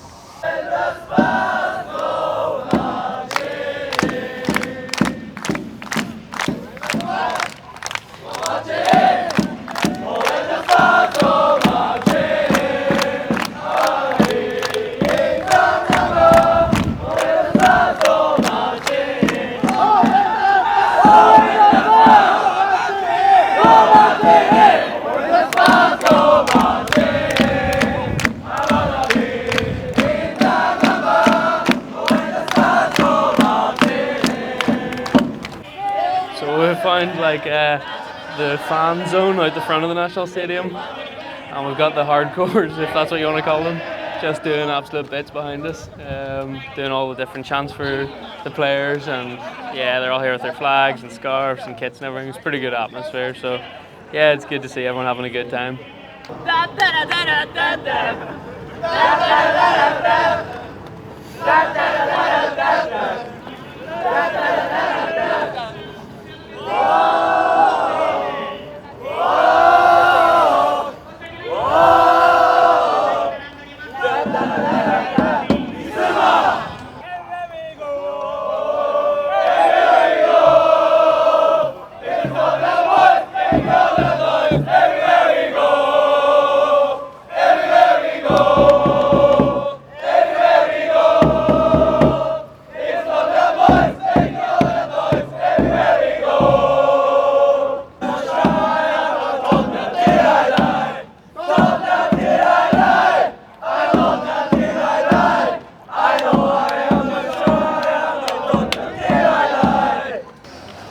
We jumped in the queue there, which was like triple the size of it. Like, the queue was triple the size of when we first arrived, but we jumped in it and waited all the way. It moved actually really quickly. We were only in it for about 15 minutes, but there was nothing really there in the store, to be honest with you, that was worth getting. There's a bit of Spurs merch, which you can just get back home.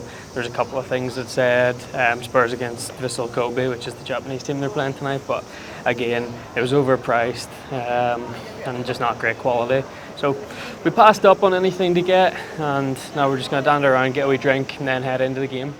All right, we made it inside the National Stadium. We're going to say it's going to be 4-1 to Spurs. Massive stadium. Apparently holds about 68,000. All I will say is, and I don't think it's because we're like up high, but the pitch looks really, really tiny. Like from the corner flag to the box looks like you could make it in a few steps. I don't know. We've been up high in stadiums before, you know, like the New Camp and, you know, even Ibrox were usually up high. So, and at the Spurs Stadium in London, we've been up high. So I don't think it's completely because it's up high, but the pitch looks tiny. So I don't know, maybe it's because it's a friendly or something like that. Maybe they can extend it. I'm not sure. Alright, this is where we're at. 274 up in the 3rd tier, so 1 tier, 2 tier, 3 tier, so we're pretty much up in the gods. Not completely all the way at the back, there's some seats behind us as you can see right up at the top of the National Stadium, but we're pretty far up and the players are out. They're not even doing their warm up yet. They're taking a walk around having a look at the pitch because we're super early. There's still like an hour and a half to kick off, and that's why the stadium's pretty much empty, although there's a few people starting to gather now, coming in from outside. So also, I don't know if you can hear that, but they're blasting Waka Waka over the speakers. So shout out to all my Waka Waka fans. I know that's a popular song among some of you, so shout out to you guys.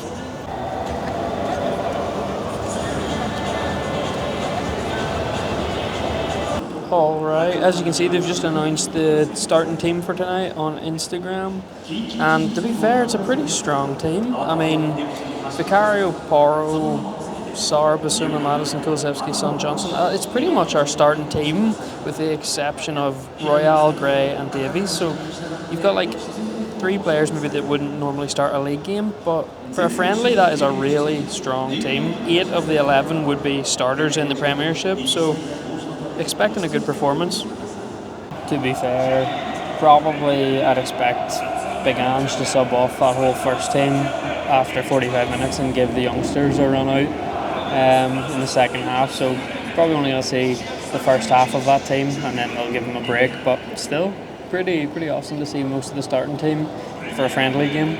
Let's hope they don't get beat.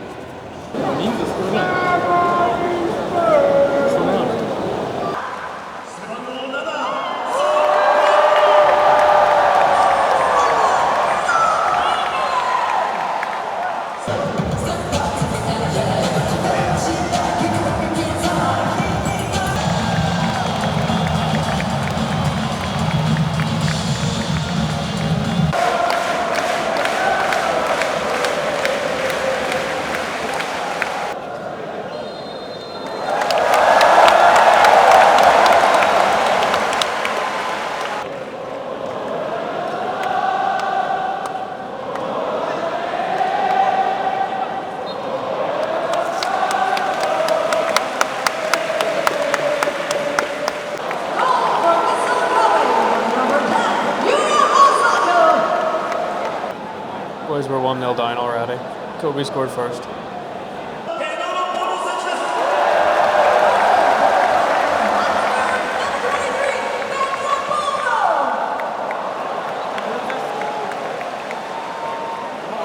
Alright, it's 1-1. That's better.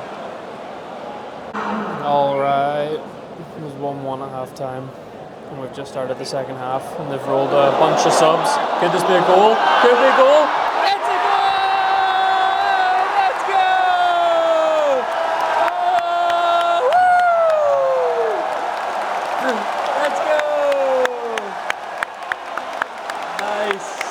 We got a goal on cam. Alright, not 1-1 anymore. 2-1 to the Spurs. I am sweating buckets in here. Let's go! Woo! Me and the boys. 2-1. We said 4-1 at the start of the game, so let's go. Hopefully 4-1.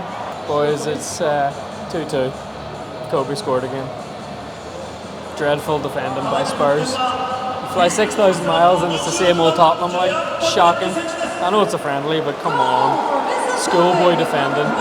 And just like that, our prediction of 4-1 goes out the window. Let's hope it's going to be 4-2, I guess, then.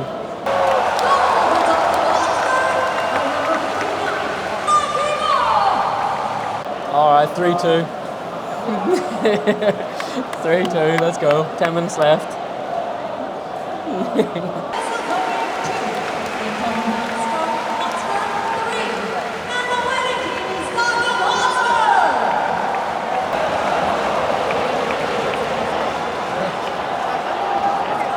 Well, that's it.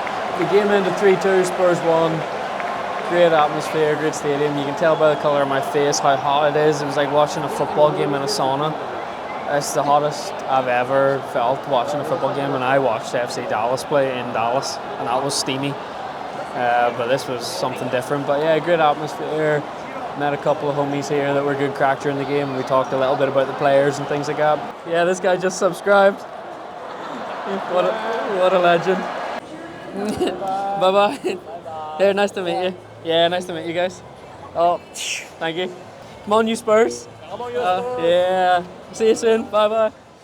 Alright, we are finally back to the hotel after the Spurs game against Vissel Kobe in the Japan National Stadium. A few quick takeaways before I jump in the shower. First takeaway, it is roasting in Japan right now in the summer. If you're coming to Japan in the summer, it's fine. You can enjoy your holiday, have a great experience like I have. But be warned, it is hot, it is humid. It was like 35 degrees today, 70% humidity. The National Stadium was, as you saw in the video, a dome with, it's open air. There's not much ventilation going on there, and it doesn't really get any cooler at night time. The only thing that saves you is you're not sitting in the glare of the sun in the stadium, but apart from that, it was cooking, and you saw by the colour of like my cheeks just under my eyes, I was sweating. But apart from that, fantastic experience. The boys that were sitting next to me, shout out to them if they ever watch this video. I know one of them gave me a follow on YouTube and subscribed, so shout out to him. And if you haven't subscribed, why don't you do that now? And the boys sitting beside me were absolutely fantastic as well. I would say the one thing about Japan is it's been hard to connect probably with local Japanese people on the trip. I think you really have to put yourself out there. English isn't always great, which surprised me, with Tokyo being the most populous city in the world and things like that, and a lot of tourists. People's English isn't great. My accent's hard to understand as well at the best of times, so granted it's not all their fault. But people are very, respectful and quiet and almost a bit closed off. And I don't mean that in a bad way, that's just sort of the nature of it. When you go to, a train, for example, everyone's sitting, it's silent. Which is great, no one's being a tube or acting a melter, but they're all sitting on their phone, and it's very insular, it's quite hard to connect with people. But the times that we have connected with people was at the baseball game where me and Jay went to. We connected with folks. Now granted there was Americans either side of us, but even the little family in front of us sort of were turning around and sort of smiling, and we had a bit of a joke with them. Tonight with the Japanese lads on my left, that was the one time that I connected with people and had a really good laugh. One of them hit subscribe on YouTube and things like that. So I think if you're in Japan and you're wanting to connect with people, sporting events are the way to go, whether it's baseball or football or sumo wrestling or something. I think that seems to be the place where you can really meet people and bond over that common love for sport. I'm still cooking. I haven't turned on the AC actually, I'm just realising in my hotel room, so I need to go and turn that on. I'm going to actually jump in a cold shower, and then I'm going to eat, because I arrived at the game so early I didn't eat. I just had a drink of Coke, so I've got a wee sandwich and a wee cheese butter biscuit thing, I don't know, for dessert, and I've also got a bag of crisps because I'm a fat boy. So I'm going to get a shower, I'm going to eat, I'm going to get into bed, and I'm going to watch YouTube, and I'll see you tomorrow. Good night.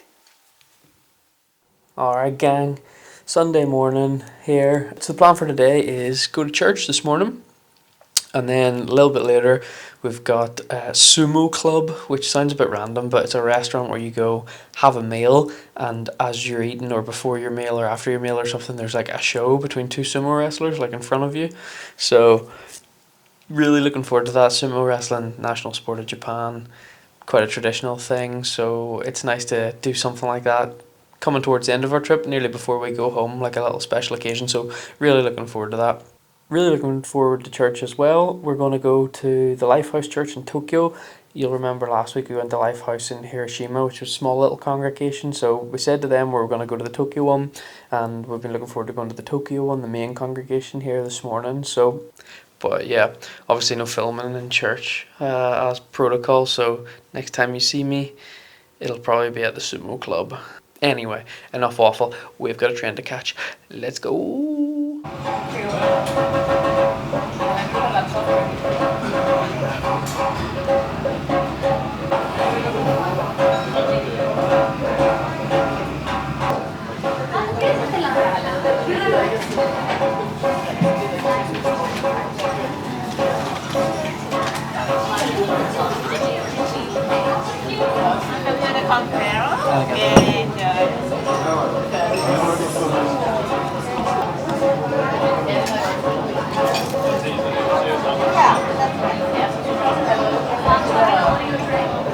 The first known match between mortals took place in 23 BC, 2047 years ago.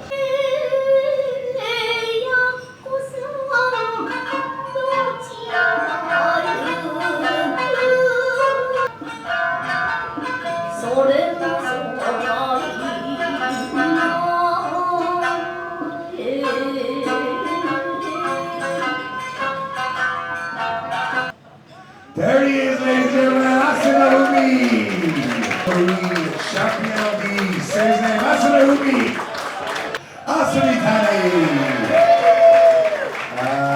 Yes, and you all got to see the Asumitani. There we go, Asumitani. Hakai, push, there we go,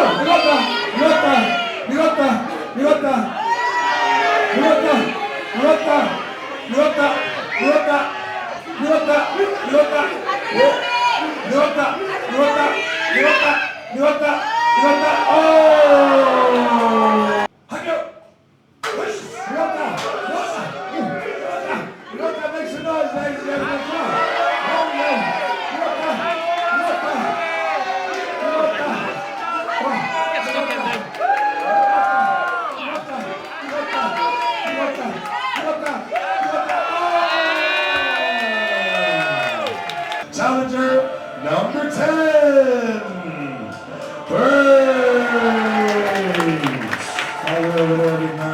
Jackson says he's going to fall. No, he's still posing the photograph things. You don't see rush. Oh, come on, Brady. Oh, my word, it's like a mosquito against the mountain.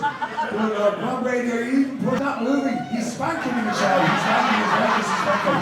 Good Lord. There you go. We didn't see that. But then that never happens. You've already looked at he's posing for photographs again, Dominic. You're still in it, Dominic. You're there you go. So just back from the Asakusa Sumo Club, has to be one of my favourite experiences probably here in Japan over the whole month. It was just really good fun. The guy that was like emceeing it, like on the microphone, introducing everything, explaining it.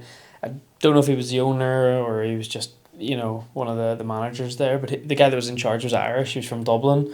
But all the staff, really helpful, really friendly. It wasn't awkward or anything. It was just really good atmosphere.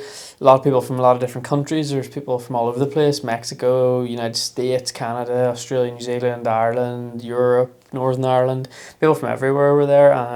It was really good. Obviously, they talked you through the different training and the different rituals that would go into sumo wrestling. Then they had like a sumo wrestling match, a best of 3 match between the two guys. I can't remember their names. The two guys, one of the guys was like 120 kg, the other guy was bigger, he was 180 kg, they were massive.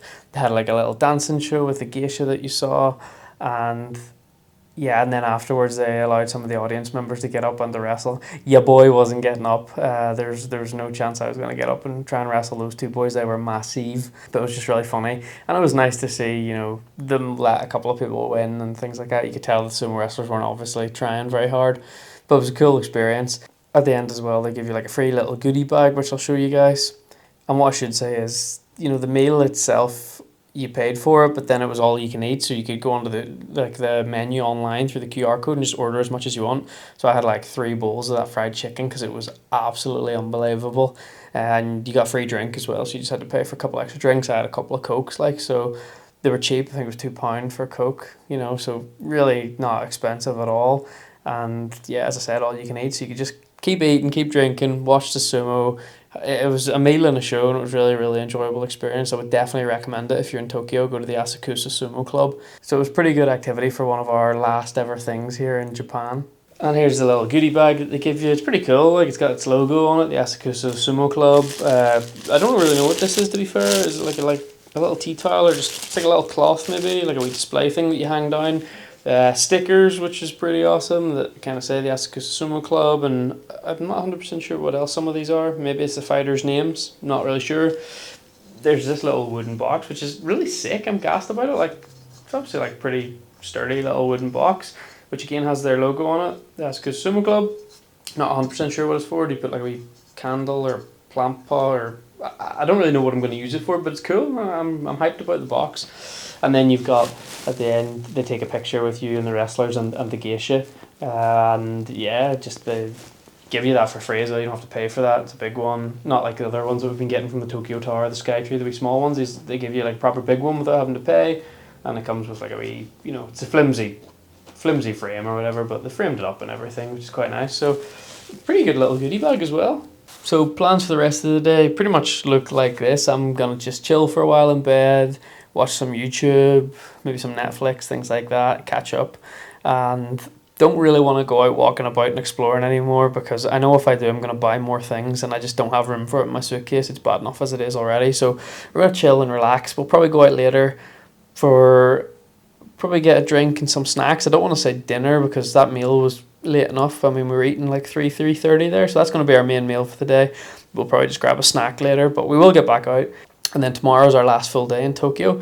And again, we've pretty much done everything we want to do here in Japan and see everything we want to see. So we've booked a little reservation at the Final Fantasy Cafe, which is different to the Square Enix Cafe that me and Jay went to. So it's just around the corner, and you guys know already, I'm a massive fan of the Final Fantasy franchise. But we're going to go to that cafe tomorrow. We've booked that for, I think, 1 o'clock. So that'll be like our main meal probably. We'll have lunch and a few drinks there. Probably be pricey enough just because it's a themed cafe. And then the rest of the day we're just going to chill. But again, it'll be a pretty chill afternoon, evening, because we've got to set out pretty early the next day. I think on Tuesday the 30th. So actually I was wrong here. My flight wasn't on Tuesday the 30th. My flight was actually on Wednesday the 31st of July. But I was going to find that out a little bit later in the video. Yeah, not looking forward to the trip home. One, because I'm leaving this country and I've had an awesome time. It's an awesome country. And honestly, if you're looking to travel somewhere and you're not really sure where, consider Japan. Start saving. The flights are expensive. Well, genuinely, when you're here, it's not too expensive. Honestly, I found things quite cheap. If you're not buying designer clothes and you're not taking bullet trains every day, generally, it's a pretty cheap place. The hotels that I've booked, they're not luxury, so they're cheap enough. The food's cheap, the nerdy things that I've been buying are cheap, and genuinely even some of the experiences that you get to go to, like the Tokyo Tower, the Team Lab museums, they're cheap, they're not expensive. So I would say if you haven't thought about Japan for a holiday or for travel, you really need to. It's a really awesome place, and I'm genuinely gutted and sad to be leaving. At the same time, I'm super happy and thankful that I got to go here for a month. Like, a month is crazy to travel anywhere, but to come to Japan for a month, to have 2 weeks with Jay, my best mate here, unbelievable. So truly counting my blessings. To film it as well and try and get a bit of a snapshot for you guys. If you've made it to this point in the video, then seriously fair play to you, because it's probably a very long video and probably some parts of it that are a bit boring or a bit goofy, but if you've watched this whole video, then props to you. You're one of the OGs, and yeah, thank you. Can't thank you enough for spending time to watch me ramble on about my trip and to show you different parts of it. Hopefully it's been interesting. But anyway, I feel like I'm just rambling now. I'm going to go and chill, watch some Netflix, watch some YouTube, and I guess I'll see you guys tomorrow for the Final Fantasy Cafe and our last full day in Tokyo. Sad face.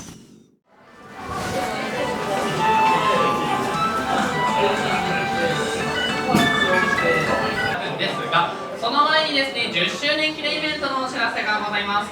さてですね、今年で10対象の分に関してなんですが、期間を作っていきたいと思います。書いてあると思います。こちらの番号が皆様ここまで大丈夫でしょうか。それではレディーチェックさせていただきます。DPS 高めの大きな拍手のもとお願いいたします。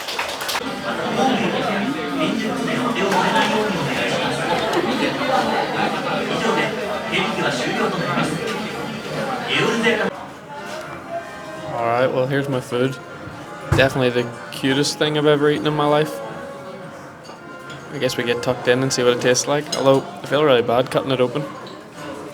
They also give you another mystery coaster, so every time you order off the menu you must get a different coaster as well, so we'll open that up and see what we get. I've been out of country since it came out. That's pretty cool. Alright, time to get stuck in. Alright, it's quite nice. It's like a sticky bun, basically, like a sticky bun on the outside, and then on the inside there's meat. Also, got another drink, because why not? And then another mystery coaster. So, let's get this coaster.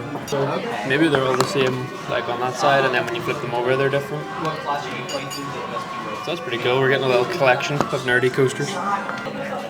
It's definitely the best destination.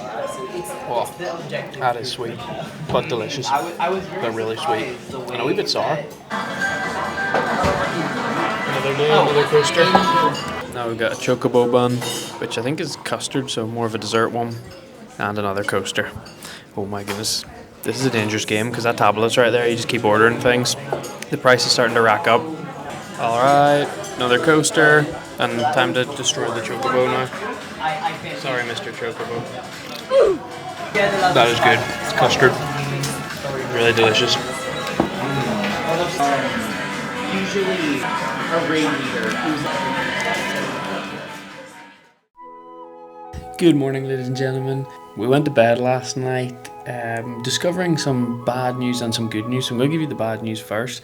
Bad news is when I looked at my flight itinerary to try and work out, how far the airport was away, to, work out what time I needed to get the train at, and I noticed the check-in wasn't for a day and 11 hours, and I thought, oof, that's weird, that's cutting it really fine, because a day and 11 hours would take me into the early hours of, Tuesday morning when I'm getting my flight on the 30th of July. So I thought that's a bit weird, and I went and I looked at my emails, and I realised that I'd been going off the original email when I booked my flight to Japan with British Airways, which was my flight was on the 30th. I'd forgotten that about a week later, after booking the flight way back in December before Christmas, they actually cancelled that flight on the way home, and I had to rebook for my return flight, and I rebooked for Wednesday the 31st of July. So good news is I got an extra day in Tokyo. Bad news is I ain't got anywhere to stay on Tuesday night, because I'm leaving my hotel. I'm checking out of my hotel on the morning of Tuesday. I need to go and find a hotel. But first, and more importantly, I wanted one last good meal in Japan. So there was only one place for it. Went back to my favourite curry house, Koko Ichibanya, and ordered a chicken katsu curry with extra cheese and a garlic bread and a big fat Coke.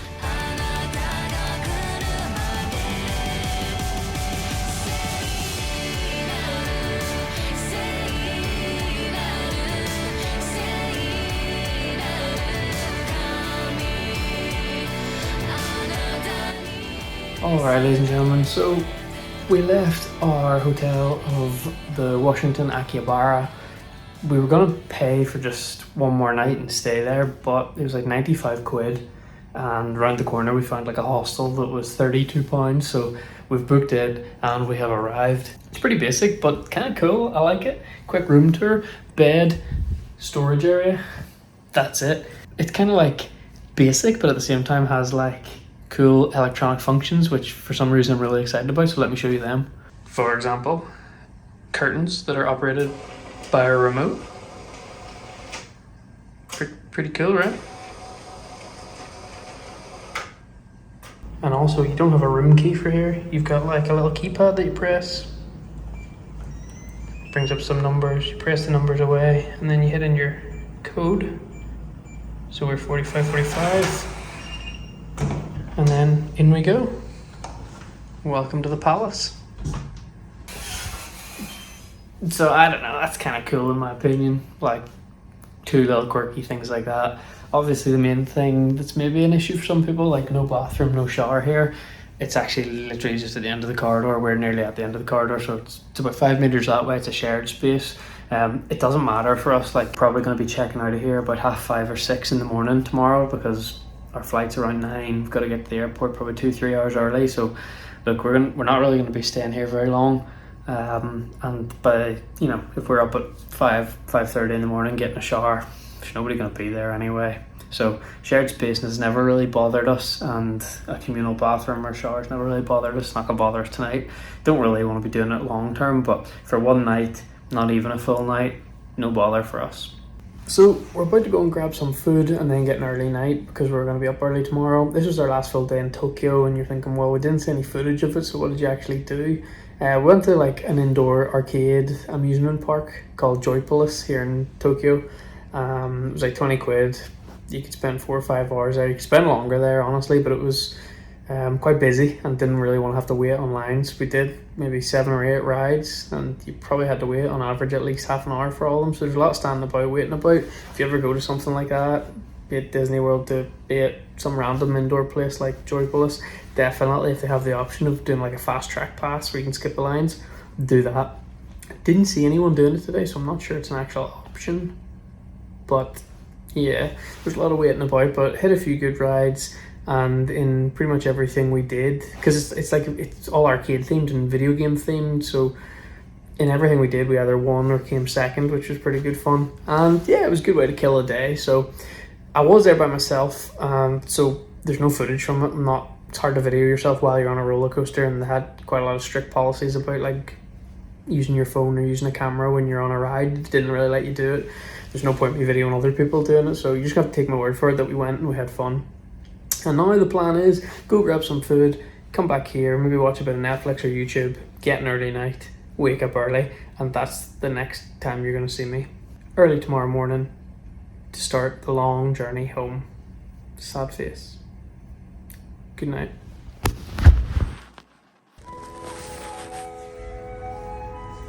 Alright. It's 5 a.m. It's time to get a shower to wake up, pack our bags, and then go meet our taxi. Cases packed, bag packed, bed made. Bye bye bed. Thanks for the 5 broken hours sleep you give me. To the airport.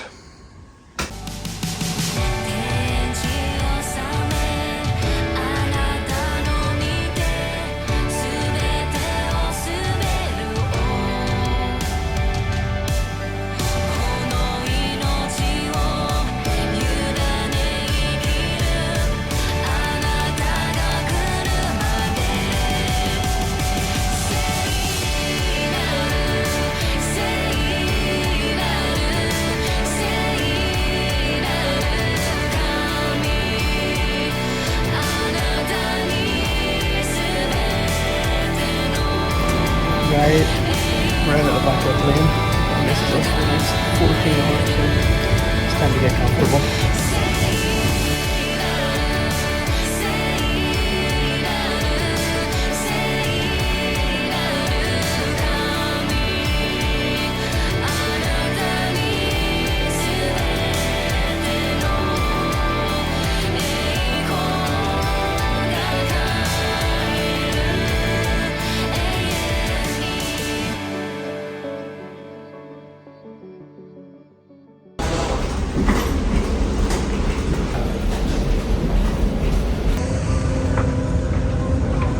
We've arrived in Dublin literally 2.5 hours later than supposed to. Now we're going to get a bus up to Belfast. We're probably going to be there like midnight. Absolute nightmare. I hate Heathrow and I hate British Airways. So there you have it. After a bus to Belfast, our personal chauffeur and professional driver Andrew Fulton picked us up and took us to our house. Our time in Japan had come to an end. 4 amazing weeks, squashed into just about 4 hours, my longest ever YouTube video. Thank you very much for coming on the journey with me. I don't know where my next adventure is going to take me, but I do hope that you come along for that one too. Peace.